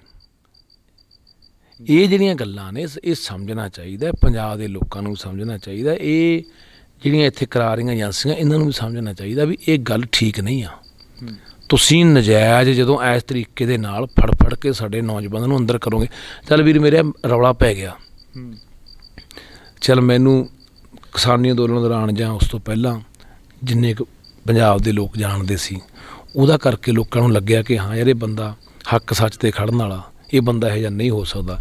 ਲੋਕਾਂ ਨੇ ਸਾਥ ਦਿੱਤਾ ਬਹੁਤ ਵੱਡੇ ਪੱਧਰ 'ਤੇ, ਮੇਰਾ ਸਿਰ ਝੁਕਦਾ ਉਹਨਾਂ ਲੋਕਾਂ ਦੇ ਅੱਗੇ ਜਿਨ੍ਹਾਂ ਨੇ ਸਾਥ ਦਿੱਤਾ, ਚਾਹੇ ਬਾਹਰਲੇ ਮੁਲਕਾਂ 'ਚ ਕੋਈ ਬੈਠਾ, ਚਾਹੇ ਪੰਜਾਬ 'ਚ ਬੈਠਾ, ਚਾਹੇ ਹਰਿਆਣਾ, ਰਾਜਸਥਾਨ, UP ਕਿਤੇ ਵੀ ਬੈਠੇ ਨੇ, ਸੱਚ ਦਾ ਸਾਥ ਦਿੱਤਾ। ਤਾਂ ਜਿਹੜੇ ਵਿਚਾਰੇ ਜਿਨ੍ਹਾਂ ਦੀ ਜਾਣ ਪਛਾਣ ਹੀ ਨਹੀਂ, ਜਿਨ੍ਹਾਂ ਦੇ ਕੋਈ ਮਗਰ ਪੈਰਵਾਈ ਕਰਨ ਵਾਲਾ ਹੈ ਨਹੀਂ, ਉਹ ਖਬਰਾਂ ਕਿੰਨੇ ਕੁ ਮੁੰਡੇ ਚੱਕ ਅੰਦਰ ਦੇ ਬੈਠੇ ਆਏ ਉਹ ਇਹੋ ਜਿਹੇ ਪਰਚਿਆਂ 'ਚ। ਤਾਂ ਮੈਂ ਕਹਿਣਾ ਵੀ ਇਕੱਲੇ ਲੱਖੇ ਲਈ ਨਹੀਂ, ਹਰ ਉਸ ਇਨਸਾਨ ਲਈ, ਹਰ ਉਸ ਨੌਜਵਾਨ ਲਈ ਸਾਨੂੰ ਖੜਨਾ ਪੈਣਾ। ਜਿਹੜੇ ਬੰਦੇ ਸਾਡੇ ਅੱਜ ਹੱਕ ਦੀ ਗੱਲ ਕਰਦੇ ਆ, ਸੱਚ ਦੀ ਗੱਲ ਕਰਦੇ ਆ, ਇਨਸਾਫ ਦੀ ਗੱਲ ਕਰਦੇ ਆ, ਤੇ ਨਹੀਂ ਫਿਰ ਇਹ ਸਾਰਿਆਂ ਨੂੰ ਕੱਲੇ ਨੂੰ ਨਖੇੜ ਕੇ ਆਈ ਇਹਨਾਂ ਨੇ ਜੇਲ੍ਹਾਂ ਸਿੱਟਣਾ, ਤੁੰਨਣਾ ਤੇ ਮਾਰਨਾ। ਲੱਖੇ, ਅੰਮ੍ਰਿਤਪਾਲ ਬਾਹਰੋਂ ਆਉਂਦਾ, ਅੰਮ੍ਰਿਤਪਾਲ ਦੇ ਉੱਪਰ ਕਾਫੀ ਸਵਾਲ ਖੜੇ ਹੁੰਦੇ ਨੇ। ਅੰਮ੍ਰਿਤਪਾਲ ਨੂੰ ਵੀ ਏਜੰਸੀਆਂ ਦਾ ਬੰਦਾ ਦੱਸਿਆ ਜਾਂਦਾ।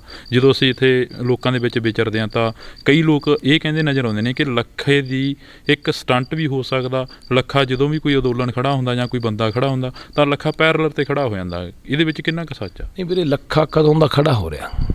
ਲੱਖਾ ਅੱਜ ਦਾ ਖੜਾ ਹੋਇਆ? ਲੱਖੇ ਦੇ ਪਰਚੇ ਕਦੋਂ ਦੇ ਆ? ਪੰਜਾਬੀ ਨੂੰ ਲੈ ਕੇ ਅਸੀਂ ਕਦੋਂ 15 'ਚ ਮੁਹਿੰਮ ਸ਼ੁਰੂ ਕੀਤੀ ਸੀ, ਤੋਂ 7 ਸਾਲ ਪਹਿਲਾਂ 16 ਪਰਚੇ ਦਰਜ ਹੋਏ। ਲੱਖਾ ਤਾਂ ਬਹੁਤ ਚਿਰ ਦਾ ਲੜਦਾ ਆ ਰਿਹਾ। ਉਹ ਤਾਂ ਹੋਵੇ ਲੱਖਾ ਦਾ ਨਵਾਂ ਉੱਠਿਆ, ਉੱਠ ਕੇ ਲੱਖੇ ਨੇ ਕੋਈ ਬੰਦਾ ਆਇਆ ਤੇ ਬਰਾਬਰ ਖੜਾ ਹੋ ਗਿਆ। ਲੱਖਾ ਤਾਂ ਬਹੁਤ ਚਿਰ ਦਾ, ਅੱਜ ਤੋਂ 10 ਸਾਲ ਦਾ ਪੰਜਾਬੀਅਤ ਦੀ ਗੱਲ ਕਰਦਾ ਆ ਰਿਹਾ, ਹੋਏ ਧੱਕੇ ਦੀ ਗੱਲ ਕਰਦਾ ਆ ਰਿਹਾ, ਪੰਜਾਬ ਦੀ ਹੋਂਦ ਨੂੰ ਬਚਾਉਣ ਦੀਆਂ ਗੱਲਾਂ ਕਰਦਾ ਆ ਰਿਹਾ। ਕੋਈ ਲੱਖਾ ਨਵਾਂ ਤਾਂ ਹੈ ਨਹੀਂ ਵੀ ਲੱਖਾ ਅੱਜ ਖੜਾ ਹੋ ਜਾ, ਲੱਖਾ ਅੱਜ ਬੋਲਣ ਲੱਗ ਗਿਆ। ਫਿਰ ਤਾਂ ਮੰਨ ਲੱਗੇ ਵੀ ਭਾਈ ਲੱਖਾ ਬਰਾਬਰ ਜਾਣ ਬੁੱਝ ਕੇ ਖੜਾ ਹੋ ਰਿਹਾ। ਸੋ ਇਸ ਤਰੀਕੇ ਨਾਲ ਜਿਹੜੀਆਂ ਗੱਲਾਂ ਬਾਤਾਂ ਹੋ ਰਹੀਆਂ ਵੀ ਲੱਖਾ ਖੜਾ ਹੋ ਜਾਂਦਾ, ਤਾਂ ਮੈਂ ਦੱਸਦਾ ਦੇ ਦਿੰਦਾ ਵੀ ਲੱਖਾ ਬੈਠਾ ਕਿੱਥੇ ਸੀ ਤੇ ਲੱਖਾ ਬੈਠਾ ਕਿਹੜੇ ਦਿਨ ਹੈ। ਮੈਨੂੰ ਪਤਾ ਨਾ ਵੀ ਮੈਂ ਕਿਸੇ ਦਾ ਆਸਾਨ ਨਹੀਂ ਕਰਦਾ। 6 ਮਹੀਨੇ ਮੈਂ ਕਿਸਾਨੀ ਅੰਦੋਲਨ ਵੇਲੇ ਵੀ ਆਪਣਾ ਘਰ ਛੱਡੀ ਰੱਖਿਆ। ਅੱਜ ਵੀ ਮੈਂ ਕਈ ਰਾਤਾਂ ਬਾਹਰ ਰਹਿੰਦਾ, ਕਿਤੇ ਰਾਤ ਨੂੰ 12 ਵਜੇ ਵੜਦੇ ਹਾਂ, ਕਿਤੇ 2 ਵਜੇ ਵੜਦੇ ਹਾਂ। ਸਿਰਫ ਇਸੇ ਕਰਕੇ ਪੂਰੇ ਪੰਜਾਬ 'ਚ ਜਾਈਦਾ, ਪ੍ਰਚਾਰ ਕਰੀਦਾ, ਲੋਕਾਂ ਨੂੰ ਜਗਾਈਦਾ ਵੀ ਯਾਰ ਸਾਡਾ ਆਉਣ ਵਾਲਾ ਸਮਾਂ ਬੜਾ ਮਾੜਾ ਹੈ, ਬੜਾ ਭਿਆਨਕ ਹੈ। ਸਾਨੂੰ 4 ਸਪੇਰੋਂ ਘੇਰਿਆ ਜਾ ਚੁੱਕਿਆ ਤੇ ਇਹ ਘੇਰੇ ਬੰਦੇ ਜੋ ਅਸੀਂ ਤਾਂ ਨਿਕਲਾਂਗੇ, ਸਾਡੇ ਸਿਰ ਜੁੜਨਗੇ ਤਾਂ। ਤੇ ਨਹੀਂ ਸਾਨੂੰ ਕੱਲੇ ਨੂੰ ਕਰਕੇ ਜਿਸ ਤਰੀਕੇ ਨਾਲ ਮਾਹੌਲ ਬਣਾਈ ਜਾਂਦੇ ਆ, ਡੈਮਾਂ ਦੇ ਪ੍ਰਬੰਧ ਸਾਡੇ ਖੋਹ ਕੇ ਲੈ ਗਏ, ਰਾਜਧਾਨੀ ਵਿੱਚੋਂ ਸਾਨੂੰ ਬਿਲਕੁਲ ਹੀ ਖਤਮ ਕਰਤਾ। ਜਿਹੜਾ 60-40 ਦਾ ਸਾਡਾ ਹਿੱਸਾ ਸੀ ਹਰਿਆਣੇ ਨਾਲ, ਅਸੀਂ 10 ਵੀ ਨਹੀਂ ਰਹਿ ਗਏ। ਸਾਰੇ ਸਰਕਾਰੀ ਪ੍ਰਾਈਵੇਟ ਦਫ਼ਤਰਾਂ ਦੇ ਵਿੱਚੋਂ ਉੱਥੇ ਪੰਜਾਬੀ ਗਾਇਬ ਹੀ ਕਰਤੀ, ਖਤਮ ਹੀ ਕਰਤੀ। ਪਾਣੀਆਂ ਦੇ ਉੱਤੇ ਸਾਡੇ ਲਗਾਤਾਰ ਡਾਕੇ ਮਾਰ ਰਹੇ ਨੇ, ਹੱਕ ਸਾਡੇ ਖੋਹ ਰਹੇ ਨੇ। ਯੂਨੀਵਰਸਿਟੀ ਹੈ ਸਾਡੀ, ਖੋਹ ਕੇ ਲਈ ਗਏ ਇੱਕ ਤਰੀਕੇ ਦੇ ਨਾਲ। ਉੱਥੇ ਹੈ ਕੀ ਰਹਿ ਗਿਆ ਹੁਣ ਸਾਡਾ?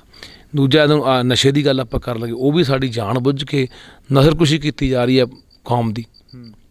ਤਾਂ ਇਹ ਸਾਰੇ ਜਿਹੜੇ ਵਰਤਾਰੇ ਹੋ ਰਹੇ ਨੇ ਸਾਡੇ ਨਾਲ, ਦਰਿਆਵਾਂ ਦੇ ਪਾਣੀ ਪਲੀਤ ਕਰਤੇ, ਧਰਤੀ ਹੇਠਲੇ ਪਾਣੀ ਜ਼ਹਿਰੀਲੇ ਕਰਤੇ, ਇੱਥੋਂ ਪੰਜਾਬ ਦੀ ਜਵਾਨੀ ਨੂੰ ਇੰਨਾ ਨਿਰਾਸ਼ਤਾ 'ਚ ਧੱਕਤਾ ਕਿ ਉਸ ਇੱਥੇ ਜਾਂ ਤਾਂ ਚਿੱਟਿਆਂ ਦੇ ਰਾਹ ਪੈ ਗਈ ਤੇ ਜਾਂ ਇੱਥੋਂ ਬਾਹਰ ਨੂੰ ਉਡਾਰੀਆਂ ਮਾਰ ਗਈ।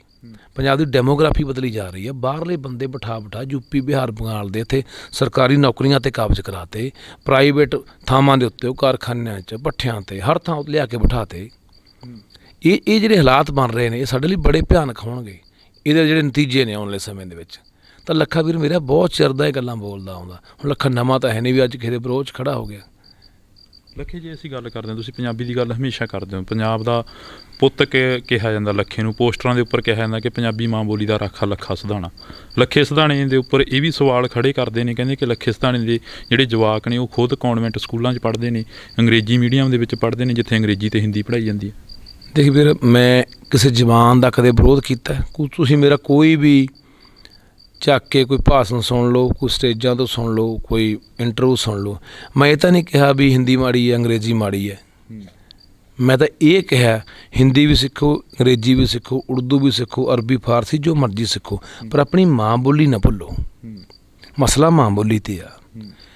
ਪੜ੍ਹਾਓ ਜਿੱਥੇ ਮਰਜ਼ੀ ਪੜ੍ਹਾਓ, ਜਵਾਕਾਂ ਬਾਰੇ ਨਹੀਂ ਮੈਂ ਕਹਿੰਦਾ ਵੀ ਕਿਤੇ ਨਾ, ਇੱਥੇ ਨਾ ਪੜ੍ਹਾਓ, ਉੱਥੇ ਨਾ ਪੜ੍ਹਾਓ, ਪਰ ਜਿੱਥੇ ਸਾਡੀ ਮਾਂ ਬੋਲੀ ਨੂੰ ਮਾਰਿਆ ਜਾਂਦਾ, ਜਿਹੜੇ ਸਕੂਲਾਂ ਦੇ ਵਿੱਚ ਜਾਣ ਬੁੱਝ ਕੇ ਪੰਜਾਬੀ ਪੜ੍ਹਾਈ ਨਹੀਂ ਜਾਂਦੀ, ਬਹੁਤੇ ਜਵਾਕ 10ਵੀਂ ਤੱਕ ਜਿਹੜੇ ਚਲੇ ਜਾਂਦੇ, ਉਲਾੜਾ ਵੀ ਨਹੀਂ ਆਉਂਦਾ ਹੁੰਦਾ, ਲਗਾ ਮਾਤਰਾ ਵੀ ਨਹੀਂ ਲਾਉਣੀਆਂ ਹੁੰਦੀਆਂ, 99, 59, 59, 80, 69 ਦਾ ਪਤਾ ਵੀ ਨਹੀਂ ਹੁੰਦਾ। ਉਹ ਜਿਹੜੇ ਉੱਥੇ ਜਿਹੜੇ ਹਾਲਾਤ ਨੇ, ਰੌਲਾ ਇਹ ਠੀਕ ਕਰਨ ਦਾ, ਨਾ ਕਿ ਮੈਂ ਕਿਸੇ ਜ਼ਬਾਨਾਂ ਦੇ ਖਿਲਾਫ। ਥੋੜ੍ਹੀਆਂ ਜ਼ਬਾਨਾਂ ਜਿੰਨੀਆਂ ਬੰਦਾ ਵੱਧ ਸਿੱਖੂਗਾ ਉਨੀ ਵਧੀਆ ਗੱਲ ਹੈ, ਸਿੱਖਣੀਆਂ ਚਾਹੀਦੀਆਂ ਨੇ, ਪਰ ਆਪਣੀ ਮਾਂ ਬੋਲੀ ਨੂੰ ਭੁੱਲ ਕੇ ਨਹੀਂ, ਮਾਂ ਬੋਲੀ ਨੂੰ ਛੱਡ ਕੇ ਨਹੀਂ। ਮੈਂ ਇਹ ਕਿਹਾ ਹਮੇਸ਼ਾ। ਪੋਚੇ ਮਾਰਨ ਦਾ ਫਿਰ ਕੀ ਕਾਰਨ ਸੀ? ਜੇ ਕੱਲ੍ਹ ਨੂੰ ਇੰਟਰਵਿਊ ਸੁਣ ਕੇ ਵਿਰੋਧੀਆਂ ਨੇ ਇਹ ਸਵਾਲ ਖੜੇ ਕਰਤੇ, ਫਿਰ ਪੋਚੇ ਕਿਉਂ ਮਾਰੇ ਗਏ ਲੱਖੇਵਰ ਨੂੰ? ਪੋਚੇ ਲੱਖਾ ਅੱਜ ਵੀ ਮਾਰੂਗਾ। ਜਿੱਥੇ ਮਾਂ ਬੋਲੀ ਦਾ ਨਰਾਦਰ ਹੋਊਗਾ, ਸਾਡੀ ਮਾਂ ਬੋਲੀ ਬੋਰਡਾਂ ਤੋਂ ਗਾਇਬ ਕਰ ਦਿੱਤੀ ਗਈ ਜਾਂ 3 ਨੰਬਰ 'ਤੇ ਲਿਖ ਦਿੱਤੀ ਗਈ। ਅੱਜ ਹੁਣ ਭਗਵੰਤ ਸਿੰਘ ਮਾਨ ਕਹਿ ਰਿਹਾ ਕਿ ਮੈਂ ਪੰਜਾਬੀ ਹੈ ਜਿਹੜੀ ਉਹ 10ਵੀਂ ਤੱਕ ਲਾਜ਼ਮੀ ਕਰਤੀ ਜੀ।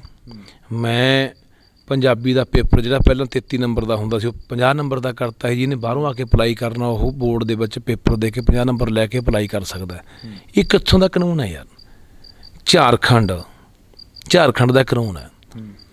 ਉਹ ਬਿੱਲ ਲੈ ਕੇ ਆਇਆ, ਕਾਨੂੰਨ ਬਣਨਾ ਹੈ। ਉਹ ਕਹਿੰਦੇ ਵੀ ਜਿਹੜਾ 1932 ਤੋਂ ਬਾਅਦ ਦਾ ਜੰਮਿਆ ਉਹ ਸਰਕਾਰੀ ਨੌਕਰੀ ਨਹੀਂ ਲੈ ਸਕਦਾ। ਆਪ ਬੋਨਾਫਾਈਡ ਵੀ ਤੁਸੀਂ ਪੀੜ੍ਹੀ ਦਰ ਪੀੜ੍ਹੀ, ਪੁਸਤ ਦਰ ਪੁਸਤ ਕਿੰਨੇ ਸਮੇਂ ਤੋਂ ਉੱਥੇ ਰਹਿ ਰਹੇ ਹੈ, ਹਿਮਾਚਲ ਦਾ ਕਾਨੂੰਨ ਹੈ, ਉੱਤਰਾਖੰਡ ਦਾ ਕਾਨੂੰਨ ਹੈ। ਇੱਥੇ ਕਿਉਂ ਨਹੀਂ ਬਣ ਸਕਦਾ? ਇਹੀ ਗੱਲ ਤਾਂ ਮੈਂ ਭਗਵੰਤ ਸਿੰਘ ਮਾਨ ਨਾਲ ਕੀਤੀ ਸੀ। ਮੈਂ ਕਿਹਾ ਇੱਥੇ ਕਿ ਇਹ ਨਾਅਰਾ ਕਿਉਂ ਨਹੀਂ ਦਿੰਦੇ ਵੀ ਪੰਜਾਬ ਪੰਜਾਬੀਆਂ ਦਾ, ਸਰਕਾਰੀ ਨੌਕਰੀ ਹੋਵੇ ਪ੍ਰਾਈਵੇਟ ਨੌਕਰੀ ਹੋਵੇ। ਪੰਜਾਬ ਤਾਂ ਮੈਨੂੰ ਲੱਗਦਾ ਖੁਦ ਮੁਖਤਿਆਰੀ ਮੰਗਦਾ ਸ਼ਾਮਲਾਟ ਬਣ ਗਿਆ। ਜਿਹੜਾ ਜੀ ਕਰਦਾ ਉਹੀ ਆ ਕੇ ਦੱਬਦਾ। ਇੰਨੀ ਜਰਖੇਜ਼ ਧਰਤੀ ਦੱਬੀ ਜਾ ਰਹੀ ਹੈ, ਕੋਈ ਇੱਥੇ ਕਿਸੇ ਨੂੰ ਰੋਕ ਟੋਕ ਨਹੀਂ ਹੈਗੀ। ਅਤੇ ਅਸੀਂ ਆ ਰਾਜਸਥਾਨ ਚਲੇ ਜਾਈਏ, ਭੁੱਡ ਹੈ, ਕੀ ਆ ਉੱਥੇ ਰੇਤਾ ਹੈ। ਉਹ ਰੇਤੇ 'ਚ ਵੀ ਅਸੀਂ ਮਰਲਾ ਨਹੀਂ ਖਰੀਦ ਸਕਦੇ, ਗਿੱਟ ਥਾਂ ਨਹੀਂ ਖਰੀਦ ਸਕਦੇ। ਅੱਜ ਜਾ ਕੇ ਤੁਸੀਂ ਦੇਖ ਲਓ, ਜਾ ਕੇ ਥਾਂ ਲੈ ਲਓਗੇ। ਅਤੇ ਪੰਜਾਬ ਜਿੱਥੋਂ ਮਰਜ਼ੀ ਚੱਲ ਕੇ ਜੋ ਮਰਜ਼ੀ ਲਾ ਕੇ, ਹੁਣ ਮੈਂ ਬਹੁਤ ਵਾਰੀ ਬੋਲਿਆ ਕਿ ਹਿਮਾਚਲ ਦੇ ਬੰਦਿਆਂ ਨੇ ਮਨਾਲੀ ਦੇ ਵਿੱਚ ਕਲੋਨੀ ਕੱਟੀ ਹੈ। ਪੰਜਾਬੀ ਬੰਦਾ ਪਲਾਟ ਖਰੀਦ ਕੇ ਘਰ ਨਹੀਂ ਪਾ ਸਕਦਾ। ਸਾਨੂੰ ਤਾਂ ਸਾਡੇ ਘਰੋਂ ਹੀ ਕੱਢੀ ਆ ਜਾਂਦੇ ਨੇ ਯਾਰ। ਆ ਇੱਥੇ ਮੇਰੇ ਰਾਮਪੁਰੇ ਬਿਹਾਰੀ ਚੌਂਕ ਬਣਿਆ ਹੋਇਆ, ਬਿਹਾਰੀਆਂ ਦੀ ਅੱਡ ਕਲੋਨੀ ਹੈ। ਲੁਧਿਆਣੇ ਚਲੇ ਜਾਓ, ਆ ਪਿੱਛੇ ਜੇ ਹੁਣ ਇੱਕ ਮੈਂ ਦੇਖ ਰਿਹਾ ਸੀਗਾ ਕੱਲ੍ਹ ਦੀ ਕੋਈ ਵੀਡੀਓ ਦੁਸ਼ਹਿਰੇ ਵਾਲੇ ਦਿਨ ਦੀ, ਉਹਨੇ ਦਿਖਾਈ ਹੈ ਮੁੰਡੇ ਨੇ, ਕਹਿੰਦਾ ਤੁਹਾਨੂੰ ਮੈਂ ਲੁਧਿਆਣੇ ਦਾ ਦਿਖਾਉਣਾ। ਇਹ ਕਹਿੰਦਾ ਉਹ ਏਰੀਆ ਹੈ ਜਿਹੜਾ ਪੂਰਾ ਪੋਸ਼ ਏਰੀਆ, ਕਹਿੰਦਾ ਵੀ ਇੱਥੇ ਤੁਹਾਨੂੰ ਦਿਖਦਾ ਵੀ ਕੋਈ ਪੰਜਾਬੀ ਨਜ਼ਰ ਆਉਂਦਾ? ਸਾਰੇ ਬਈਆਂ ਦੇ ਜਵਾਕ, ਬਈਆਂ ਦੇ ਪਰਿਵਾਰ ਤੁਰੇ ਫਿਰਦੇ ਆ। ਆ ਜਲੰਧਰ ਵਾਲੇ ਪਾਸੇ ਗਾਹਾਂ ਟੱਪ ਜਾਓ, ਹੁਸ਼ਿਆਰਪੁਰ ਨਵਾਂ ਸ਼ਹਿਰ ਵਾਲੇ ਪਾਸੇ ਬਈਏ ਪਿੰਡਾਂ ਦੇ ਮੈਂਬਰ ਸਰਪੰਚ ਵੀ ਬਣਨ ਲੱਗ ਗਏ। ਤਾਂ ਇਹ ਜਿਹੜੇ ਹਾਲਾਤ ਨੇ, ਇਹਨਾਂ ਲਈ ਹੀ ਮੈਂ ਭਗਵੰਤ ਨੂੰ ਮਿਲ ਕੇ ਕਹਿ ਕੇ ਆਇਆ ਸੀ, ਕੋਈ ਇਹੋ ਜਿਹੀ ਨੀਤੀ ਬਣਾ, ਲੈ ਕੇ ਆਏ ਕਾਨੂੰਨ ਬਣਾ ਕਿ ਪੰਜਾਬ ਦੇ ਵਿੱਚ ਬਾਹਰਲਾ ਬੰਦਾ ਕੋਈ ਜ਼ਮੀਨ ਨਹੀਂ ਖਰੀਦ ਸਕਦਾ ਅਤੇ ਪੰਜਾਬ ਦੇ ਵਿੱਚ ਬਾਹਰਲਾ ਬੰਦਾ ਕੋਈ ਨੌਕਰੀ ਨਹੀਂ ਲੈ ਸਕਦਾ। ਪਰ ਇਹ ਨਹੀਂ, ਇਹਨਾਂ ਦੀਆਂ ਲੱਤਾਂ 'ਚ ਨਹੀਂ ਜਾਨ ਹੈਗੀ ਕਿ ਇਹੋ ਜਿਹਾ ਕੰਮ ਕਰ ਦੇਣਾ। ਸੋ ਇਹ ਤਾਂ ਹੁਣ ਲੋਕ ਕਰਨਗੇ ਤਾਂ ਠੀਕ ਆ ਬਾਈ, ਅਤੇ ਨਹੀਂ ਹੌਲੀ ਸਾਡੇ ਹਾਲਾਤ ਜਿਹੜੇ ਬਣੀ ਜਾਂਦੇ ਆ, ਉਹ ਦਿਖਦਾ ਹੀ ਹੈ ਕਿ ਇੱਥੇ 5-7 ਸਾਲਾਂ ਨੂੰ ਸਾਡੇ ਹਾਲਾਤ ਮਤਲਬ ਇਹੋ ਜਿਹੇ ਬਣ ਜਾਣੇ ਆ ਕਿ ਅੱਜ ਕੱਲ੍ਹ ਤਾਂ ਹੁਣ ਆਪਾਂ ਐਂ ਪੁੱਛਦੇ ਹਾਂ ਬਾਹਰ ਫੋਨ ਕਰਕੇ ਵੀ ਭਾਈ, ਜਾਂ ਇੱਥੇ ਵੀ ਤੁਹਾਡਾ ਭਾਈ ਕਨੇਡਾ ਕੌਣ ਗਿਆ ਜਾਂ ਕਿੰਨੇ ਬੰਦੇ ਕਨੇਡਾ ਗਏ ਆ, ਫਿਰ ਮਤਲਬ ਬਾਹਰੋਂ ਪੁੱਛਿਆ ਕਰਨਗੇ ਇੱਧਰ ਫੋਨ ਕਰਕੇ ਵੀ ਤੁਹਾਡਾ ਪੰਜਾਬ ਰਹਿੰਦਾ ਕੋਈ। ਐਸ ਰੋਡ ਸਾਡਾ ਜੜਾ ਹੋ ਰਿਹਾ ਬਾਈ। ਲੱਖੀ, ਖੁਦ ਮੁਖਤਿਆਰੀ ਦੀ ਤੁਸੀਂ ਗੱਲ ਕਰੀ ਆ ਚੱਲਦੀ ਗੱਲਬਾਤ ਦੇ ਵਿੱਚ, ਖੁਦ ਮੁਖਤਿਆਰੀ ਦੀ ਗੱਲ ਭਾਈ ਅਮਰਤਪਾਲ ਸਿੰਘ ਕਰਨ ਆਇਆ।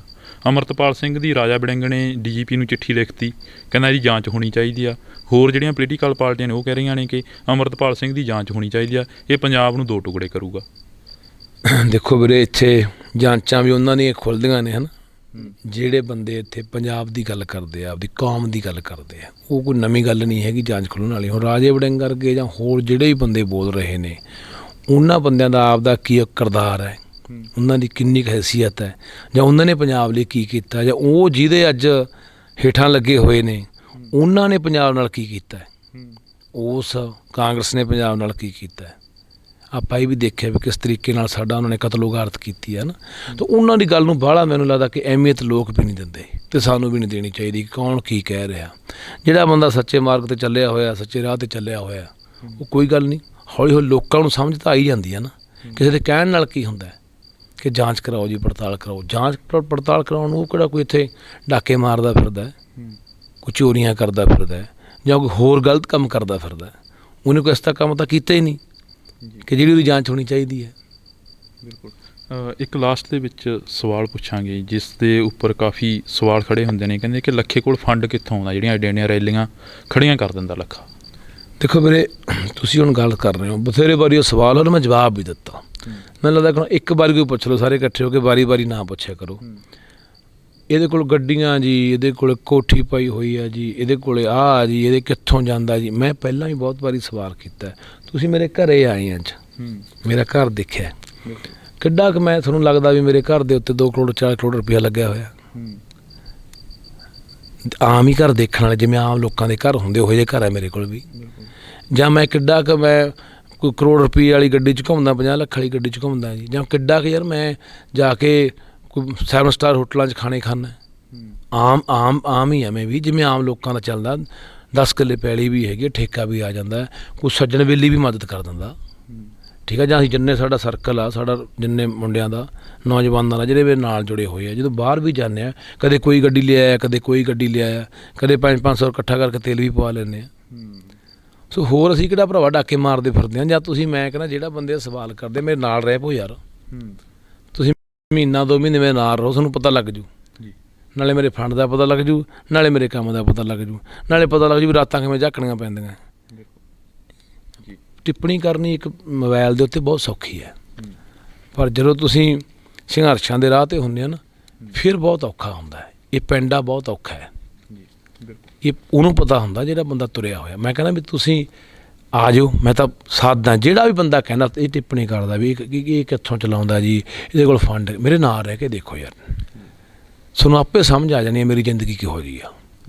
ਸੌਖਾ ਨਹੀਂ ਹੁੰਦਾ ਬਾਈ। ਕੋਈ ਬੰਦਾ ਇੱਕ ਦਿਨ 1 ਘੰਟਾ ਘਰੋਂ ਬਾਹਰ ਵਗ ਜੇ ਤਾਂ ਮਗਰ ਪਰਿਵਾਰ ਵਾਲੇ ਫੋਨ ਕਰਦੇ ਆ ਵੀ ਆ ਜਾ, ਕਿੱਥੇ ਰਹਿ ਗਿਆ, ਆਇਆ ਨਹੀਂ। ਹਰ ਬੰਦੇ ਦੇ ਘਰੇ ਪਰਿਵਾਰ ਹੈ, ਜਵਾਕ ਹੈ, ਮੇਰੇ ਵੀ ਆ, ਪਰ ਕਈ ਦਿਨ ਨਹੀਂ ਆਉਂਦਾ। ਮੈਂ ਬਾਹਰ ਨਿਕਲ ਜਾਂਦਾ ਜਦੋਂ ਕਿਸੇ ਕੰਮ ਤੇ ਮੈਂ 6 ਮਹੀਨੇ ਨਹੀਂ ਵੜਿਆ ਕਿਸਾਨੀ ਅੰਦੋਲਨ ਵੇਲੇ, ਪੁਲਿਸ ਮੰਗਰ ਸੀ। ਤਾਂ ਕਹਿਣਾ ਬਹੁਤ ਸੌਖਾ ਹੈ। ਲੱਖੇ, ਪਹਿਲਾਂ ਵਾਲੀ ਜ਼ਿੰਦਗੀ ਨਾਲੋਂ ਹੁਣ ਵਾਲੀ ਜ਼ਿੰਦਗੀ ਇੱਕ ਅਲੱਗ ਮਹਿਸੂਸ ਹੁੰਦੀ ਹੈ। ਕੀ ਮਹਿਸੂਸ ਕਰਦੇ ਹੋ ਜਦੋਂ ਕਦੇ ਇਕੱਲੇ ਬੈਠੇ ਹੁੰਦੇ ਹੋ, ਕਦੇ ਜਾਂ ਇਕੱਲੇ ਪਏ ਹੁੰਦੇ ਹੋ, ਜਾਂ ਕਦੇ ਕਿਤਾਬ ਪੜ੍ਹਦੇ ਹੋ? ਦੇਖੋ ਵੀਰ, ਮੈਂ ਨਾ ਪਹਿਲਾਂ ਉਦਾਸ ਬਹੁਤ ਘੱਟ ਹੁੰਦਾ ਸੀ। ਹੁਣ ਮੈਂ ਤਕਰੀਬਨ ਮਨ ਉਦਾਸ ਰਹਿੰਦਾ। ਉਹ ਕਾਰਨ ਕੀ ਹੈ? ਜਦੋਂ ਮੈਂ 4 ਚੁਫੇਰਾ ਦੇਖਦਾ ਨਾ, ਤੇ ਇੱਕ ਡੋਬਾ ਜਿਹਾ ਪੈਂਦਾ, ਇੱਕ ਹੌਲ ਜਿਹਾ ਪੈਂਦਾ ਅੰਦਰ ਕਿ ਯਾਰ ਕੀ ਹੋ ਚੱਲਿਆ ਪੰਜਾਬ ਨੂੰ, ਤੇ ਅਸੀਂ ਕਿਵੇਂ ਬਚਾਂਗੇ। ਮੈਂ ਨਾਉਮੀਦ ਵੀ ਨਹੀਂ ਹੈਗਾ। ਮੈਂ ਕਦੇ ਵੀ ਇਹ ਨਹੀਂ ਹੋਇਆ ਮੇਰੀ ਜ਼ਿੰਦਗੀ ਦੇ ਵਿੱਚ ਵੀ ਮੈਂ ਉਮੀਦ ਛੱਡਤੀ ਹੋਵੇ। ਮੈਂ ਪੂਰਾ ਉਮੀਦ ਵੀ ਰੱਖਦਾ ਕਿ ਕੋਈ ਗੱਲ ਨਹੀਂ, ਸਮੇਂ ਅੱਧੋਂ ਵੀ ਮਾੜੇ ਆਏ ਨੇ ਸਾਡੇ 'ਤੇ, ਉੱਠੇ ਆ, ਲੜੇ ਆ, ਸੰਘਰਸ਼ ਕੀਤੇ ਨੇ, ਅਤੇ ਦੁਬਾਰਾ ਕਾਇਮ ਹੋਏ ਆ, ਦੁਬਾਰਾ ਪੈਰਾਂ 'ਤੇ ਆਏ ਆ। ਪਰ ਹੁਣ ਨਾ ਇਹ ਜਿਹੜੀ ਗੱਲ ਸਭ ਤੋਂ ਜਿਹੜੀ ਮੈਨੂੰ ਜ਼ਿਆਦਾ ਗੱਲ ਦੁਖੀ ਕਰਦੀ ਹੈ ਉਹ ਇਹ ਹੈ ਕਿ ਸਾਡੇ ਜਿਹੜੇ ਲੋਕ ਨੇ ਨਾ ਬਾਹਰ ਭੱਜ ਰਹੇ ਆ। ਜਿਹੜੀ ਧਰਤੀ ਖਾਤਰ ਅਸੀਂ ਸੈਂਕੜੇ ਸਾਲਾਂ ਤੋਂ ਖੂਨ ਡੋਲ ਰਹੇ ਹਾਂ, ਉਹ ਧਰਤੀ ਤੋਂ ਅੱਜ ਅਸੀਂ ਇੰਨੇ ਮੋਹ ਤੋੜ ਹੋ ਗਏ। ਚੰਦ ਪੈਸਿਆਂ ਦੀ ਖਾਤਰ ਰੱਖ ਲਓ ਜਾਂ ਐਸ਼ੋ ਆਰਾਮ ਦੀ ਜ਼ਿੰਦਗੀ ਜਿਉਣ ਦੀ ਖਾਤਰ ਰੱਖ ਲਓ, ਉਹ ਧਰਤੀ ਨੂੰ ਛੱਡ ਕੇ ਭੱਜ ਰਹੇ ਹਾਂ।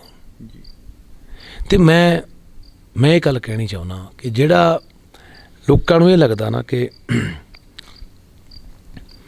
ਬਾਹਰ ਜਾ ਕੇ ਅਸੀਂ ਬਾਹਰਲੇ ਮੁਲਕਾਂ 'ਚ ਆਪਦੀ ਬੋਲੀ, ਆਪਦਾ ਧਰਮ, ਆਪਦਾ ਸਾਹਿਤ, ਆਪਣਾ ਇਤਿਹਾਸ, ਆਪਣਾ ਵਿਰਸਾ, ਆਪਣੀ ਪਹਿਚਾਣ ਬਚਾ ਲਾਂਗੇ, ਤਾਂ ਮੇਰਾ ਉਹਨਾਂ ਲੋਕਾਂ ਅੱਗੇ ਸਵਾਲ ਆ ਕਿ ਤੁਸੀਂ ਅਮਰੀਕਾ ਰਹਿੰਦੇ ਹੋ, ਕੈਨੇਡਾ ਰਹਿੰਦੇ ਹੋ, ਇੱਥੇ ਲੋਕ ਕੈਨੇਡਾ ਅਮਰੀਕਾ ਦੇ ਲੋਕ ਸੀ ਰੈੱਡ ਇੰਡੀਅਨ, ਜੋ ਉੱਥੋਂ ਦੇ ਮੂਲ ਵਾਸੀ ਸੀ। ਤੁਸੀਂ ਉਹਨਾਂ ਦਾ ਅਸਰ ਦੇਖੋ ਕੀ ਹੋਇਆ। ਜਿਹੜੇ ਲੋਕ ਨਿਊਜ਼ੀਲੈਂਡ, ਆਸਟ੍ਰੇਲੀਆ ਵਰਗੇ ਮੁਲਕਾਂ 'ਚ ਰਹਿੰਦੇ ਨੇ, ਉੱਥੋਂ ਦੇ ਮੂਲ ਵਾਸੀ ਸੀ ਮੋਰੀਆ ਲੋਕ, ਉਹਨਾਂ ਦਾ ਅਸਰ ਦੇਖੋ ਕੀ ਹੋਇਆ। ਉਹਨਾਂ ਦੀ ਪਹਿਚਾਣ, ਬੋਲੀ, ਸੱਭਿਅਤਾ ਸਭ ਕੁਛ ਮਾਰ ਦਿੱਤਾ ਗਿਆ। ਤੁਸੀਂ ਕਿਵੇਂ ਬਚੋਗੇ? ਤੁਹਾਡੀ ਦੂਜੀ ਤੀਜੀ ਪੀੜ੍ਹੀ ਨੇ ਉੱਥੋਂ ਦੇ ਵਿੱਚ ਰਲ ਮਿਲ ਜਾਣਾ। ਤੁਹਾਡਾ ਸਾਰਾ ਕੁਛ, ਤੁਹਾਡੀ ਵੱਖਰੀ ਆਇਡੈਂਟੀ, ਤੁਹਾਡੀ ਪਹਿਚਾਣ, ਤੁਹਾਡਾ ਸਭ ਕੁਛ ਮਲੀਆ ਮੇਟ ਹੋ ਜਾਣਾ। ਜਾਓ ਜੀ, ਸਦਕੇ ਜਾਓ, ਕਮਾ ਕੇ ਵਾਪਸ ਆਓ। ਇੱਥੋਂ ਜ਼ਮੀਨਾਂ ਵੇਚ ਕੇ, ਇੱਥੋਂ ਘਰ ਵੇਚ ਕੇ ਨਾ ਭੱਜੋ। ਲੋਕਾਂ ਨੂੰ ਲੱਗਦਾ ਕਿ ਧਰਤੀ ਦਾ ਟੁਕੜਾ ਹੈ, ਜਿਹੋ ਜਿਹੀ ਧਰਤੀ ਦਾ ਟੁਕੜਾ ਪੰਜਾਬ ਹੈ, ਉਹੋ ਜਿਹੀ ਧਰਤੀ ਦਾ ਟੁਕੜਾ ਕੋਈ ਅਮਰੀਕਾ ਜਾਂ ਕੈਨੇਡਾ ਜਾਂ ਹੋਰ ਮੁਲਕਾਂ ਦੇ ਵਿੱਚ ਹੈ। ਨਹੀਂ, ਪੰਜਾਬ ਮਹਿਜ਼ ਧਰਤੀ ਦਾ ਟੁਕੜਾ ਨਹੀਂ। ਪੰਜਾਬ ਸੱਭਿਅਤਾ ਦਾ ਉਹ ਪੰਘੂੜਾ ਹੈ ਜਿਹਦੇ ਅੰਦਰ ਦਰਿਆਵਾਂ ਵਰਗੀ ਦਰਿਆਦਿਲੀ ਹੈ, ਨਦੀਆਂ ਵਰਗਾ ਉਹਦਾ ਅਥਰਾ ਸੁਭਾਅ ਹੈ, ਝਰਨੇ ਵਰਗਾ ਸੰਗੀਤ ਹੈ, ਤੇ ਦਿਨ ਚੜ੍ਹਦੇ ਦੀ ਸੂਰਜ ਦੀ ਲਾਲੀ ਵਰਗਾ ਰੰਗ ਹੈ। ਇਹ ਧਰਤੀ ਦੇ ਉੱਤੇ ਸਾਡੇ ਸ਼ਹੀਦਾਂ ਸੂਰਮਿਆਂ ਦਾ ਖੂਨ ਵੀ ਡੁੱਲਿਆ। ਇਹ ਜਿਹੜੀ ਧਰਤੀ ਹੈ, ਇੱਥੇ ਇਲਾਹੀ ਬਾਣੀ ਵੀ ਹੈ। ਇਹ ਧਰਤੀ, ਇਹ ਪੰਜਾਬ ਜਿਹੜਾ ਹਮੇਸ਼ਾ ਅਣਖ ਦਾ, ਰੜਕ ਦਾ, ਮਣਕ ਦਾ ਹਾਮੀ ਰਿਹਾ, ਇਹ ਉਹਨੂੰ ਪੰਜਾਬ ਕਿਹਾ ਗਿਆ। ਇਹ ਧਰਤੀ ਦਾ ਟੁਕੜਾ ਨਹੀਂ। ਸਾਨੂੰ ਲੱਗਦਾ ਵੀ ਧਰਤੀ ਦਾ ਟੁਕੜਾ ਇੱਥੋਂ ਵੀ ਉਹੋ ਜਿਹੀ ਹੈ ਅਤੇ ਉੱਥੇ ਵੀ ਉਹੋ ਜਿਹੀ। ਨਹੀਂ, ਜਿਹੜੀ ਆਪਣੱਤ, ਜਿਹੜਾ ਮੋਹ, ਜਿਹੜਾ ਲਗਾ ਸਾਡਾ ਆਹ ਧਰਤੀ ਦੇ ਨਾਲ ਹੈ, ਉਹ ਬਾਹਰ ਨਹੀਂ ਹੋ ਸਕਦਾ। ਜਿਹੜੀ ਖੁਸ਼ਬੂ ਸਾਨੂੰ ਇੱਥੋਂ ਮਿਲੂਗੀ ਨਾ, ਉਹ ਬਾਹਰ ਨਹੀਂ, ਕਿਉਂਕਿ ਇੱਥੇ ਸਾਡਾ ਖੂਨ ਡੁੱਲਿਆ ਹੈ। ਤਾਂ ਇਸ ਕਰਕੇ ਮੈਂ ਕਹਿਣਾ ਬਾਈ, ਜਿਹੜੀ ਗੱਲ ਮੈਨੂੰ ਸਭ ਤੋਂ ਜ਼ਿਆਦਾ ਨਿਰਾਸ਼ ਕਰ ਦਿੰਦੀ ਹੈ ਕਿ ਯਾਰ ਕਿਤੇ ਜਿਵੇਂ ਦੂਜੀਆਂ ਇੱਥੇ ਵੱਡੀਆਂ ਵੱਡੀਆਂ ਸੱਭਿਅਤਾਵਾਂ ਅਲੋਪ ਹੋ ਗਈਆਂ, ਹੜੱਪਾ, ਸਿੰਧ ਘਾਟੀ, ਮਿੰਦੋੜੋ ਸੱਭਿਅਤਾ, ਕਿਤੇ ਸਾਡੇ ਨਾਲ ਐ ਨਾ ਹੋ ਜੇ ਕਿ ਅਲੋਪ ਹੀ ਹੋ ਜੀ ਇੱਕ ਦਿਨ। ਕਿਉਂਕਿ ਬਹੁਤ ਬੰਦੇ ਕਹਿ ਦਿੰਦੇ ਨੇ ਕਿ ਸਭ ਤੋਂ ਵੱਡੀ ਗੱਲ ਗੁਰੂ ਗ੍ਰੰਥ ਸਾਹਿਬ ਕਿ ਗੁਰੂ ਗ੍ਰੰਥ ਸਾਹਿਬ ਸਾਡੇ ਕੋਲ ਹੈਗੇ ਆ, ਜਿੰਨਾ ਚਿਰ ਅਸੀਂ ਖਤਮ ਨਹੀਂ ਹੋ ਸਕਦੇ। ਮੈਂ ਵੀ ਮੰਨਦਾ, ਮੈਂ ਸਹਿਮਤ ਹਾਂ ਕਿ ਗੁਰੂਆਂ ਦੇ ਵਾਕ ਹੋਏ ਨੇ, ਗੁਰੂਆਂ ਦੇ ਵਚਨ ਹੋਏ ਨੇ, ਗੁਰੂਆਂ ਨੇ ਕੌਮ ਸਾਜੀ ਹੈ। ਪਰ ਮੈਂ ਇੱਕ ਨਾਲ ਤੁਹਾਨੂੰ ਹੋਰ ਵੀ ਸਵਾਲ ਖੜਾ ਕਰਦਾ ਕਿ ਇੱਥੇ ਬਹੁਤ ਭਾਸ਼ਾਵਾਂ 'ਚ ਗ੍ਰੰਥ ਰਚੇ ਗਏ ਸੀ, ਉਹ ਅੱਜ ਕਿਤੇ ਨਜ਼ਰ ਨਹੀਂ ਆਉਂਦੇ। ਇੱਕ ਉਦਾਹਰਨ ਹੈ ਬੁੱਧ ਧਰਮ। ਬੁੱਧ ਧਰਮ ਇੱਥੇ ਭਾਰਤ 'ਚ ਪੈਦਾ ਹੋਇਆ, ਪਾਲੀ ਭਾਸ਼ਾ ਸੀ ਉਹਦੀ, ਤਾਂ ਬਹੁਤ ਪ੍ਰਚਲਿਤ ਵੀ ਹੋਇਆ ਪੰਜਾਬ ਦੇ ਭਾਰਤ ਦੇ ਅੰਦਰ। ਤਾਂ ਇੱਥੋਂ ਲੋਪ ਹੋ ਗਿਆ, ਚੀਨ, ਇੰਡੋਨੇਸ਼ੀਆ, ਕਿੰਨੇ ਮੁਲਕਾਂ ਜਾ ਕੇ ਫੈਲ ਗਿਆ। ਅਤੇ ਇਸ ਕਰਕੇ ਮੈਨੂੰ ਜਿਹੜਾ ਇਹ ਗੱਲ ਬਹੁਤ ਜ਼ਿਆਦਾ ਤਕਲੀਫ ਦਿੰਦੀ ਹੈ, ਕਿਉਂਕਿ ਅਸੀਂ ਹਲੇ ਇਸ ਚੀਜ਼ ਦੀ ਅਹਿਮੀਅਤ ਨਹੀਂ ਸਮਝੇ ਕਿ ਬੋਲੀਆਂ ਦੀ ਸਾਡੇ ਲਈ ਕੀ ਅਹਿਮੀਅਤ ਹੈ, ਇਤਿਹਾਸ ਦੀ ਕੀ ਅਹਿਮੀਅਤ ਆ, ਸਾਹਿਤ ਦੀ ਕੀ ਅਹਿਮੀਅਤ ਆ, ਪਹਿਚਾਣ ਦੀ ਕੀ ਅਹਿਮੀਅਤ ਆ। ਮੈਂ ਇੱਕ ਪਿੰਡ 'ਚ ਬੋਲਣ ਗਿਆ ਤਾਂ ਮੈਂ ਇੱਕ ਮੁੰਡੇ ਨੂੰ ਪੁੱਛਿਆ, ਕਹਿੰਦਾ ਇੱਕ ਮੁੰਡੇ ਨੂੰ ਕਿਉਂ ਪੁੱਛਿਆ? ਮੈਂ ਕਈ ਮੁੰਡੇ ਬੈਠੇ, ਮੈਂ ਪੁੱਛਿਆ ਕੱਲ੍ਹ ਦੀ ਗੱਲ ਆਥਣ ਦੀ। ਮੈਂ ਕਿਹਾ ਸ਼ਹੀਦ ਜਸਵੰਤ ਸਿੰਘ ਖਾਲੜਾ ਬਾਰੇ ਕਿੰਨੇ ਕੁ ਜਾਣਦੇ ਆ? ਤਾਂ ਮੈਨੂੰ ਲੱਗਦਾ ਵੀ 100-150 ਮੁੰਡਾ ਬੈਠਾ ਹੋਣਾ, 2-3 ਜਣੇ ਨੇ ਹੱਥ ਖੜਾ ਕੀਤਾ। ਇਹ ਸਾਡੀ ਬਦਕਿਸਮਤੀ ਆ। ਜਿਹੜਾ ਇਨਸਾਨ ਕੈਨੇਡਾ, ਅਮਰੀਕਾ ਵਰਗੀਆਂ ਧਰਤੀਆਂ 'ਤੇ ਬਾਹਰ ਸੀਗਾ, ਅਤੇ ਉਹਨੂੰ ਇਹ ਵੀ ਕਿਹਾ ਗਿਆ ਕਿ ਜੇ ਤੂੰ ਪੰਜਾਬ ਚਲਿਆ ਗਿਆ ਤੇਰਾ ਮੁਕਾਬਲਾ ਬਣਾ ਕੇ ਮਾਰ ਦੇਣਗੇ। ਤਾਂ ਉਹਨੇ ਇੱਕੋ ਹੀ ਗੱਲ ਕਹੀ ਕਿ ਮੇਰੀਆਂ ਅੱਖਾਂ ਦੇ ਸਾਹਮਣੇ ਮੈਂ ਬਲਦੇ ਪੰਜਾਬ ਨੂੰ, ਲਾਟਾਂ 'ਚ ਮੱਚਦੇ ਪੰਜਾਬ ਨੂੰ ਦੇਖ ਕੇ ਇੱਥੇ ਨਹੀਂ ਬਹਿ ਸਕਦਾ, ਮੈਂ ਜਾਊਂਗਾ। ਆਇਆ 25,000 ਲਾਸ਼ਾਂ ਦੀ ਕਢਾ ਕੇ ਮਿਣਤੀ ਕੀਤੀ। ਤਾਂ ਜਦੋਂ ਜ਼ਾਲਮਾਂ ਨੂੰ ਪਤਾ ਲੱਗਿਆ ਕਿ ਸਾਨੂੰ ਕਟਹਿਰੇ 'ਚ ਖੜਾ ਕਰੂਗਾ, ਤੁਸੀਂ ਦੇਖੋ ਇੱਕ ਲੱਤ ਜੀਪ ਨਾ ਬੰਨ੍ਹ ਕੇ ਤੇ ਇੱਕ ਦਰਖਤ ਨਾ ਬੰਨ੍ਹ ਕੇ ਵਿਚਾਲੋਂ ਪਾੜ ਕੇ ਮਾਰਤਾ। ਕਿੱਡੀ ਵੱਡੀ ਕੁਰਬਾਨੀ ਹੋਈ ਯਾਰ, ਕਿੱਡਾ ਵੱਡਾ ਸਦਕ ਹੋਊ ਉਹਨਾਂ ਬੰਦਿਆਂ ਦਾ, ਕਿੱਡਾ ਵੱਡਾ ਸੈਡ ਹੋਊ। ਅਸੀਂ ਉਹਨਾਂ ਨੂੰ ਵੀ ਨਹੀਂ ਜਾਣਦੇ। ਇਹ ਹੁੰਦੀਆਂ ਨੇ ਕੌਮ, ਜਦੋਂ ਕੌਮ ਨੂੰ ਆਪਾਂ ਕਹਿੰਦੇ ਕੌਮਾਂ ਕਿਵੇਂ ਮਰਦੀਆਂ ਨੇ, ਕੌਮਾਂ ਹੀ ਮਰਦੀਆਂ ਨੇ ਜਿਹੜੀਆਂ ਕੌਮਾਂ ਆਪਣੇ ਇਤਿਹਾਸ ਨੂੰ ਭੁੱਲ ਜਾਂਦੀਆਂ ਨੇ, ਆਪਣੇ ਸ਼ਹੀਦਾਂ ਨੂੰ ਭੁੱਲ ਜਾਂਦੀਆਂ ਨੇ, ਆਪਣੇ ਰਹਿਬਰਾਂ ਨੂੰ ਭੁੱਲ ਜਾਂਦੀਆਂ ਨੇ। ਬਹੁਤ ਵੱਡੀ ਗਿਣਤੀ ਸਾਡੀ ਜਿਹੜੀ ਹੈਗੀ, ਬਲਵਿੰਦਰ ਜਟਾਣੇ ਦਾ ਨਾਂ ਕੌਣ ਜਾਣਦਾ ਸੀ ਪਹਿਲਾਂ? ਮੂਸੇਵਾਲੇ ਦੇ ਗੀਤ ਜ਼ਿਕਰ ਆਇਆ, ਉਹਨੂੰ ਸਾਰੇ ਜਾਣਨ ਲੱਗ ਗਏ। ਤਾਂ ਇਹ ਵੀ ਸਾਡੀ ਤਰਾਸਦੀ ਹੈ ਇੱਕ, ਕਿ ਇਤਿਹਾਸ ਤੋਂ ਬਹੁਤ ਕੋਰੇ ਤੇ ਸੱਖਣੇ ਆ, ਕੋਈ ਪੜ੍ਹ ਕੇ ਰਾਜੀ ਨਹੀਂ, ਕੋਈ ਸੁਣ ਕੇ ਰਾਜੀ ਨਹੀਂ। ਨੌਜਵਾਨੀ ਦਾ ਖਾਸ ਕਰਕੇ ਜੁੜਨਾ ਪੈਣਾ ਬਈ, ਮੁੜਨਾ ਪੈਣਾ ਸਾਨੂੰ। ਦੇਖੀ ਨੌਜਵਾਨੀ ਤਾਂ ਅੱਜ ਕੱਲ੍ਹ ਕਹਿੰਦੀ ਹੈ ਕਿ ਅਸੀਂ ਹਥਿਆਰ ਚੱਕ ਲਈਏ, ਅਸੀਂ ਰਾਫਲਾਂ ਚੱਕ ਲਈਏ। ਗੀਤਾਂ ਦੇ ਵਿੱਚ ਵੀ ਕੁਛ ਅਜਿਹਾ ਪ੍ਰੇਰਿਆ ਜਾਂਦਾ ਕਈ ਵਾਰ। ਦੇਖੋ ਹਥਿਆਰ ਦੀ ਜਿਹੜੀ ਰਵਾਇਤ ਆ ਜਾਂ ਪਿਰਤਾ ਹੈ, ਇਹ ਕੋਈ ਨਵੀਂ ਨਹੀਂ ਹੈ। ਇਹ ਐਂ ਮੰਨ ਕੇ ਚੱਲੋ ਕਿ ਸਾਡੇ ਖੂਨ 'ਚ ਹੀ ਰਚੀਆਂ ਹੋਈਆਂ ਗੱਲਾਂ ਨੇ, ਕਿਉਂਕਿ ਇੱਥੇ ਹਮੇਸ਼ਾ ਇਹ ਧਾੜਵੀਆਂ ਦਾ ਰਾਹ ਰਿਹਾ ਅਤੇ ਧਾੜਵੀਆਂ ਨਾਲ ਸਾਡੇ ਪੰਗੇ ਰਹੇ ਨੇ, ਅਤੇ ਅਸੀਂ ਮੂਹਰੋਂ ਹੋ ਕੇ ਟੱਕਰਦੇ ਵੀ ਰਹੇ ਹਾਂ। ਅਤੇ ਉੱਥੋਂ ਹੀ ਸਾਡੇ ਖੂਨ 'ਚ, ਸਾਡੇ DNA 'ਚ ਵੀ ਪਏ ਆ, ਸਾਡੀ ਤਸੀਰ 'ਚ ਵੀ ਹੈ, ਅਤੇ ਇਹ ਸਾਨੂੰ ਵਿਰਸੇ 'ਚ ਵੀ ਮਿਲੇ ਹੋਏ ਨੇ। ਹਾਂ, ਉਹ ਹਥਿਆਰ ਚੱਕ ਕੇ ਕੋਈ ਫੁਕਰਪੰਥੀ 'ਚ ਹਥਿਆਰ ਚੱਕ ਲਿਆ, ਉਹ ਗਲਤ ਹੈ। ਹਥਿਆਰ ਚੱਕ ਕੇ ਨਜਾਇਜ਼ ਦਾ ਹੀ ਕਤਲ ਕਰਤਾ, ਉਹ ਮਾੜਾ ਹੈ। ਹਥਿਆਰ ਚੱਕ ਕੇ ਜੇ ਮੈਂ ਗੱਲ ਕਰਦਾ, ਹਥਿਆਰ ਚੱਕਣਾ ਕੋਈ ਕਿਸੇ ਨੂੰ ਮਾਰਨਾ ਨਹੀਂ ਹੁੰਦਾ, ਹਥਿਆਰ ਚੱਕਣਾ ਆਪਦੀ ਆਤਮ ਰੱਖਿਆ ਲਈ ਵੀ ਹੁੰਦਾ ਹੈ। ਆਪਾਂ ਦੇਖਿਆ ਨਾ ਵੀ ਜਦੋਂ 84 ਕਤਲੇਆਮ ਹੋਇਆ ਸਿੱਖਾਂ ਦਾ ਦਿੱਲੀ ਦੇ ਅੰਦਰ, ਜਿਹੜੇ ਸਿੱਖਾਂ ਕੋਲ ਹਥਿਆਰ ਸੀ ਉਹ ਬਚ ਗਏ, ਜਿਹੜੇ ਨੇ ਹੱਥੇ ਸੀ ਉਹ ਮਾਰਤੇ, ਵਾਲੇ ਨੇ ਅੱਗਾਂ ਲਾ ਲਾ। ਇਸ ਕਰਕੇ ਵੀ ਇਹ ਜਿਹੜਾ ਜ਼ਰੂਰੀ ਬਣ ਜਾਂਦਾ ਵੀ ਆਤਮ ਰੱਖਿਆ ਲਈ ਹਥਿਆਰ ਰੱਖਣਾ ਕੋਈ ਮਾੜੀ ਗੱਲ ਨਹੀਂ ਹੈ। ਜੀ ਬਿਲਕੁਲ। ਤਾਂ ਅਸੀਂ ਬਹੁਤ ਬਹੁਤ ਧੰਨਵਾਦ ਕਰਾਂਗੇ। ਇਸ ਵਕਤ ਸਾਡੇ ਨਾਲ ਲੱਖਾ ਸਿੰਘ ਸਧਾਣਾ ਮੌਜੂਦ ਸਨ, ਤਾਂ ਅਸੀਂ ਉਹਨਾਂ ਦੇ ਨਾਲ ਤਮਾਮ ਗੱਲਾਂ ਬਾਤਾਂ ਕਰੀਆਂ ਨੇ ਇਸ ਮੁਲਾਕਾਤ ਦੇ ਵਿੱਚ ਵੀ। ਤਾਂ ਜਿਹੜੀ ਪਹਿਲਾਂ ਮੁਲਾਕਾਤ ਕਰੀ ਸੀ ਉਹ ਤੁਸੀਂ ਦਰਸ਼ਕਾਂ ਨੇ ਸੁਣੀ ਹੀ ਆ, ਉਸ ਦੇ ਵਿੱਚ ਵੀ ਪੰਜਾਬ ਤੇ ਪੰਜਾਬੀਅਤ ਨੂੰ ਲੈ ਕੇ ਗੱਲਬਾਤ ਹੋਈ ਸੀ।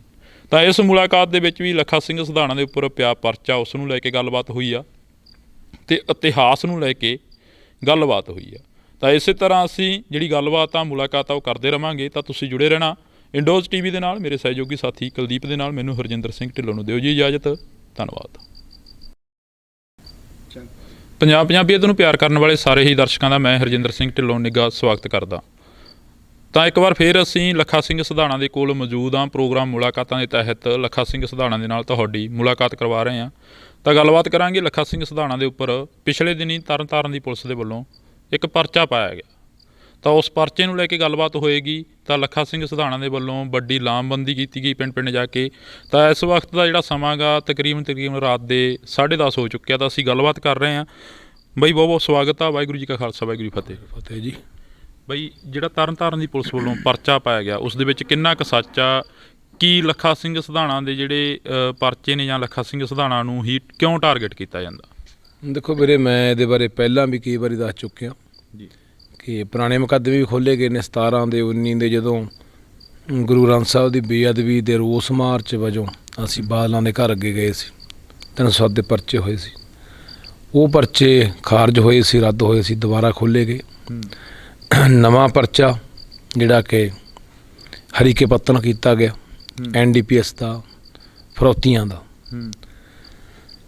ਇਹ ਸਰਕਾਰ ਦੀ ਜਿਹੜੀ ਨੀਤੀ ਆ, ਦੇਖੋ ਕਿਸੇ ਵੀ ਤਰੀਕੇ ਨਾਲ, ਚਾਹੇ ਉਹ ਭਾਰਤ ਦੇ ਅੰਦਰ ਵੀ ਆਪਾਂ ਦੇਖ ਹੀ ਰਹੇ ਹਾਂ, ਮੁਲਕ ਦੇ ਅੰਦਰ ਕਿ ਕਿਵੇਂ ਮੋਦੀ ਜਿਹੜਾ ਉਹ ਆਵਾਜ਼ਾਂ ਨੂੰ ਦੱਬ ਰਿਹਾ, ਕਿਵੇਂ ਬੋਲਣ ਦੀ ਆਜ਼ਾਦੀ ਦੇ ਉੱਤੇ ਪਾਬੰਦੀ ਲਾਈ ਜਾ ਰਹੀ ਹੈ। ਚਾਹੇ ਉਹ ਪੱਤਰਕਾਰ ਹੋਵੇ, ਚਾਹੇ ਕੋਈ ਬੁੱਧੀਜੀਵੀ ਹੈ, ਚਾਹੇ ਕੋਈ ਲਿਖਾਰੀ ਹੈ, ਹਰ ਤਰ੍ਹਾਂ ਦੇ ਬੰਦੇ ਫੜ ਜੇਲ੍ਹਾਂ ਸਿੱਟੇ ਜਾ ਰਹੇ ਨੇ।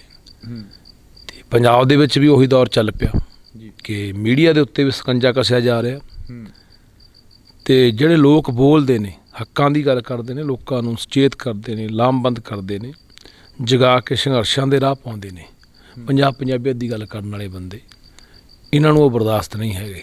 ਸੋ ਇਸ ਕਰਕੇ ਇਹਨਾਂ ਨੂੰ ਲੱਗਦਾ ਕਿ ਅਸੀਂ ਉਹ ਵੀ ਆਵਾਜ਼ਾਂ ਜਿਹੜੀਆਂ ਦੱਬ ਦਈਏ। ਹੁਣ ਇੱਕ ਤਾਂ ਇਹ ਦੱਬਣ ਦੀ ਗੱਲ ਨੂੰ ਲੈ ਕੇ ਮੁਕੱਦਮੇ ਦਰਜ ਕੀਤੇ ਜਾਂਦੇ ਆ। ਦੂਸਰਾ, ਬਦਨਾਮ ਵੀ ਕੀਤਾ ਜਾਂਦਾ ਹੈ ਕਿ ਪਰਚੇ ਉਹੇ ਜਿਹੇ NDPS ਨਸ਼ਾ ਵੇਚਣ ਦਾ ਪਰਚਾ, ਫਰੋਤੀਆਂ ਦਾ ਪਰਚਾ, ਤਾਂ ਕਿ ਬੰਦੇ ਦਾ ਜਿਹੜਾ ਕਿਰਦਾਰ ਹੈ ਉਹਨੂੰ ਦਾਗੀ ਕਰ ਦਿਓ, ਲੋਕਾਂ ਦੇ ਵਿੱਚ ਉਹਦੇ ਅਕਸ ਨੂੰ ਬਦਨਾਮ ਕਰ ਦਿਓ। ਇਸ ਤਰੀਕੇ ਨਾਲ ਵੀ ਇਹ ਜਿਹੜਾ ਸਾਮ ਦਾਮ ਦੰਡ ਭੇਦ ਸਾਰੀਆਂ ਨੀਤੀਆਂ ਅਪਣਾਉਂਦੀਆਂ ਰਹੀਆਂ ਨੇ। ਦੁਨੀਆ ਭਰ ਦੀਆਂ ਹਕੂਮਤਾਂ ਨੇ ਅਪਣਾਈਆਂ ਨੇ। ਪਹਿਲਾਂ ਬੰਦਾ ਜੇ ਕੋਈ ਬੰਦਾ ਜਿਹੜਾ ਹਕੂਮਤ ਨੂੰ ਵੰਗਾਰਦਾ, ਆਪਣੇ ਲੋਕਾਂ ਦੀ ਗੱਲ ਕਰਦਾ, ਲੋਕਾਂ ਦੀ ਅਗਵਾਈ ਕਰਦਾ, ਉਹਨਾਂ ਬੰਦਿਆਂ ਨੂੰ ਪਹਿਲਾਂ ਵਰਿਆਇਆ ਜਾਂਦਾ, ਲਾਲਚ ਦਿੱਤਾ ਜਾਂਦਾ। ਜੇ ਨਹੀਂ ਸਹੂਲਤ ਆਉਂਦੀ ਤਾਂ ਫਿਰ ਜੇਲ੍ਹਾਂ ਦੇ ਡਰਾਵੇ, ਪਰਚਿਆਂ ਦੇ ਡਰਾਵੇ, ਜੇਲ੍ਹਾਂ 'ਚ ਵੀ ਸਿੱਟ ਦਿੱਤਾ ਜਾਂਦਾ। ਫਿਰ ਵੀ ਨਹੀਂ ਠੀਕ ਆਉਂਦਾ, ਫਿਰ ਬਦਨਾਮ ਕਰ ਦਿੱਤਾ ਜਾਂਦਾ ਵੀ ਲੋਕਾਂ ਦੇ ਵਿੱਚ ਇੰਨਾ ਬਦਨਾਮ ਕਰ ਦਿਓ ਲੋਕ ਦੀ ਗੱਲ ਹੀ ਸੁਣਨੋਂ ਹਟ ਜਾਣ। ਫਿਰ ਚੌਥਾ ਇਹ ਦੇਖਦੇ ਆ ਵੀ ਹੁਣ ਸਾਰੀਆਂ ਗੱਲਾਂ ਸੂਤ ਨਹੀਂ ਬੈਠੀਆਂ, ਫਿੱਟ ਨਹੀਂ ਬੈਠੀਆਂ, ਨਹੀਂ ਸੂਤ ਆਉਂਦੇ ਇਹ ਲੋਕ ਜਾਂ ਜਿਹੜਾ ਵੀ ਬੰਦਾ ਹੈ, ਫਿਰ ਉਹਨੂੰ ਉਦੋਂ ਬਾਅਦ ਮਰਵਾਇਆ ਜਾਂਦਾ। ਇਹ ਦੁਨੀਆ ਭਰ ਦੀ ਆਪਾਂ ਜਦੋਂ ਹਿਸਟਰੀ ਪੜ੍ਹਦੇ ਹਾਂ, ਇਤਿਹਾਸ ਪੜ੍ਹਦੇ ਹਾਂ, ਤਾਂ ਉਹਦੇ ਵਿੱਚ ਅਨੇਕਾਂ ਇਹੋ ਜਿਹੇ ਬੰਦੇ ਜਿਹੜੇ ਸਮੇਂ 'ਤੇ ਹਕੂਮਤਾਂ ਨੇ ਬਦਨਾਮ ਕਰਕੇ ਜੇਲ੍ਹਾਂ ਸਿੱਟੇ ਜਾਂ ਮਰਵਾਏ ਆ। ਸੋ ਇਸ ਤਹਿਤ ਜਿਹੜੀ ਸਰਕਾਰ ਹੈ ਪੰਜਾਬ ਦੇ ਵਿੱਚ ਚੱਲ ਰਹੀ ਹੈ, ਇਹ ਬੋਲਣ ਦੀ ਆਜ਼ਾਦੀ ਦੇ ਉੱਤੇ ਬਹੁਤ ਵੱਡਾ ਹਮਲਾ ਹੈ। ਵੈਸੇ ਤਾਂ ਪੂਰੀ ਦੁਨੀਆ 'ਚ ਹੀ ਹੋ ਰਿਹਾ, ਭਾਰਤ ਦੇ ਵਿੱਚ ਬਹੁਤ ਗਲਾ ਘੁੱਟਿਆ ਜਾ ਰਿਹਾ ਲੋਕਾਂ ਦਾ। ਪੰਜਾਬ ਦੇ ਵਿੱਚ ਉਹ ਕੇਜਰੀਵਾਲ ਦੀ ਜੁੰਡਲੀ ਨੇ ਸ਼ੁਰੂ ਕਰ ਲਈ ਜਿਹੜਾ ਕੰਮ ਪੰਜਾਬ ਦੇ ਵਿੱਚ, ਅਤੇ ਪਰ ਮੈਨੂੰ ਲੱਗਦਾ ਕਿ ਪੰਜਾਬ ਦੇ ਲੋਕ ਇਹਨੂੰ ਬਰਦਾਸ਼ਤ ਨਹੀਂ ਕਰਨਗੇ ਅਤੇ ਇਹਦਾ ਮੂੰਹ ਤੋੜਵਾਂ ਜਵਾਬ ਦੇਣਗੇ। ਲੱਖੇ, ਲੱਗਦਾ ਗਾ ਵੀ ਜਿਹੜਾ ਬਦਲਾਅ ਦੀ ਗੱਲ ਕਰੀ ਸੀ ਸਰਕਾਰ ਨੇ ਉਹ ਆਉਂਦਾ ਨਜ਼ਰ ਆਇਆ ਕਿਤੇ ਨਾ ਕਿਤੇ? ਦੇਖੋ, ਬਦਲਾਅ ਦੀ ਗੱਲ ਬਹੁਤ ਜ਼ੋਰ ਸ਼ੋਰ ਨਾਲ ਪ੍ਰਚਾਰੀ ਗਈ। ਲੋਕਾਂ ਨੇ ਵੀ ਸਾਥ ਦਿੱਤਾ ਵੀ ਚਲੋ ਪੁਰਾਣੇ ਜਿਹੜੇ ਰਵਾਇਤੀ ਵਾਰੀ ਬੰਨੀ ਸੀ ਜਿਨ੍ਹਾਂ ਦੀ, ਬਾਦਲਾਂ ਦੀ, ਕਾਂਗਰਸੀਆਂ ਦੀ, ਉਹਨਾਂ ਨੂੰ ਛੁਟਕਾਰਾ ਪਾਉਣ ਲਈ ਲੋਕਾਂ ਨੇ ਕੋਈ ਮਾੜਾ ਕੰਮ ਨਹੀਂ ਕੀਤਾ। ਲੋਕਾਂ ਕੋਲ ਕੋਈ ਹੋਰ ਰਾਹ ਵੀ ਨਹੀਂ ਸੀ, ਪਰ ਉਹ ਇਹਨਾਂ ਦੀ ਜ਼ਿੰਮੇਵਾਰੀ ਬਣਦੀ ਸੀ ਜਿਹੜੇ ਆਪਣੇ ਆਪ ਨੂੰ ਅਖੌਤੀ ਇਨਕਲਾਬੀ ਕਹਾਉਂਦੇ ਆ ਕਿ ਅਸੀਂ ਆਹ ਕਰ ਦਿਆਂਗੇ, ਅਸੀਂ ਆਹ ਕਰ ਦਿਆਂਗੇ। ਕੱਖ ਵੀ ਨਹੀਂ ਹੋਇਆ। 7 ਮਹੀਨਿਆਂ ਦੇ ਵਿੱਚ ਚਿੱਟੇ ਦੀ ਆਪਾਂ ਗੱਲ ਕਰ ਗਏ ਤਾਂ ਕਿੰਨੇ ਪਿੰਡਾਂ 'ਚ ਨੌਜਵਾਨ ਰੋਜ਼ ਮਰਦੇ ਆ ਟੀਕੇ ਲਾ ਕੇ। ਕਿਹੜੇ ਪਾਸਿਓਂ ਆਪਾਂ ਨੂੰ ਲੱਗਦਾ ਵੀ ਇਸ ਪਾਸਿਓਂ ਸਰਕਾਰ ਨੇ ਕੋਈ ਅੱਗੇ ਵਧੀ ਹੈ, ਕੋਈ ਕਦਮ ਪੱਟਿਆ? ਨੌਕਰੀਆਂ ਦੀ ਗੱਲ ਕਰ ਗਏ, ਕਹਿੰਦੇ ਸੀ ਬੇਰੁਜ਼ਗਾਰਾਂ ਨੂੰ ਅਸੀਂ ਵੱਧ ਤੋਂ ਵੱਧ ਨੌਕਰੀਆਂ ਦੇਵਾਂਗੇ, ਪੈਨ ਚੱਲੂ ਸਾਡਾ ਹਰਾ। ਰਿਟਾਇਰ ਪ੍ਰੋਫੈਸਰ ਰੱਖ ਲਏ, ਰਿਟਾਇਰ ਪਟਵਾਰੀ ਰੱਖ ਲਏ, ਰਿਟਾਇਰ ਡਾਕਟਰ ਰੱਖ ਲਏ, ਜਿਹਨਾਂ ਨੂੰ 80 90 ਹਜ਼ਾਰ ਰੁਪਈਆ ਪੈਨਸ਼ਨਾਂ ਨੇ। ਅਤੇ ਨੌਜਵਾਨ ਅੱਜ ਵੀ ਟੈਂਕੀਆਂ 'ਤੇ ਚੜ੍ਹੇ ਹੋਏ ਨੇ, ਅੱਜ ਵੀ ਸੜਕਾਂ 'ਤੇ ਡਾਂਗਾ ਖਾ ਰਹੇ ਆ, ਕਦੇ ਮੀਥੇਰ ਦੀ ਕੋਠੀ ਮੂਹਰੇ, ਕਦੇ ਭਗਵੰਤ ਦੇ ਘਰ ਮੂਹਰੇ ਸੰਗਰੂਰ, ਕਦੇ ਪਟਿਆਲੇ ਬਿਜਲੀ ਬੋਰਡ ਦੇ ਦਫ਼ਤਰ ਦੇ ਅੱਗੇ। ਤਾਂ ਕਿਹੜੀਆਂ ਗੱਲਾਂ, ਕਿਹੜੇ ਵਾਅਦੇ ਪੂਰੇ ਕੀਤੇ ਗਏ ਨੇ ਸਿਵਾਏ ਇਸ ਗੱਲ ਤੋਂ ਕਿ ਪ੍ਰਚਾਰ ਜਿਹੜਾ ਕਰ ਰਿਹਾ ਸਾਡਾ ਕੰਮ ਬੋਲਦਾ। ਸਾਡਾ ਕੰਮ ਬੋਲਦੇ ਦੇ ਉੱਤੇ ਇਹ 20 ਕਰੋੜ ਰੁਪਈਆ ਖਰਚਾ ਕਰ ਰਹੇ ਆ 1 ਮਹੀਨੇ ਦਾ। ਉਹ ਪ੍ਰਚਾਰ ਉਹ ਬਾਹਰਲੇ ਸੂਬਿਆਂ ਦੇ ਵਿੱਚ, ਹੁਣ ਮੈਨੂੰ ਦੱਸੋ ਵੀ ਗੁਜਰਾਤ, ਬੰਗਾਲ, ਬਿਹਾਰ, ਹਿਮਾਚਲ, ਉੱਥੇ ਅਖਬਾਰਾਂ ਦੇ ਵਿੱਚ ਇਸ਼ਤਿਹਾਰ ਦਿੰਦੇ ਆ ਜਿਹੜਾ ਲੱਖਾਂ ਰੁਪਈਆ ਇਹ ਲਾਉਂਦੇ ਆ, ਉਸ ਦਾ ਪੰਜਾਬ ਨੂੰ ਕੀ ਫਾਇਦਾ? ਉਹ ਪੰਜਾਬ ਦੇ ਖਜ਼ਾਨੇ 'ਚੋਂ ਪੈਸਾ ਕਿਉਂ ਲਾਇਆ ਜਾ ਰਿਹਾ। ਦੂਜੇ ਪਾਸੇ ਸਾਡੇ ਕੋਲ ਯੂਨੀਵਰਸਿਟੀ ਸਾਡੀ ਪਟਿਆਲਾ 300 ਕਰੋੜ ਦੇ ਵੈਸੇ ਹੀ ਘਾਟੇ 'ਚ, ਤਨਖਾਹਾਂ ਦੇਣ ਨੂੰ ਪੈਸੇ ਨਹੀਂ। 26-27 ਸਾਲ ਹੋ ਗਈ ਪ੍ਰੋਫੈਸਰਾਂ ਦੀ ਕੋਈ ਭਰਤੀ ਨਹੀਂ ਹੋਈ, ਪ੍ਰਿੰਸੀਪਲਾਂ ਦੀ ਭਰਤੀ ਨਹੀਂ ਹੋਈ। ਕਿੱਧਰ ਨੂੰ ਜਾ ਰਹੀ ਹੈ ਕਹਾਣੀ? ਕਿਹੜੇ ਬਦਲਾਅ ਦੀਆਂ ਗੱਲਾਂ ਕਰਕੇ ਇਹ ਸਰਕਾਰ ਆਈ ਸੀ ਜਾਂ ਭਗਵੰਤ ਸਿੰਘ ਮਾਨ ਆਏ ਸੀ ਕਿ ਅਸੀਂ ਬਦਲਾਅ ਲੈ ਕੇ ਆਵਾਂਗੇ? ਆਪ ਹੀ ਇਹ ਉਹ ਲੋਕ ਨੇ ਜਦੋਂ ਦਰਿਆਵਾਂ ਦੇ ਪਾਣੀ ਪਲੀਤ ਕੀਤੇ ਗਏ, ਧਰਤੀ ਹੇਠਾਂ ਜ਼ਹਿਰੀਲੇ ਪਾਣੀ ਸੱਟੇ ਗਏ, ਆਪ ਇਹ ਧਰਨਿਆਂ 'ਤੇ ਬਹਿੰਦੇ ਰਹੇ ਲੋਕਾਂ ਨਾਲ ਜਾ ਕੇ ਕਿ ਹਾਂ ਇਹ ਬਹੁਤ ਧੱਕਾ ਹੋ ਰਿਹਾ ਗਲਤ। ਅੱਜ ਉਹੀ ਲੋਕ ਆਪਾਂ ਦੇਖ ਰਹੇ ਹਾਂ, ਜੀਰੇ ਦੇ ਅੱਗੇ ਧਰਨਾ ਲੱਗਿਆ ਹੋਇਆ 3 ਮਹੀਨੇ ਹੋ ਗਏ। ਉਲਟਾ NGT ਜਾ ਕੇ ਉਦੋਂ ਹਰੀ ਝੰਡੀ ਦੇ ਦਿੰਦੀ ਹੈ, ਕਿਤੇ ਪਾਣੀ ਪੀਣ ਯੋਗ ਹੈ। ਉੱਥੇ ਬਲਵੀਰ ਸਿੰਘ ਸੀਚੇਵਾਲ ਵਰਗੇ ਵੀ ਜਾਂਦੇ ਆ, ਪਾਣੀ ਤਾਂ ਕਹਿੰਦੇ ਪੀਣ ਯੋਗ ਨਹੀਂ, ਪਰ ਫੈਕਟਰੀਆਂ ਦੀ ਵੀ ਲੋੜ ਹੈ। ਅਸੀਂ ਪੁੱਛਣਾ ਚਾਹੁੰਦੇ ਹਾਂ ਵੀ ਤੁਸੀਂ ਬਹੁਤ ਰੌਲਾ ਪਾਇਆ ਭਾਈ ਸਾਹਿਬ, ਹਵਾ ਪਾਣੀ ਧਰਤੀ ਨੂੰ ਲੈ ਕੇ ਵੀ ਜ਼ਹਿਰੀਲੇ ਹੋ ਰਹੇ ਆ, ਦੂਸ਼ਿਤ ਹੋ ਰਹੇ ਆ, ਖਰਾਬ ਹੋ ਰਹੇ ਆ। ਰਾਜ ਸਭਾ ਦੀ ਕੁਰਸੀ ਮਿਲਦੀ ਸਾਰਾ ਕੁਝ ਭੁੱਲ ਗਿਆ। ਹੁਣ ਕਿਉਂ ਨਹੀਂ ਬੁੱਢਾ ਦਰਿਆ ਦਿਖਦਾ? ਹੁਣ ਕਿਉਂ ਨਹੀਂ ਸਤਲੁਜ ਦਿਖਦਾ? ਹੁਣ ਕਿਉਂ ਨਹੀਂ ਆ ਫੈਕਟਰੀਆਂ ਕਾਰਖਾਨੇ ਦਿਖਦੇ ਜੋ ਜ਼ਹਿਰਾਂ ਸਿੱਟ ਰਹੇ ਸਾਡੀ ਧਰਤੀ ਦੇ ਹੇਠਾਂ? ਤੇ ਇਹ ਸਾਰੀਆਂ ਉਹ ਗੱਲਾਂ ਨੂੰ ਲੈ ਕੇ, ਜਿਹੜੀਆਂ ਗੱਲਾਂ ਇਹ ਕਰਕੇ, ਜਿਹੜੇ ਵਾਅਦੇ ਕਰਕੇ ਸਰਕਾਰ ਆਈ ਸੀ, ਉਹ ਸਾਰਿਆਂ ਵਾਅਦਿਆਂ 'ਚ ਦਾਅਵਿਆਂ 'ਚ ਬੁਰੀ ਤਰ੍ਹਾਂ ਫੇਲ ਸਾਬਤ ਹੋਈ ਹੈ।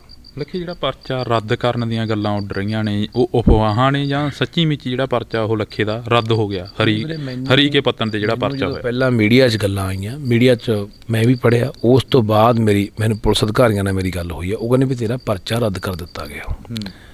ਮੈਂ ਉਹਨਾਂ ਨੂੰ ਇਹੀ ਸਵਾਲ ਕਰਦਾ ਵੀ ਠੀਕ ਹੈ, ਮੇਰਾ ਪਰਚਾ ਰੱਦ ਕਰ ਦਿੱਤਾ ਗਿਆ, ਪਰ ਮੇਰੇ ਅਕਸ ਨੂੰ ਕਿੱਡੀ ਵੱਡੀ ਢਾਹ ਲੱਗੀ।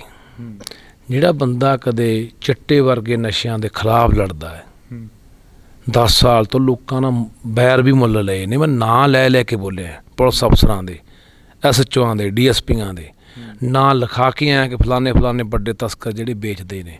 ਉਸੇ ਬੰਦੇ ਨੇ ਤੁਸੀਂ ਅਕਸ ਨੂੰ ਦੀ ਛਵੀ ਨੂੰ ਕਿਸ ਤਰੀਕੇ ਨਾਲ ਬਦਨਾਮ ਕੀਤਾ? ਇਹਦਾ ਸਵਾਲ ਕੌਣ ਦਿਓ? ਇਸ ਸਵਾਲ ਦਾ ਜਵਾਬ ਕੌਣ ਦਿਓ? ਕੀ ਸਰਕਾਰ ਜਵਾਬਦੇਹ ਹੈ ਇਸ ਗੱਲ ਦੀ ਜਾਂ ਪ੍ਰਸ਼ਾਸਨ ਕਿ ਤੁਸੀਂ ਇੱਕ ਬੰਦੇ ਦੇ ਸੰਬੰਧ ਕਿੱਥੇ ਜੋੜ ਰਹੇ ਹੋ ਕਿ ਡਰਾਉਣ ਰਾਹੀਂ ਇਹ ਹਥਿਆਰ ਮੰਗਾਉਂਦੇ ਆ, ਡਰੋਨ ਰਾਹੀਂ ਇਹ ਨਸ਼ਾ ਮੰਗਾਉਂਦੇ ਆ, ਇਹ ਫਰੌਤੀਆਂ ਲੈਂਦੇ ਆ? ਇਹਦਾ ਜਵਾਬ ਮੈਂ ਮੰਗਣਾ ਚਾਹੁੰਦਾ ਇਸ ਪ੍ਰਸ਼ਾਸਨ ਜਾਂ ਸਰਕਾਰ ਤੋਂ। ਠੀਕ ਆ, ਤੁਸੀਂ ਪਰਚਾ ਰੱਦ ਕਰਤਾ, ਪਰਚਾ ਹੈ ਕੀ ਸੀ ਪਰਚੇ 'ਚ? ਮੈਂ ਕੋਈ ਚੋਰ ਸੀ? ਮੈਂ ਫਰੌਤੀਆਂ ਲੈਂਦਾ ਸੀ ਜਾਂ ਮੈਂ ਚਿੱਟਾ ਵੇਚਦਾ ਸੀ? ਗੱਲ ਤਾਂ ਸਵਾਲ ਤਾਂ ਇਹ ਖੜਾ ਹੁੰਦਾ ਵੀ ਇਹ ਆਪਾਂ ਚੱਕ ਕੇ ਕਿਸੇ 'ਤੇ ਐਡਾ ਵੱਡਾ ਇਲਜ਼ਾਮ ਬਿਨਾਂ ਗੱਲ ਤੋਂ ਮੜ ਦੇਣਾ। ਕੋਈ 19 ਨਾਲ 21 ਤਾਂ ਹੋ ਜਾਂਦੀ ਆ, ਮੰਨ ਲਓ ਆਟੇ ਨਾਲ ਪੜੇਥਣ ਦਾ ਲੱਗ ਜਾਂਦਾ, ਪਰ ਪੜੇਥਣ ਦੀ ਆਪਾਂ ਆਟਾ ਗੁੰਨਦੇ ਉਹ ਵੀ ਨਹੀਂ ਹੁੰਦਾ। ਇਸ ਕਰਕੇ ਜਿਹੜਾ ਇਹਨਾਂ ਨੇ ਇਹ ਕੰਮ ਕੀਤਾ ਬਾਈ, ਮੈਂ ਇਹਦਾ ਜਵਾਬ ਮੰਗਣਾ ਚਾਹੁੰਦਾ। ਹਾਲੇ ਬਾਕੀ ਮੈਨੂੰ ਜਿਹੜੀ ਤਸਵੀਰ ਆ ਉਹ ਸਵੇਰੇ ਸਾਫ਼ ਹੋਣੀ ਹੈ ਕੱਲ੍ਹ ਨੂੰ, ਕਿ ਜਿਹੜਾ ਇਹ ਜਦੋਂ ਮੇਰੇ ਕੋਲ ਕੋਈ ਕਾਪੀਆਂ ਆਉਣਗੀਆਂ ਕਿ ਕਿਸ ਤਰੀਕੇ ਨਾਲ ਇਹ ਪਰਚਾ ਮੇਰਾ ਖਾਰਜ ਕੀਤਾ ਗਿਆ, ਮੈਨੂੰ ਜਿਹੜੀ ਫਸਟ ਜਿਮਨੀ ਹੁੰਦੀ ਉਹ 'ਚ ਕੱਢਿਆ ਗਿਆ, ਮੁੱਢਲੀ ਦਲੀ ਤਫਤੀਸ਼ ਹੁੰਦੀ ਹੈ, ਜਾਂ ਇਹਨਾਂ ਨੇ ਤਫਤੀਸ਼ ਕਰਕੇ ਰੱਖ ਲਿਆ ਵੀ ਉਹਨੂੰ ਅਸੀਂ ਕੋਰਟ ਦੇ ਵਿੱਚ ਦਾਖਲ ਕਰਾਂਗੇ, ਸੋ ਉਹ ਸਵੇਰੇ ਪਤਾ ਲੱਗਣਾ। ਲੱਖੇ ਦੇ ਸਬੰਧ ਲੰਡੇਕਿਆਂ ਨਾਲ ਕਿੰਨੇ ਕੁ ਸੀ? ਜੇ ਅਸੀਂ ਗੱਲ ਕਰੀਏ ਤਾਂ ਲੰਡੇਕਿਆਂ ਨਾਲ ਜੁੜੇ ਗਏ ਨੇ ਲੱਖੇ ਦੇ ਸਬੰਧ।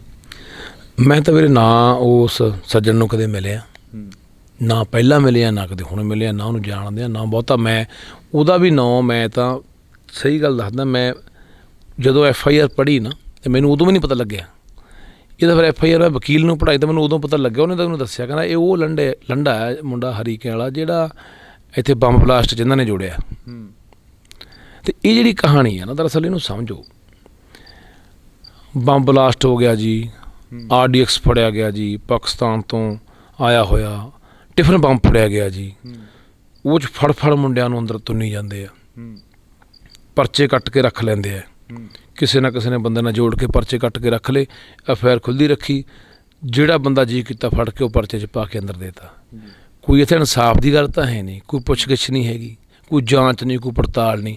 ਇਹ ਵੀ ਕੋਈ ਦਲੀਲ ਆ ਕਿ ਤੁਹਾਨੂੰ ਕਹਿੰਦੇ ਜੀ ਕਹਾਣੀ ਦੇਖੋ ਕਿਵੇਂ ਘੜਦੇ ਆ। ਇੱਕ ਮੁਖਬਰ ਨੇ ਆ ਕੇ ਤਲਾਹ ਦਿੱਤੀ ਨਾਕੇ ਦੇ ਖੜਿਆਂ ਨੂੰ ਕਿ 15 ਬੰਦਿਆਂ ਦਾ ਗਰੋਹ ਬਣਿਆ ਹੋਇਆ, ਅਤੇ ਇਹ ਜਿਹੜਾ ਆਪਣਾ ਫਰੌਤੀਆਂ ਲੈਣ ਦਾ ਕੰਮ ਕਰਦਾ ਅਤੇ ਡਰੋਨ ਰਾਹੀਂ ਉੱਥੋਂ ਇਹ ਨਸ਼ਾ ਆਪਣਾ ਮੰਗਾਉਂਦਾ, ਪਾਕਿਸਤਾਨ ਤੋਂ ਹਥਿਆਰ ਮੰਗਾਉਂਦੇ ਆ। ਐ ਹੁੰਦੀਆਂ ਗੱਲਾਂ ਵੀ ਕੋਈ ਵੀ ਕੱਲ੍ਹ ਨੂੰ ਆ ਕੇ ਤੁਰਿਆ ਹੁੰਦਾ ਨੂੰ ਰਾਹ 'ਚ ਖੜਿਆਂ ਨੂੰ ਕਹਿ ਦੇ ਕਿ ਹਾਂ ਜੀ ਫਲਾਨਾ ਬੰਦਾ ਕੰਮ ਕਰਦਾ, ਕੋਈ ਜਾਂਚ ਨਹੀਂ ਹੁੰਦੀ ਉਹਦੀ, ਕੋਈ ਪੜਤਾਲ ਨਹੀਂ ਹੁੰਦੀ, ਕੋਈ ਇਨਕੁਆਇਰੀ ਨਹੀਂ ਹੁੰਦੀ, ਐਂ ਚੱਕ ਕੇ ਨਾਲ ਮੜ ਦਿੰਦੇ ਹੋ। ਇਹੀ ਕੁਛ ਹੋ ਰਿਹਾ। ਕੋਈ ਇੱਥੇ ਟਿਫਨ ਬੰਬ ਨਹੀਂ ਫੜਿਆ ਜਾਂਦਾ, ਕੋਈ ਇੱਥੇ RDX ਨਹੀਂ ਆਉਂਦਾ। ਜਾਣ ਬੁੱਝ ਕੇ ਮਾਹੌਲ ਜਿਹੜਾ ਪੰਜਾਬ ਦਾ ਉਹ ਇਸ ਤਰੀਕੇ ਨਾਲ ਬਣਾਇਆ ਜਾ ਰਿਹਾ ਤਾਂ ਕਿ ਡਰ ਪੈਦਾ ਕਰਦੇ ਲੋਕਾਂ ਦੇ ਦਿਲਾਂ ਦੇ ਵਿੱਚ। ਮੁੰਡਿਆਂ ਦੀ ਫੜੋ ਫੜੀ ਕਰਾ ਕੇ ਉਹਨਾਂ ਨੂੰ ਅੰਦਰ ਸਿੱਟ ਕੇ ਜਿਹੜੇ ਵੀ ਲੋਕ ਅੱਜ ਕੱਲ੍ਹ ਉਹਨਾਂ ਨੂੰ ਲੱਗਦਾ ਵੀ ਜਿਹੜੇ ਲੋਕ ਕੱਲ੍ਹ ਨੂੰ ਆਪਣੇ ਹੱਕਾਂ ਲਈ ਉੱਠਣਗੇ, ਸੰਘਰਸ਼ ਕਰਨਗੇ, ਜਿਵੇਂ ਪਹਿਲਾਂ ਲੋਕ ਉੱਠ ਕੇ ਦਿੱਲੀ ਗਏ ਆ ਕਾਲੇ ਕਾਨੂੰਨਾਂ ਦੇ ਖਿਲਾਫ, ਜਿਹੜੇ ਕਾਲੇ ਕਾਨੂੰਨ ਹੋਰ ਆਉਣਗੇ, ਲਿਆਉਣ ਜਾ ਰਹੇ ਨੇ, ਸਾਡੇ ਹੱਕ ਮਾਰ ਰਹੇ ਨੇ, ਲੋਕ ਹੌਲੀ ਹੌਲੀ ਜਾਗਰੂਕ ਹੋ ਕੇ ਆਪਣੇ ਹੱਕਾਂ ਲਈ ਲਾਮਬੰਦ ਹੋ ਰਹੇ ਆ। ਉਹਨਾਂ ਨੂੰ ਲੋਕਾਂ ਨੂੰ ਡਰਾ ਕੇ ਘਰਾਂ 'ਚ ਕਿਵੇਂ ਵਾੜਨਾ, ਇਹ ਸਾਰਾ ਉਹ ਵਰਤਾਰਾ ਹੈ। ਉੱਥੇ ਬਲਾਸਟ ਹੋ ਗਿਆ ਜੀ, ਐਵੇਂ ਕਹਾਣੀ ਜੁਗਾੜ ਦਿੰਦੇ ਆ, ਥਾਣੇਦਾਰ ਦੇ ਜੀਪ ਥੱਲੇ ਬੰਬ ਲੱਗ ਗਿਆ ਜੀ, ਕੋਈ ਲੈ ਕੁੱਤੇ ਨੇ ਬੰਬ ਸਿੱਟਤਾ ਜੀ, ਕਿਹੋ ਜਿਹੀਆਂ ਕਹਾਣੀਆਂ ਘੜ ਰਹੀ ਹੈ। ਇਹ ਜਿਹੜੀਆਂ ਗੱਲਾਂ ਨੇ ਇਹ ਸਮਝਣਾ ਚਾਹੀਦਾ, ਪੰਜਾਬ ਦੇ ਲੋਕਾਂ ਨੂੰ ਸਮਝਣਾ ਚਾਹੀਦਾ, ਇਹ ਜਿਹੜੀਆਂ ਇੱਥੇ ਕਰਾ ਰਹੀਆਂ ਏਜੰਸੀਆਂ ਇਹਨਾਂ ਨੂੰ ਵੀ ਸਮਝਣਾ ਚਾਹੀਦਾ ਵੀ ਇਹ ਗੱਲ ਠੀਕ ਨਹੀਂ ਆ। ਤੁਸੀਂ ਨਜਾਇਜ਼ ਜਦੋਂ ਇਸ ਤਰੀਕੇ ਦੇ ਨਾਲ ਫੜ ਕੇ ਸਾਡੇ ਨੌਜਵਾਨਾਂ ਨੂੰ ਅੰਦਰ ਕਰੋਗੇ, ਚੱਲ ਵੀਰ ਮੇਰੇ ਰੌਲਾ ਪੈ ਗਿਆ, ਚੱਲ ਮੈਨੂੰ ਕਿਸਾਨੀ ਅੰਦੋਲਨ ਦੌਰਾਨ ਜਾਂ ਉਸ ਤੋਂ ਪਹਿਲਾਂ ਜਿੰਨੇ ਕੁ ਪੰਜਾਬ ਦੇ ਲੋਕ ਜਾਣਦੇ ਸੀ, ਉਹਦਾ ਕਰਕੇ ਲੋਕਾਂ ਨੂੰ ਲੱਗਿਆ ਕਿ ਹਾਂ ਯਾਰ ਇਹ ਬੰਦਾ ਹੱਕ ਸੱਚ 'ਤੇ ਖੜਨ ਵਾਲਾ, ਇਹ ਬੰਦਾ ਇਹੋ ਜਿਹਾ ਨਹੀਂ ਹੋ ਸਕਦਾ। ਲੋਕਾਂ ਨੇ ਸਾਥ ਦਿੱਤਾ, ਬਹੁਤ ਵੱਡੇ ਪੱਧਰ 'ਤੇ ਮੇਰਾ ਸਿਰ ਝੁਕਦਾ ਉਹਨਾਂ ਲੋਕਾਂ ਦੇ ਅੱਗੇ ਜਿਨ੍ਹਾਂ ਨੇ ਸਾਥ ਦਿੱਤਾ, ਚਾਹੇ ਬਾਹਰਲੇ ਮੁਲਕਾਂ 'ਚ ਕੋਈ ਬੈਠਾ, ਚਾਹੇ ਪੰਜਾਬ 'ਚ ਬੈਠਾ, ਚਾਹੇ ਹਰਿਆਣਾ, ਰਾਜਸਥਾਨ, ਯੂਪੀ ਕਿਤੇ ਵੀ ਬੈਠੇ ਨੇ, ਸੱਚ ਦਾ ਸਾਥ ਦਿੱਤਾ। ਤਾਂ ਜਿਹੜੇ ਵਿਚਾਰੇ ਜਿਨ੍ਹਾਂ ਦੀ ਜਾਣ ਪਛਾਣ ਹੀ ਨਹੀਂ, ਜਿਨ੍ਹਾਂ ਦੇ ਕੋਈ ਮਗਰ ਪੈਰਵਾਈ ਕਰਨ ਵਾਲਾ ਹੈ ਨਹੀਂ, ਉਹ ਖਬਰਾਂ ਕਿੰਨੇ ਕੁ ਮੁੰਡੇ ਚੱਕ ਅੰਦਰ ਦੇ ਬੈਠੇ ਆਏ ਉਹ ਇਹੋ ਜਿਹੇ ਪਰਚਿਆਂ 'ਚ। ਤਾਂ ਮੈਂ ਕਹਿਣਾ ਵੀ ਇਕੱਲੇ ਲੱਖੇ ਲਈ ਨਹੀਂ, ਹਰ ਉਸ ਇਨਸਾਨ ਲਈ, ਹਰ ਉਸ ਨੌਜਵਾਨ ਲਈ ਸਾਨੂੰ ਖੜਨਾ ਪੈਣਾ। ਜਿਹੜੇ ਬੰਦੇ ਸਾਡੇ ਅੱਜ ਹੱਕ ਦੀ ਗੱਲ ਕਰਦੇ ਆ, ਸੱਚ ਦੀ ਗੱਲ ਕਰਦੇ ਆ, ਇਨਸਾਫ ਦੀ ਗੱਲ ਕਰਦੇ ਆ, ਅਤੇ ਨਹੀਂ ਫਿਰ ਸਾਰਿਆਂ ਨੂੰ ਇਕੱਲੇ ਨੂੰ ਨਖੇੜ ਕੇ ਆਈ ਇਹਨਾਂ ਨੇ ਜੇਲ੍ਹਾਂ ਸਿੱਟਣਾ, ਤੁੰਨਣਾ ਅਤੇ ਮਾਰਨਾ। ਲੱਖੇ ਅੰਮ੍ਰਿਤਪਾਲ ਬਾਹਰੋਂ ਆਉਂਦਾ, ਅੰਮ੍ਰਿਤਪਾਲ ਦੇ ਉੱਪਰ ਕਾਫੀ ਸਵਾਲ ਖੜੇ ਹੁੰਦੇ ਨੇ। ਅੰਮ੍ਰਿਤਪਾਲ ਨੂੰ ਵੀ ਏਜੰਸੀਆਂ ਦਾ ਬੰਦਾ ਦੱਸਿਆ ਜਾਂਦਾ। ਜਦੋਂ ਅਸੀਂ ਇੱਥੇ ਲੋਕਾਂ ਦੇ ਵਿੱਚ ਵਿਚਰਦੇ ਹਾਂ ਤਾਂ ਕਈ ਲੋਕ ਇਹ ਕਹਿੰਦੇ ਨਜ਼ਰ ਆਉਂਦੇ ਨੇ ਕਿ ਲੱਖੇ ਦੀ ਇੱਕ ਸਟੰਟ ਵੀ ਹੋ ਸਕਦਾ। ਲੱਖਾ ਜਦੋਂ ਵੀ ਕੋਈ ਅੰਦੋਲਨ ਖੜਾ ਹੁੰਦਾ ਜਾਂ ਕੋਈ ਬੰਦਾ ਖੜਾ ਹੁੰਦਾ ਤਾਂ ਲੱਖਾ ਪੈਰਲਰ 'ਤੇ ਖੜਾ ਹੋ ਜਾਂਦਾ। ਇਹਦੇ ਵਿੱਚ ਕਿੰਨਾ ਕੁ ਸੱਚ ਆ? ਨਹੀਂ ਵੀਰੇ, ਲੱਖਾ ਕਦੋਂ ਦਾ ਖੜਾ ਹੋ ਰਿਹਾ? ਲੱਖਾ ਅੱਜ ਦਾ ਖੜਾ ਹੋਇਆ? ਲੱਖੇ ਦੇ ਪਰਚੇ ਕਦੋਂ ਦੇ ਆ? ਪੰਜਾਬੀ ਨੂੰ ਲੈ ਕੇ ਅਸੀਂ ਕਦੋਂ 15 'ਚ ਮੁਹਿੰਮ ਸ਼ੁਰੂ ਕੀਤੀ ਸੀ, ਤੋਂ 7 ਸਾਲ ਪਹਿਲਾਂ 16 ਪਰਚੇ ਦਰਜ ਹੋਏ। ਲੱਖਾ ਤਾਂ ਬਹੁਤ ਚਿਰ ਦਾ ਲੜਦਾ ਆ ਰਿਹਾ। ਉਹ ਤਾਂ ਹੋਵੇ ਲੱਖਾ ਦਾ ਨਵਾਂ ਉੱਠਿਆ, ਉੱਠ ਕੇ ਲੱਖੇ ਨੇ ਕੋਈ ਬੰਦਾ ਆਇਆ ਤੇ ਬਰਾਬਰ ਖੜਾ ਹੋ ਗਿਆ। ਲੱਖਾ ਤਾਂ ਬਹੁਤ ਚਿਰ ਦਾ, ਅੱਜ ਤੋਂ 10 ਸਾਲ ਦਾ ਪੰਜਾਬੀਅਤ ਦੀ ਗੱਲ ਕਰਦਾ ਆ ਰਿਹਾ, ਹੋਏ ਧੱਕੇ ਦੀ ਗੱਲ ਕਰਦਾ ਆ ਰਿਹਾ, ਪੰਜਾਬ ਦੇ ਹੋਂਦ ਨੂੰ ਬਚਾਉਣ ਦੀਆਂ ਗੱਲਾਂ ਕਰਦਾ ਆ ਰਿਹਾ। ਕੋਈ ਲੱਖਾ ਨਵਾਂ ਤਾਂ ਹੈ ਨਹੀਂ ਵੀ ਲੱਖਾ ਅੱਜ ਖੜਾ ਹੋ ਜਾ, ਲੱਖਾ ਅੱਜ ਬੋਲਣ ਲੱਗ ਗਿਆ, ਫਿਰ ਤਾਂ ਮੰਨ ਲੱਗੀ ਵੀ ਭਾਈ ਲੱਖਾ ਬਰਾਬਰ ਜਾਣ ਬੁੱਝ ਕੇ ਖੜਾ ਹੋ ਰਿਹਾ। ਸੋ ਇਸ ਤਰੀਕੇ ਨਾਲ ਜਿਹੜੀਆਂ ਗੱਲਾਂ ਬਾਤਾਂ ਹੋ ਰਹੀਆਂ ਵੀ ਲੱਖਾ ਖੜਾ ਹੋ ਜਾਂਦਾ, ਤਾਂ ਮੈਂ ਦੱਸਦਾ ਦੇ ਦਿੰਦਾ ਵੀ ਲੱਖਾ ਬੈਠਾ ਕਿੱਥੇ ਸੀ ਅਤੇ ਲੱਖਾ ਬੈਠਾ ਕਿਹੜੇ ਦਿਨ ਹੈ। ਮੈਨੂੰ ਪਤਾ ਨਾ ਵੀ ਮੈਂ ਕਿਸੇ ਦਾ ਆਸਾਨ ਨਹੀਂ ਕਰਦਾ। 6 ਮਹੀਨੇ ਮੈਂ ਕਿਸਾਨੀ ਅੰਦੋਲਨ ਵੇਲੇ ਵੀ ਆਪਣਾ ਘਰ ਛੱਡੀ ਰੱਖਿਆ। ਅੱਜ ਵੀ ਮੈਂ ਕਈ ਰਾਤਾਂ ਬਾਹਰ ਰਹਿੰਦਾ, ਕਿਤੇ ਰਾਤ ਨੂੰ 12 ਵਜੇ ਵੜਦੇ ਹਾਂ, ਕਿਤੇ 2 ਵਜੇ ਵੜਦੇ ਹਾਂ। ਸਿਰਫ ਇਸੇ ਕਰਕੇ ਪੂਰੇ ਪੰਜਾਬ 'ਚ ਜਾਈਦਾ, ਪ੍ਰਚਾਰ ਕਰੀਦਾ, ਲੋਕਾਂ ਨੂੰ ਜਗਾਈਦਾ ਵੀ ਯਾਰ ਸਾਡਾ ਆਉਣ ਵਾਲਾ ਸਮਾਂ ਬੜਾ ਮਾੜਾ ਹੈ, ਬੜਾ ਭਿਆਨਕ ਹੈ, ਸਾਨੂੰ 4 ਸਪੇਰੋਂ ਘੇਰਿਆ ਜਾ ਚੁੱਕਿਆ ਹੈ, ਅਤੇ ਇਹ ਘੇਰੇਬੰਦੀ ਜਦੋਂ ਅਸੀਂ ਤਾਂ ਨਿਕਲਾਂਗੇ ਸਾਡੇ ਸਿਰ ਜੁੜਨਗੇ ਤਾਂ। ਅਤੇ ਨਹੀਂ ਸਾਨੂੰ ਇਕੱਲੇ ਨੂੰ ਕਰਕੇ ਜਿਸ ਤਰੀਕੇ ਨਾਲ ਮਾਹੌਲ ਬਣਾਈ ਜਾਂਦੇ ਆ, ਡੈਮਾਂ ਦੇ ਪ੍ਰਬੰਧ ਸਾਡੇ ਖੋਹ ਕੇ ਲੈ ਗਏ, ਰਾਜਧਾਨੀ ਵਿੱਚੋਂ ਸਾਨੂੰ ਬਿਲਕੁਲ ਹੀ ਖਤਮ ਕਰਤਾ। ਜਿਹੜਾ 60-40 ਦਾ ਸਾਡਾ ਹਿੱਸਾ ਸੀ ਹਰਿਆਣੇ ਨਾਲ, ਅਸੀਂ 10 ਵੀ ਨਹੀਂ ਰਹਿ ਗਏ। ਸਾਰੇ ਸਰਕਾਰੀ ਪ੍ਰਾਈਵੇਟ ਦਫ਼ਤਰਾਂ ਦੇ ਵਿੱਚੋਂ ਉੱਥੇ ਪੰਜਾਬੀ ਗਾਇਬ ਵੀ ਕਰਤੀ, ਖਤਮ ਹੀ ਕਰਤੀ। ਪਾਣੀਆਂ ਦੇ ਉੱਤੇ ਸਾਡੇ ਲਗਾਤਾਰ ਡਾਕੇ ਮਾਰ ਰਹੇ ਨੇ, ਹੱਕ ਸਾਡੇ ਖੋਹ ਰਹੇ ਨੇ। ਯੂਨੀਵਰਸਿਟੀ ਹੈ ਸਾਡੀ ਖੋਹ ਕੇ ਲਈ ਗਏ ਇੱਕ ਤਰੀਕੇ ਦੇ ਨਾਲ, ਉੱਥੇ ਹੈ ਕੀ ਰਹਿ ਗਿਆ ਹੁਣ ਸਾਡਾ। ਦੂਜਾ ਜਦੋਂ ਨਸ਼ੇ ਦੀ ਗੱਲ ਆਪਾਂ ਕਰ ਲਈਏ, ਉਹ ਵੀ ਸਾਡੀ ਜਾਣ ਬੁੱਝ ਕੇ ਨਸਲਕੁਸ਼ੀ ਕੀਤੀ ਜਾ ਰਹੀ ਹੈ ਕੌਮ ਦੀ। ਤਾਂ ਇਹ ਸਾਰੇ ਜਿਹੜੇ ਵਰਤਾਰੇ ਹੋ ਰਹੇ ਨੇ ਸਾਡੇ ਨਾਲ, ਦਰਿਆਵਾਂ ਦੇ ਪਾਣੀ ਪਲੀਤ ਕਰਤੇ, ਧਰਤੀ ਹੇਠਲੇ ਪਾਣੀ ਜ਼ਹਿਰੀਲੇ ਕਰਤੇ, ਇੱਥੋਂ ਪੰਜਾਬ ਦੀ ਜਵਾਨੀ ਨੂੰ ਇੰਨਾ ਨਿਰਾਸ਼ਤਾ 'ਚ ਧੱਕਤਾ ਕਿ ਉਸ ਇੱਥੇ ਜਾਂ ਤਾਂ ਚਿੱਟਿਆਂ ਦੇ ਰਾਹ ਪੈ ਗਈ ਅਤੇ ਜਾਂ ਇੱਥੋਂ ਬਾਹਰ ਨੂੰ ਉਡਾਰੀਆਂ ਮਾਰ ਗਈ। ਪੰਜਾਬ ਦੀ ਡੈਮੋਗ੍ਰਾਫੀ ਬਦਲੀ ਜਾ ਰਹੀ ਹੈ। ਬਾਹਰਲੇ ਬੰਦੇ ਬਿਠਾ ਯੂਪੀ, ਬਿਹਾਰ, ਬੰਗਾਲ ਦੇ ਇੱਥੇ ਸਰਕਾਰੀ ਨੌਕਰੀਆਂ 'ਤੇ ਕਾਬਜ਼ ਕਰਾਤੇ, ਪ੍ਰਾਈਵੇਟ ਥਾਵਾਂ ਦੇ ਉੱਤੇ ਉਹ ਕਾਰਖਾਨਿਆਂ 'ਚ, ਭੱਠਿਆਂ 'ਤੇ, ਹਰ ਥਾਂ ਲਿਆ ਕੇ ਬਿਠਾਤੇ। ਇਹ ਜਿਹੜੇ ਹਾਲਾਤ ਬਣ ਰਹੇ ਨੇ ਇਹ ਸਾਡੇ ਲਈ ਬੜੇ ਭਿਆਨਕ ਹੋਣਗੇ। ਇਹਦੇ ਜਿਹੜੇ ਨਤੀਜੇ ਨੇ ਆਉਣ ਵਾਲੇ ਸਮੇਂ ਦੇ ਵਿੱਚ। ਤਾਂ ਲੱਖਾ ਵੀਰ ਮੇਰਾ ਬਹੁਤ ਚਿਰ ਦਾ ਇਹ ਗੱਲਾਂ ਬੋਲਦਾ ਆਉਂਦਾ। ਹੁਣ ਲੱਖਾ ਨਵਾਂ ਤਾਂ ਹੈ ਨਹੀਂ ਵੀ ਅੱਜ ਕਿਸੇ ਦੇ ਵਿਰੋਧ 'ਚ ਖੜਾ ਹੋ ਗਿਆ। ਲੱਖੇ, ਜੇ ਅਸੀਂ ਗੱਲ ਕਰਦੇ ਹਾਂ, ਤੁਸੀਂ ਪੰਜਾਬੀ ਦੀ ਗੱਲ ਹਮੇਸ਼ਾ ਕਰਦੇ ਹੋ, ਪੰਜਾਬ ਦਾ ਪੁੱਤ ਕਿਹਾ ਜਾਂਦਾ ਲੱਖੇ ਨੂੰ, ਪੋਸਟਰਾਂ ਦੇ ਉੱਪਰ ਕਿਹਾ ਜਾਂਦਾ ਕਿ ਪੰਜਾਬੀ ਮਾਂ ਬੋਲੀ ਦਾ ਰਾਖਾ ਲੱਖਾ ਸਿਧਾਣਾ। ਲੱਖੇ ਸਿਧਾਣੇ ਦੇ ਉੱਪਰ ਇਹ ਵੀ ਸਵਾਲ ਖੜੇ ਕਰਦੇ ਨੇ, ਕਹਿੰਦੇ ਕਿ ਲੱਖੇ ਸਿਧਾਣੇ ਦੇ ਜਿਹੜੇ ਜਵਾਕ ਨੇ ਉਹ ਖੁਦ ਕੌਨਵੈਂਟ ਸਕੂਲਾਂ 'ਚ ਪੜ੍ਹਦੇ ਨੇ, ਅੰਗਰੇਜ਼ੀ ਮੀਡੀਅਮ ਦੇ ਵਿੱਚ ਪੜ੍ਹਦੇ ਨੇ, ਜਿੱਥੇ ਅੰਗਰੇਜ਼ੀ ਅਤੇ ਹਿੰਦੀ ਪੜ੍ਹਾਈ ਜਾਂਦੀ ਹੈ। ਦੇਖ ਵੀਰ, ਮੈਂ ਕਿਸੇ ਜ਼ਬਾਨ ਦਾ ਕਦੇ ਵਿਰੋਧ ਕੀਤਾ? ਤੁਸੀਂ ਮੇਰਾ ਕੋਈ ਵੀ ਚੱਕ ਕੇ ਕੋਈ ਭਾਸ਼ਣ ਸੁਣ ਲਓ, ਕੋਈ ਸਟੇਜਾਂ ਤੋਂ ਸੁਣ ਲਓ, ਕੋਈ ਇੰਟਰਵਿਊ ਸੁਣ ਲਓ, ਮੈਂ ਇਹ ਤਾਂ ਨਹੀਂ ਕਿਹਾ ਵੀ ਹਿੰਦੀ ਮਾੜੀ ਹੈ, ਅੰਗਰੇਜ਼ੀ ਮਾੜੀ ਹੈ। ਮੈਂ ਤਾਂ ਇਹ ਕਿਹਾ ਹਿੰਦੀ ਵੀ ਸਿੱਖੋ, ਅੰਗਰੇਜ਼ੀ ਵੀ ਸਿੱਖੋ, ਉਰਦੂ ਵੀ ਸਿੱਖੋ, ਅਰਬੀ ਫਾਰਸੀ ਜੋ ਮਰਜ਼ੀ ਸਿੱਖੋ, ਪਰ ਆਪਣੀ ਮਾਂ ਬੋਲੀ ਨਾ ਭੁੱਲੋ। ਮਸਲਾ ਮਾਂ ਬੋਲੀ ਤੇ ਆ। ਪੜ੍ਹਾਓ ਜਿੱਥੇ ਮਰਜ਼ੀ ਪੜ੍ਹਾਓ, ਜਵਾਕਾਂ ਬਾਰੇ ਨਹੀਂ ਮੈਂ ਕਹਿੰਦਾ ਵੀ ਕਿਤੇ ਨਾ ਇੱਥੇ ਨਾ ਪੜ੍ਹਾਓ ਉੱਥੇ ਨਾ ਪੜ੍ਹਾਓ, ਪਰ ਜਿੱਥੇ ਸਾਡੀ ਮਾਂ ਬੋਲੀ ਨੂੰ ਮਾਰਿਆ ਜਾਂਦਾ, ਜਿਹੜੇ ਸਕੂਲਾਂ ਦੇ ਵਿੱਚ ਜਾਣਬੁੱਝ ਕੇ ਪੰਜਾਬੀ ਪੜ੍ਹਾਈ ਨਹੀਂ ਜਾਂਦੀ, ਬਹੁਤੇ ਜਵਾਕ 10ਵੀਂ ਤੱਕ ਜਿਹੜੇ ਚਲੇ ਜਾਂਦੇ ਉਲਾੜਾ ਵੀ ਨਹੀਂ ਆਉਂਦਾ ਹੁੰਦਾ, ਲਗਾ ਮਾਤਰਾ ਵੀ ਨਹੀਂ ਲਾਉਣੀਆਂ ਹੁੰਦੀਆਂ, 99 59 59 89 69 ਦਾ ਪਤਾ ਵੀ ਨਹੀਂ ਹੁੰਦਾ। ਉਹ ਜਿਹੜੇ ਉੱਥੇ ਜਿਹੜੇ ਹਾਲਾਤ ਨੇ, ਰੌਲਾ ਇਹ ਠੀਕ ਕਰਨ ਦਾ, ਨਾ ਕਿ ਮੈਂ ਕਿਸੇ ਜਵਾਨਾਂ ਦੇ ਖਿਲਾਫ।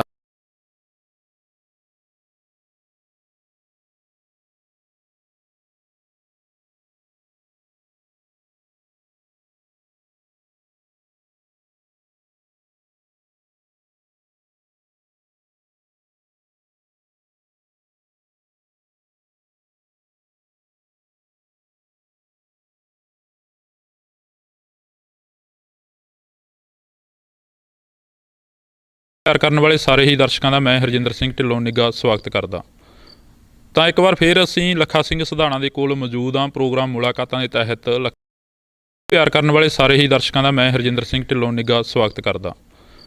ਤਾਂ ਇੱਕ ਵਾਰ ਫਿਰ ਅਸੀਂ ਲੱਖਾ ਸਿੰਘ ਸਧਾਣਾ ਦੇ ਕੋਲ ਮੌਜੂਦ ਹਾਂ ਪ੍ਰੋਗਰਾਮ ਮੁਲਾਕਾਤਾਂ ਦੇ ਤਹਿਤ। ਲੱਖਾ ਸਿੰਘ ਸਧਾਣਾ ਦੇ ਨਾਲ ਤੁਹਾਡੀ ਮੁਲਾਕਾਤ ਕਰਵਾ ਰਹੇ ਹਾਂ। ਤਾਂ ਗੱਲਬਾਤ ਕਰਾਂਗੇ ਲੱਖਾ ਸਿੰਘ ਸਧਾਣਾ ਦੇ ਉੱਪਰ। ਪਿਛਲੇ ਦਿਨੀ ਤਰਨਤਾਰਨ ਦੀ ਪੁਲਿਸ ਦੇ ਵੱਲੋਂ ਇੱਕ ਪਰਚਾ ਪਾਇਆ ਗਿਆ, ਤਾਂ ਉਸ ਪਰਚੇ ਨੂੰ ਲੈ ਕੇ ਗੱਲਬਾਤ ਹੋਏਗੀ। ਤਾਂ ਲੱਖਾ ਸਿੰਘ ਸਧਾਣਾ ਦੇ ਵੱਲੋਂ ਵੱਡੀ ਲਾਮਬੰਦੀ ਕੀਤੀ ਗਈ ਪਿੰਡ ਪਿੰਡ ਜਾ ਕੇ। ਤਾਂ ਇਸ ਵਕਤ ਦਾ ਜਿਹੜਾ ਸਮਾਂ ਗਾ ਤਕਰੀਬਨ ਰਾਤ ਦੇ 10:30 ਹੋ ਚੁੱਕਿਆ। ਤਾਂ ਅਸੀਂ ਗੱਲਬਾਤ ਕਰ ਰਹੇ ਹਾਂ। ਬਾਈ ਬਹੁਤ ਬਹੁਤ ਸਵਾਗਤ ਆ। ਵਾਹਿਗੁਰੂ ਜੀ ਕਾ ਖਾਲਸਾ ਵਾਹਿਗੁਰੂ ਜੀ ਫਤਿਹ। ਫਤਿਹ ਜੀ। ਬਾਈ ਜਿਹੜਾ ਤਰਨਤਾਰਨ ਦੀ ਪੁਲਿਸ ਵੱਲੋਂ ਪਰਚਾ ਪਾਇਆ ਗਿਆ, ਉਸ ਦੇ ਵਿੱਚ ਕਿੰਨਾ ਕੁ ਸੱਚ ਆ? ਕੀ ਲੱਖਾ ਸਿੰਘ ਸਧਾਣਾ ਦੇ ਜਿਹੜੇ ਪਰਚੇ ਨੇ ਜਾਂ ਲੱਖਾ ਸਿੰਘ ਸਧਾਣਾ ਨੂੰ ਹੀ ਕਿਉਂ ਟਾਰਗੇਟ ਕੀਤਾ ਜਾਂਦਾ? ਦੇਖੋ ਵੀਰੇ, ਮੈਂ ਇਹਦੇ ਬਾਰੇ ਪਹਿਲਾਂ ਵੀ ਕਈ ਵਾਰੀ ਦੱਸ ਚੁੱਕਿਆ ਜੀ ਕਿ ਪੁਰਾਣੇ ਮੁਕੱਦਮੇ ਵੀ ਖੋਲ੍ਹੇ ਗਏ ਨੇ। 17 ਦੇ 19 ਦੇ ਜਦੋਂ ਗੁਰੂ ਗ੍ਰੰਥ ਸਾਹਿਬ ਦੀ ਬੇਅਦਬੀ ਦੇ ਰੋਸ ਮਾਰਚ ਵਜੋਂ ਅਸੀਂ ਬਾਦਲਾਂ ਦੇ ਘਰ ਅੱਗੇ ਗਏ ਸੀ, 307 ਦੇ ਪਰਚੇ ਹੋਏ ਸੀ। ਉਹ ਪਰਚੇ ਖਾਰਜ ਹੋਏ ਸੀ, ਰੱਦ ਹੋਏ ਸੀ, ਦੁਬਾਰਾ ਖੋਲ੍ਹੇ ਗਏ। ਨਵਾਂ ਪਰਚਾ ਜਿਹੜਾ ਕਿ ਹਰੀਕੇ ਪੱਤਨ ਕੀਤਾ ਗਿਆ, NDPS ਦਾ, ਫਰੋਤੀਆਂ ਦਾ। ਇਹ ਸਰਕਾਰ ਦੀ ਜਿਹੜੀ ਨੀਤੀ ਆ, ਦੇਖੋ ਕਿਸੇ ਵੀ ਤਰੀਕੇ ਨਾਲ, ਚਾਹੇ ਉਹ ਭਾਰਤ ਦੇ ਅੰਦਰ ਵੀ ਆਪਾਂ ਦੇਖ ਹੀ ਰਹੇ ਹਾਂ, ਮੁਲਕ ਦੇ ਅੰਦਰ ਕਿ ਕਿਵੇਂ ਮੋਦੀ ਜਿਹੜਾ ਉਹ ਆਵਾਜ਼ਾਂ ਨੂੰ ਦੱਬ ਰਿਹਾ, ਕਿਵੇਂ ਬੋਲਣ ਦੀ ਆਜ਼ਾਦੀ ਦੇ ਉੱਤੇ ਪਾਬੰਦੀ ਲਾਈ ਜਾ ਰਹੀ ਹੈ, ਚਾਹੇ ਉਹ ਪੱਤਰਕਾਰ ਹੋਵੇ, ਚਾਹੇ ਕੋਈ ਬੁੱਧੀਜੀਵੀ ਹੈ, ਚਾਹੇ ਕੋਈ ਲਿਖਾਰੀ ਹੈ। ਹਰ ਤਰ੍ਹਾਂ ਦੇ ਬੰਦੇ ਫੜ ਜੇਲ੍ਹਾਂ ਸਿੱਟੇ ਜਾ ਰਹੇ ਨੇ। ਅਤੇ ਪੰਜਾਬ ਦੇ ਵਿੱਚ ਵੀ ਉਹੀ ਦੌਰ ਚੱਲ ਪਿਆ ਕਿ ਮੀਡੀਆ ਦੇ ਉੱਤੇ ਵੀ ਸਕੰਜਾ ਕੱਸਿਆ ਜਾ ਰਿਹਾ।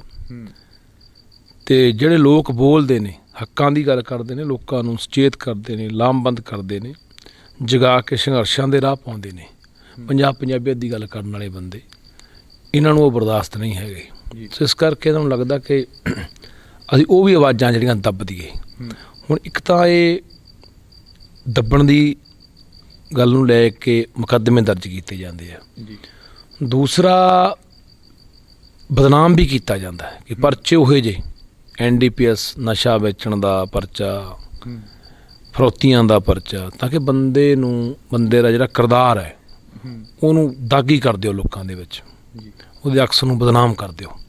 ਇਸ ਤਰੀਕੇ ਨਾਲ ਵੀ ਇਹ ਜਿਹੜਾ ਸਾਮ ਦਾਮ ਦੰਡ ਭੇਦ ਸਾਰੀਆਂ ਨੀਤੀਆਂ ਅਪਣਾਉਂਦੀਆਂ ਰਹੀਆਂ ਨੇ। ਦੁਨੀਆ ਭਰ ਦੀਆਂ ਹਕੂਮਤਾਂ ਨੇ ਅਪਣਾਈਆਂ ਨੇ। ਪਹਿਲਾਂ ਬੰਦਾ ਜੇ ਕੋਈ ਬੰਦਾ ਜਿਹੜਾ ਹਕੂਮਤ ਨੂੰ ਵੰਗਾਰਦਾ, ਆਪਣੇ ਲੋਕਾਂ ਦੀ ਗੱਲ ਕਰਦਾ, ਲੋਕਾਂ ਦੀ ਅਗਵਾਈ ਕਰਦਾ, ਉਹਨਾਂ ਬੰਦਿਆਂ ਨੂੰ ਪਹਿਲਾਂ ਵਰਿਆਇਆ ਜਾਂਦਾ, ਲਾਲਚ ਦਿੱਤਾ ਜਾਂਦਾ। ਜੇ ਨਹੀਂ ਸਹੂਲਤ ਆਉਂਦੀ ਤਾਂ ਫਿਰ ਜੇਲ੍ਹਾਂ ਦੇ ਡਰਾਵੇ, ਪਰਚਿਆਂ ਦੇ ਡਰਾਵੇ, ਜੇਲ੍ਹਾਂ 'ਚ ਵੀ ਸਿੱਟ ਦਿੱਤਾ ਜਾਂਦਾ।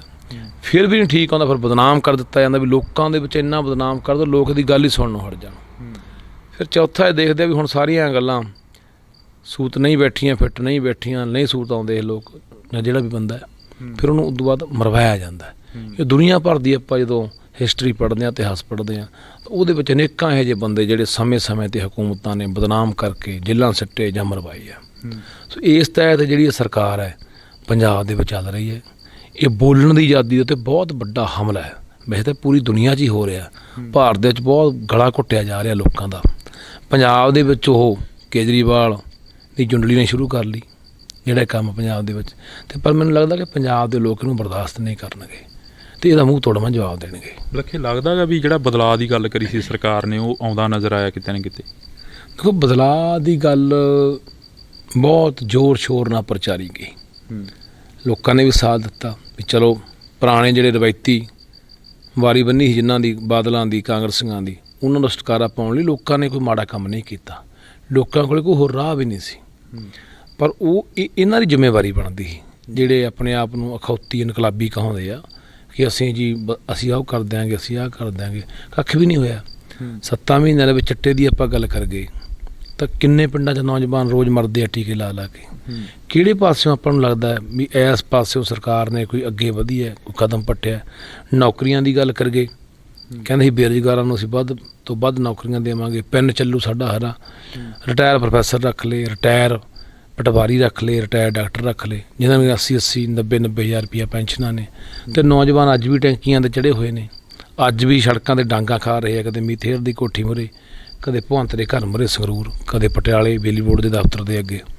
ਤਾਂ ਕਿਹੜੀਆਂ ਗੱਲਾਂ, ਕਿਹੜੇ ਵਾਅਦੇ ਪੂਰੇ ਕੀਤੇ ਗਏ ਨੇ ਸਿਵਾਏ ਇਸ ਗੱਲ ਤੋਂ ਕਿ ਪ੍ਰਚਾਰ ਜਿਹੜਾ ਕਰ ਰਿਹਾ ਸਾਡਾ ਕੰਮ ਬੋਲਦਾ। ਸਾਡਾ ਕੰਮ ਬੋਲਦੇ ਦੇ ਉੱਤੇ ਇਹ 20 ਕਰੋੜ ਰੁਪਈਆ ਖਰਚਾ ਕਰ ਰਹੇ ਆ 1 ਮਹੀਨੇ ਦਾ।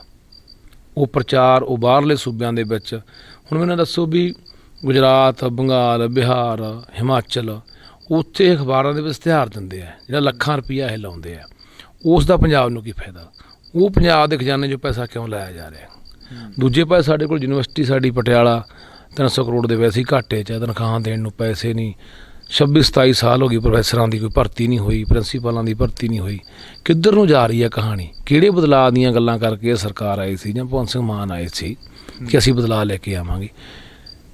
ਆਪ ਹੀ ਇਹ ਉਹ ਲੋਕ ਨੇ ਜਦੋਂ ਦਰਿਆਵਾਂ ਦੇ ਪਾਣੀ ਪਲੀਤ ਕੀਤੇ ਗਏ, ਧਰਤੀ ਹੇਠਾਂ ਜ਼ਹਿਰੀਲੇ ਪਾਣੀ ਸੱਟੇ ਗਏ, ਆਪ ਇਹ ਧਰਨਿਆਂ 'ਤੇ ਬਹਿੰਦੇ ਰਹੇ ਲੋਕਾਂ ਨਾਲ ਜਾ ਕੇ ਕਿ ਹਾਂ ਇਹ ਬਹੁਤ ਧੱਕਾ ਹੋ ਰਿਹਾ ਗੱਲ ਤੋਂ। ਅੱਜ ਉਹੀ ਲੋਕ ਆਪਾਂ ਦੇਖ ਰਹੇ ਹਾਂ ਜੀਰੇ ਦੇ ਅੱਗੇ ਧਰਨਾ ਲੱਗਿਆ ਹੋਇਆ, 3 ਮਹੀਨੇ ਹੋ ਗਏ।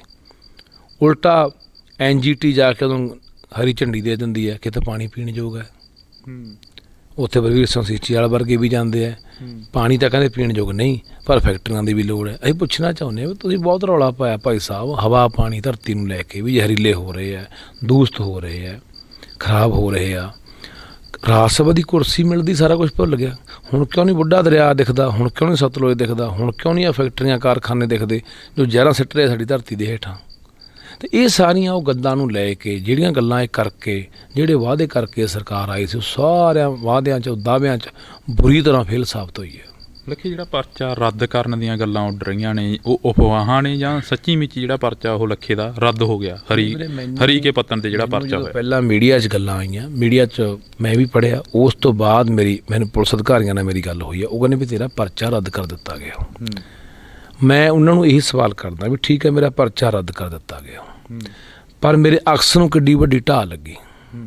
ਜਿਹੜਾ ਬੰਦਾ ਕਦੇ ਚਿੱਟੇ ਵਰਗੇ ਨਸ਼ਿਆਂ ਦੇ ਖਿਲਾਫ ਲੜਦਾ ਹੈ, 10 ਸਾਲ ਤੋਂ ਲੋਕਾਂ ਨਾਲ ਬੈਰ ਵੀ ਮੁੱਲ ਲਏ ਨੇ, ਮੈਂ ਨਾਂ ਲੈ ਕੇ ਬੋਲਿਆ ਪੁਲਿਸ ਅਫਸਰਾਂ ਦੇ, SHOਆਂ ਦੇ, DSPਆਂ ਦੇ ਨਾਂ ਲਿਖਾ ਕੇ ਆਇਆ ਕਿ ਫਲਾਣੇ ਵੱਡੇ ਤਸਕਰ ਜਿਹੜੇ ਵੇਚਦੇ ਨੇ। ਉਸੇ ਬੰਦੇ ਨੇ ਤੁਸੀਂ ਅਕਸ ਨੂੰ ਦੀ ਛਵੀ ਨੂੰ ਕਿਸ ਤਰੀਕੇ ਨਾਲ ਬਦਨਾਮ ਕੀਤਾ? ਇਹਦਾ ਸਵਾਲ ਕੌਣ ਦਿਓ? ਇਸ ਸਵਾਲ ਦਾ ਜਵਾਬ ਕੌਣ ਦਿਓ?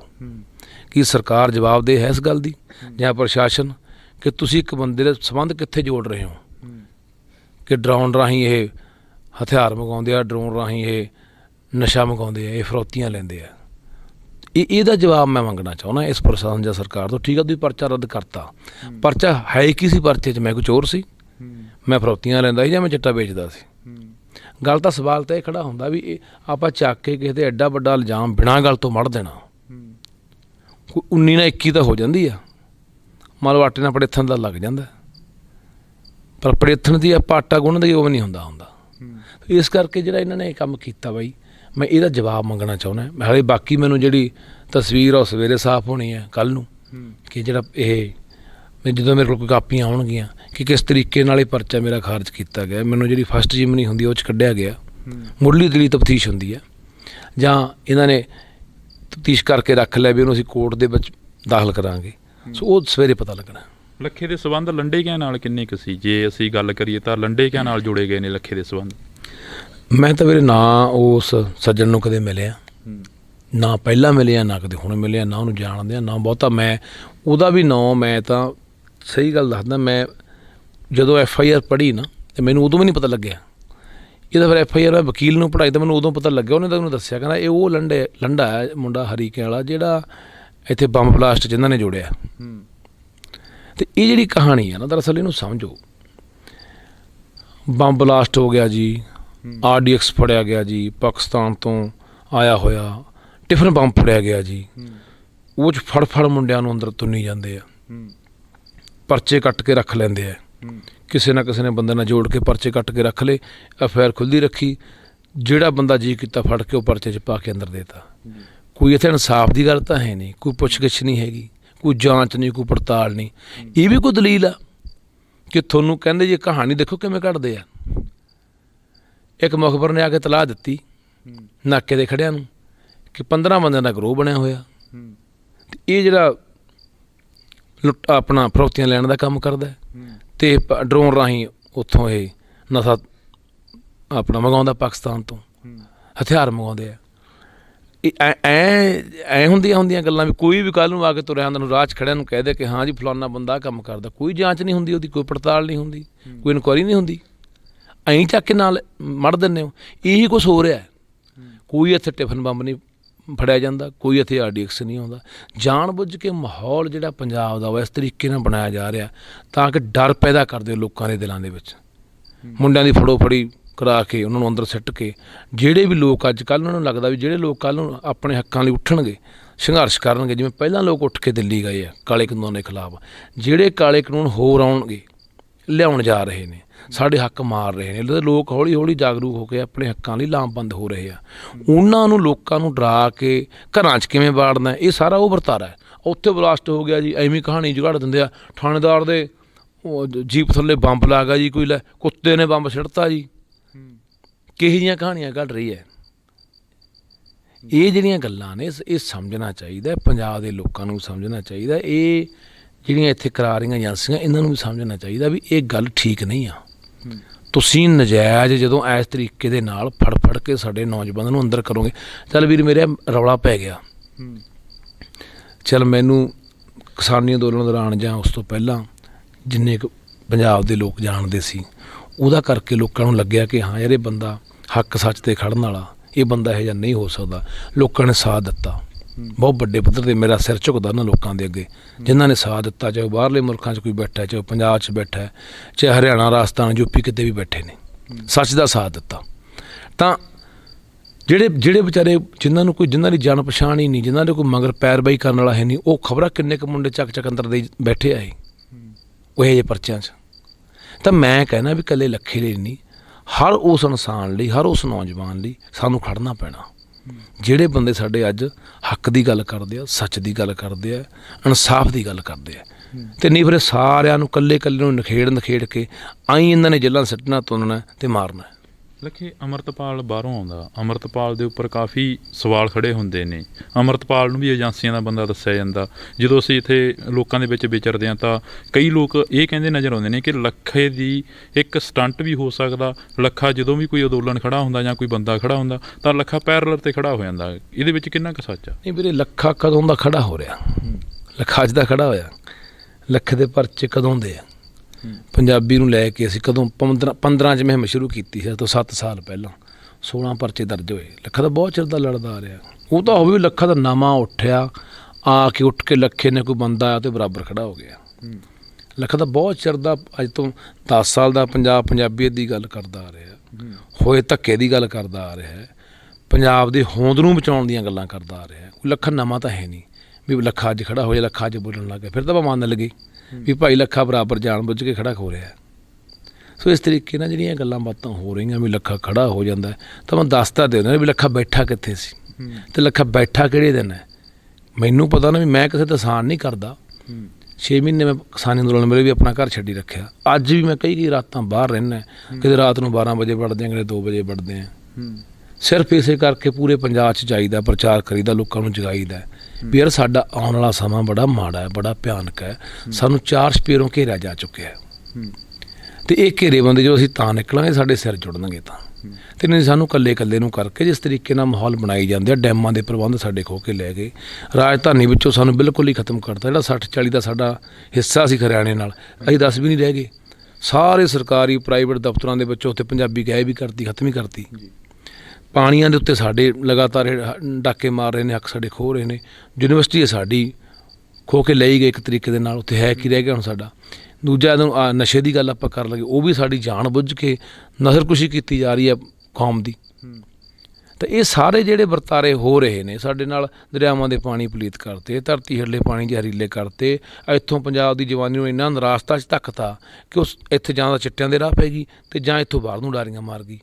ਪੰਜਾਬ ਦੀ ਡੈਮੋਗ੍ਰਾਫੀ ਬਦਲੀ ਜਾ ਰਹੀ ਹੈ। ਬਾਹਰਲੇ ਬੰਦੇ ਬਿਠਾ ਯੂਪੀ, ਬਿਹਾਰ, ਬੰਗਾਲ ਦੇ ਇੱਥੇ ਸਰਕਾਰੀ ਨੌਕਰੀਆਂ 'ਤੇ ਕਾਬਜ਼ ਕਰਾਤੇ, ਪ੍ਰਾਈਵੇਟ ਥਾਵਾਂ ਦੇ ਉੱਤੇ ਉਹ ਕਾਰਖਾਨਿਆਂ 'ਚ, ਭੱਠਿਆਂ 'ਤੇ, ਹਰ ਥਾਂ ਲਿਆ ਕੇ ਬਿਠਾਤੇ। ਇਹ ਜਿਹੜੇ ਹਾਲਾਤ ਬਣ ਰਹੇ ਨੇ ਇਹ ਸਾਡੇ ਲਈ ਬੜੇ ਭਿਆਨਕ ਹੋਣਗੇ। ਇਹਦੇ ਜਿਹੜੇ ਨਤੀਜੇ ਨੇ ਆਉਣ ਵਾਲੇ ਸਮੇਂ ਦੇ ਵਿੱਚ। ਤਾਂ ਲੱਖਾ ਵੀਰ ਮੇਰਾ ਬਹੁਤ ਚਿਰ ਦਾ ਇਹ ਗੱਲਾਂ ਬੋਲਦਾ ਆਉਂਦਾ। ਹੁਣ ਲੱਖਾ ਨਵਾਂ ਤਾਂ ਹੈ ਨਹੀਂ ਵੀ ਅੱਜ ਕਿਸੇ ਦੇ ਵਿਰੋਧ 'ਚ ਖੜਾ ਹੋ ਗਿਆ। ਲੱਖੇ, ਜੇ ਅਸੀਂ ਗੱਲ ਕਰਦੇ ਹਾਂ, ਤੁਸੀਂ ਪੰਜਾਬੀ ਦੀ ਗੱਲ ਹਮੇਸ਼ਾ ਕਰਦੇ ਹੋ, ਪੰਜਾਬ ਦਾ ਪੁੱਤ ਕਿਹਾ ਜਾਂਦਾ ਲੱਖੇ ਨੂੰ, ਪੋਸਟਰਾਂ ਦੇ ਉੱਪਰ ਕਿਹਾ ਜਾਂਦਾ ਕਿ ਪੰਜਾਬੀ ਮਾਂ ਬੋਲੀ ਦਾ ਰਾਖਾ ਲੱਖਾ ਸਿਧਾਣਾ। ਲੱਖੇ ਸਿਧਾਣੇ ਦੇ ਉੱਪਰ ਇਹ ਵੀ ਸਵਾਲ ਖੜੇ ਕਰਦੇ ਨੇ, ਕਹਿੰਦੇ ਕਿ ਲੱਖੇ ਸਿਧਾਣੇ ਦੇ ਜਿਹੜੇ ਜਵਾਕ ਨੇ ਉਹ ਖੁਦ ਕੌਨਵੈਂਟ ਸਕੂਲਾਂ 'ਚ ਪੜ੍ਹਦੇ ਨੇ, ਅੰਗਰੇਜ਼ੀ ਮੀਡੀਅਮ ਦੇ ਵਿੱਚ ਪੜ੍ਹਦੇ ਨੇ, ਜਿੱਥੇ ਅੰਗਰੇਜ਼ੀ ਅਤੇ ਹਿੰਦੀ ਪੜ੍ਹਾਈ ਜਾਂਦੀ ਹੈ। ਦੇਖ ਵੀਰ, ਮੈਂ ਕਿਸੇ ਜ਼ਬਾਨ ਦਾ ਕਦੇ ਵਿਰੋਧ ਕੀਤਾ?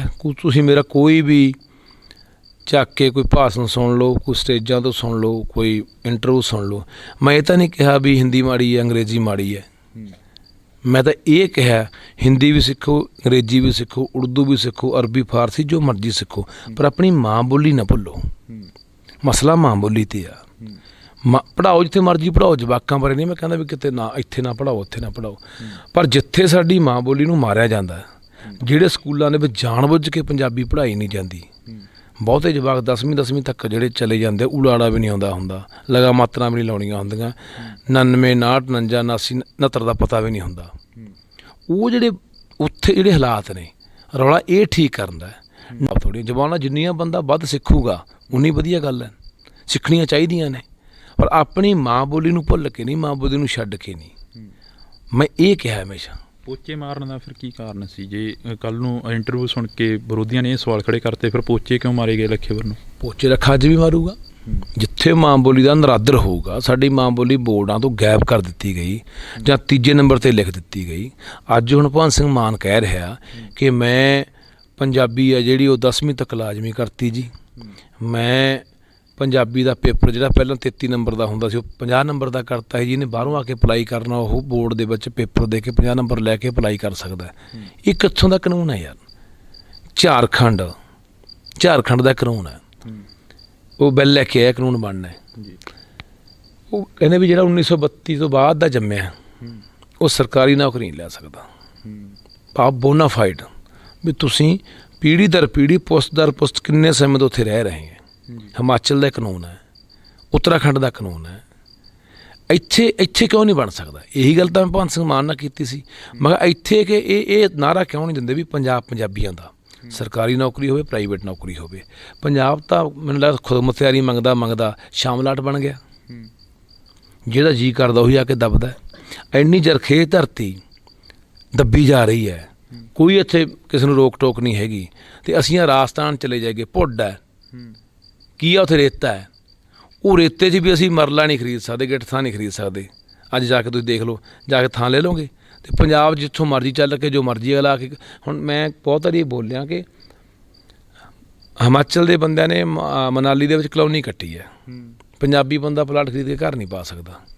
ਸਾਨੂੰ ਤਾਂ ਸਾਡੇ ਘਰੋਂ ਹੀ ਕੱਢੀ ਜਾ ਜਾਂਦੇ ਨੇ ਯਾਰ। ਆ ਇੱਥੇ ਮੇਰੇ ਰਾਮਪੁਰੇ ਬਿਹਾਰੀ ਚੌਂਕ ਬਣਿਆ ਹੋਇਆ, ਬਿਹਾਰੀਆਂ ਦੀ ਅੱਡ ਕਲੋਨੀ ਹੈ। ਲੁਧਿਆਣੇ ਚਲੇ ਜਾਓ, ਆ ਪਿੱਛੇ ਜੇ ਹੁਣ ਇੱਕ ਮੈਂ ਦੇਖ ਰਿਹਾ ਸੀਗਾ ਕੱਲ੍ਹ ਦੀ ਕੋਈ ਵੀਡੀਓ ਦੁਸ਼ਹਿਰੇ ਵਾਲੇ ਦਿਨ ਦੀ, ਉਹਨੇ ਦਿਖਾਈ ਹੈ ਮੁੰਡੇ ਨੇ, ਕਹਿੰਦਾ ਤੁਹਾਨੂੰ ਮੈਂ ਲੁਧਿਆਣੇ ਦਾ ਦਿਖਾਉਣਾ। ਇਹ ਕਹਿੰਦਾ ਉਹ ਏਰੀਆ ਹੈ ਜਿਹੜਾ ਪੂਰਾ ਪੋਸ਼ ਏਰੀਆ, ਕਹਿੰਦਾ ਵੀ ਇੱਥੇ ਤੁਹਾਨੂੰ ਦਿਖਦਾ ਵੀ ਕੋਈ ਪੰਜਾਬੀ ਨਜ਼ਰ ਆਉਂਦਾ? ਸਾਰੇ ਬਈਆਂ ਦੇ ਜਵਾਕ, ਬਈਆਂ ਦੇ ਪਰਿਵਾਰ ਤੁਰੇ ਫਿਰਦੇ ਆ। ਆ ਜਲੰਧਰ ਵਾਲੇ ਪਾਸੇ ਗਾਹਾਂ ਟੱਪ ਜਾਓ, ਹੁਸ਼ਿਆਰਪੁਰ, ਨਵਾਂ ਸ਼ਹਿਰ ਵਾਲੇ ਪਾਸੇ ਬਈਏ ਪਿੰਡਾਂ ਦੇ ਮੈਂਬਰ, ਸਰਪੰਚ ਵੀ ਬਣਨ ਲੱਗ ਗਏ।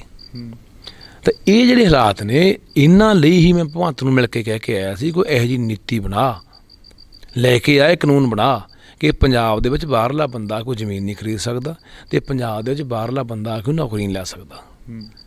ਪਰ ਇਹ ਨਹੀਂ, ਇਹਨਾਂ ਦੀਆਂ ਲੱਤਾਂ 'ਚ ਨਹੀਂ ਜਾਨ ਹੈਗੀ ਕਿ ਇਹੋ ਜਿਹਾ ਕੰਮ ਕਰ ਦੇਣਾ।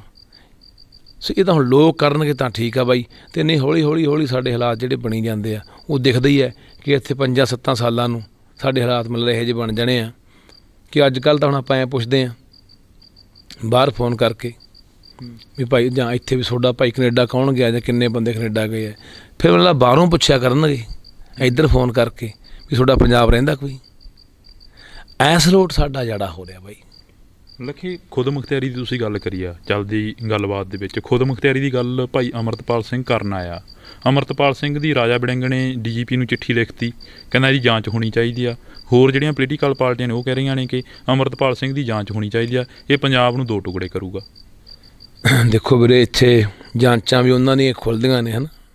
ਜਿਹੜੇ ਬੰਦੇ ਇੱਥੇ ਪੰਜਾਬ ਦੀ ਗੱਲ ਕਰਦੇ ਆ, ਆਪਦੀ ਕੌਮ ਦੀ ਗੱਲ ਕਰਦੇ ਆ, ਉਹ ਕੋਈ ਨਵੀਂ ਗੱਲ ਨਹੀਂ ਹੈਗੀ ਜਾਂਚ ਖੁੱਲ੍ਹਣ ਵਾਲੀ। ਹੁਣ ਰਾਜੇ ਵੜਿੰਗ ਵਰਗੇ ਜਾਂ ਹੋਰ ਜਿਹੜੇ ਵੀ ਬੰਦੇ ਬੋਲ ਰਹੇ ਨੇ, ਉਹਨਾਂ ਬੰਦਿਆਂ ਦਾ ਆਪਦਾ ਕੀ ਕਿਰਦਾਰ ਹੈ, ਉਹਨਾਂ ਦੀ ਕਿੰਨੀ ਕੁ ਹੈਸੀਅਤ ਹੈ, ਜਾਂ ਉਹਨਾਂ ਨੇ ਪੰਜਾਬ ਲਈ ਕੀ ਕੀਤਾ, ਜਾਂ ਉਹ ਜਿਹਦੇ ਅੱਜ ਹੇਠਾਂ ਲੱਗੇ ਹੋਏ ਨੇ ਉਹਨਾਂ ਨੇ ਪੰਜਾਬ ਨਾਲ ਕੀ ਕੀਤਾ ਹੈ, ਉਸ ਕਾਂਗਰਸ ਨੇ ਪੰਜਾਬ ਨਾਲ ਕੀ ਕੀਤਾ ਹੈ। ਆਪਾਂ ਇਹ ਵੀ ਦੇਖਿਆ ਵੀ ਕਿਸ ਤਰੀਕੇ ਨਾਲ ਸਾਡਾ ਉਹਨਾਂ ਨੇ ਕਤਲੋਗਾਰਤ ਕੀਤੀ ਹੈ ਨਾ। ਤਾਂ ਉਹਨਾਂ ਦੀ ਗੱਲ ਨੂੰ ਬਾਹਲਾ ਮੈਨੂੰ ਲੱਗਦਾ ਕਿ ਅਹਿਮੀਅਤ ਲੋਕ ਵੀ ਨਹੀਂ ਦਿੰਦੇ, ਅਤੇ ਸਾਨੂੰ ਵੀ ਨਹੀਂ ਦੇਣੀ ਚਾਹੀਦੀ ਕਿ ਕੌਣ ਕੀ ਕਹਿ ਰਿਹਾ। ਜਿਹੜਾ ਬੰਦਾ ਸੱਚੇ ਮਾਰਗ 'ਤੇ ਚੱਲਿਆ ਹੋਇਆ, ਸੱਚੇ ਰਾਹ 'ਤੇ ਚੱਲਿਆ ਹੋਇਆ, ਉਹ ਕੋਈ ਗੱਲ ਨਹੀਂ, ਹੌਲੀ ਹੌਲੀ ਲੋਕਾਂ ਨੂੰ ਸਮਝ ਤਾਂ ਆਈ ਜਾਂਦੀ ਹੈ ਨਾ। ਕਿਸੇ ਦੇ ਕਹਿਣ ਨਾਲ ਕੀ ਹੁੰਦਾ ਕਿ ਜਾਂਚ ਕਰਾਓ ਜੀ, ਪੜਤਾਲ ਕਰਾਓ। ਜਾਂਚ ਪੜਤਾਲ ਕਰਾਉਣ ਨੂੰ ਉਹ ਕਿਹੜਾ ਕੋਈ ਇੱਥੇ ਡਾਕੇ ਮਾਰਦਾ ਫਿਰਦਾ, ਕੋਈ ਚੋਰੀਆਂ ਕਰਦਾ ਫਿਰਦਾ, ਜਾਂ ਕੋਈ ਹੋਰ ਗਲਤ ਕੰਮ ਕਰਦਾ ਫਿਰਦਾ। ਉਹਨੇ ਕੋਈ ਇਸ ਤਰ੍ਹਾਂ ਕੰਮ ਤਾਂ ਕੀਤਾ ਹੀ ਨਹੀਂ ਕਿ ਜਿਹੜੀ ਉਹਦੀ ਜਾਂਚ ਹੋਣੀ ਚਾਹੀਦੀ ਹੈ। ਬਿਲਕੁਲ। ਇੱਕ ਲਾਸਟ ਦੇ ਵਿੱਚ ਸਵਾਲ ਪੁੱਛਾਂਗੇ ਜਿਸ ਦੇ ਉੱਪਰ ਕਾਫੀ ਸਵਾਲ ਖੜੇ ਹੁੰਦੇ ਨੇ। ਕਹਿੰਦੇ ਕਿ ਲੱਖੇ ਕੋਲ ਫੰਡ ਕਿੱਥੋਂ ਆਉਂਦਾ, ਜਿਹੜੀਆਂ ਐਡੀਆਂ ਰੈਲੀਆਂ ਖੜੀਆਂ ਕਰ ਦਿੰਦਾ ਲੱਖਾ। ਦੇਖੋ ਵੀਰੇ, ਤੁਸੀਂ ਹੁਣ ਗੱਲ ਕਰ ਰਹੇ ਹੋ, ਬਥੇਰੇ ਵਾਰੀ ਉਹ ਸਵਾਲ ਉਹਨੂੰ ਮੈਂ ਜਵਾਬ ਵੀ ਦਿੱਤਾ। ਮੈਨੂੰ ਲੱਗਦਾ ਕਿ ਇੱਕ ਵਾਰੀ ਕੋਈ ਪੁੱਛ ਲਓ, ਸਾਰੇ ਇਕੱਠੇ ਹੋ ਕੇ ਵਾਰੀ ਵਾਰੀ ਨਾ ਪੁੱਛਿਆ ਕਰੋ। ਇਹਦੇ ਕੋਲ ਗੱਡੀਆਂ ਜੀ, ਇਹਦੇ ਕੋਲ ਕੋਠੀ ਪਾਈ ਹੋਈ ਹੈ ਜੀ, ਇਹਦੇ ਕੋਲ ਆਹ ਜੀ, ਇਹਦੇ ਕਿੱਥੋਂ ਜਾਂਦਾ ਜੀ। ਮੈਂ ਪਹਿਲਾਂ ਵੀ ਬਹੁਤ ਵਾਰੀ ਸਵਾਲ ਕੀਤਾ, ਤੁਸੀਂ ਮੇਰੇ ਘਰੇ ਆਏ ਅੱਜ, ਮੇਰਾ ਘਰ ਦੇਖਿਆ ਕਿੱਡਾ ਕੁ, ਮੈਂ ਤੁਹਾਨੂੰ ਲੱਗਦਾ ਵੀ ਮੇਰੇ ਘਰ ਦੇ ਉੱਤੇ 2 ਕਰੋੜ 4 ਕਰੋੜ ਰੁਪਇਆ ਲੱਗਿਆ ਹੋਇਆ। ਆਮ ਹੀ ਘਰ ਦੇਖਣ ਵਾਲੇ, ਜਿਵੇਂ ਆਮ ਲੋਕਾਂ ਦੇ ਘਰ ਹੁੰਦੇ, ਉਹੋ ਜਿਹੇ ਘਰ ਹੈ ਮੇਰੇ ਕੋਲ ਵੀ। ਜਾਂ ਮੈਂ ਕਿੱਡਾ ਕੁ ਮੈਂ ਕੋਈ ਕਰੋੜ ਰੁਪਏ ਵਾਲੀ ਗੱਡੀ 'ਚ ਘੁੰਮਦਾ, 50 ਲੱਖ ਵਾਲੀ ਗੱਡੀ 'ਚ ਘੁੰਮਦਾ ਜੀ। ਜਾਂ ਕਿੱਡਾ ਕੁ ਯਾਰ ਮੈਂ ਜਾ ਕੇ ਕੋਈ 7 ਸਟਾਰ ਹੋਟਲਾਂ 'ਚ ਖਾਣੇ ਖਾਂਦਾ।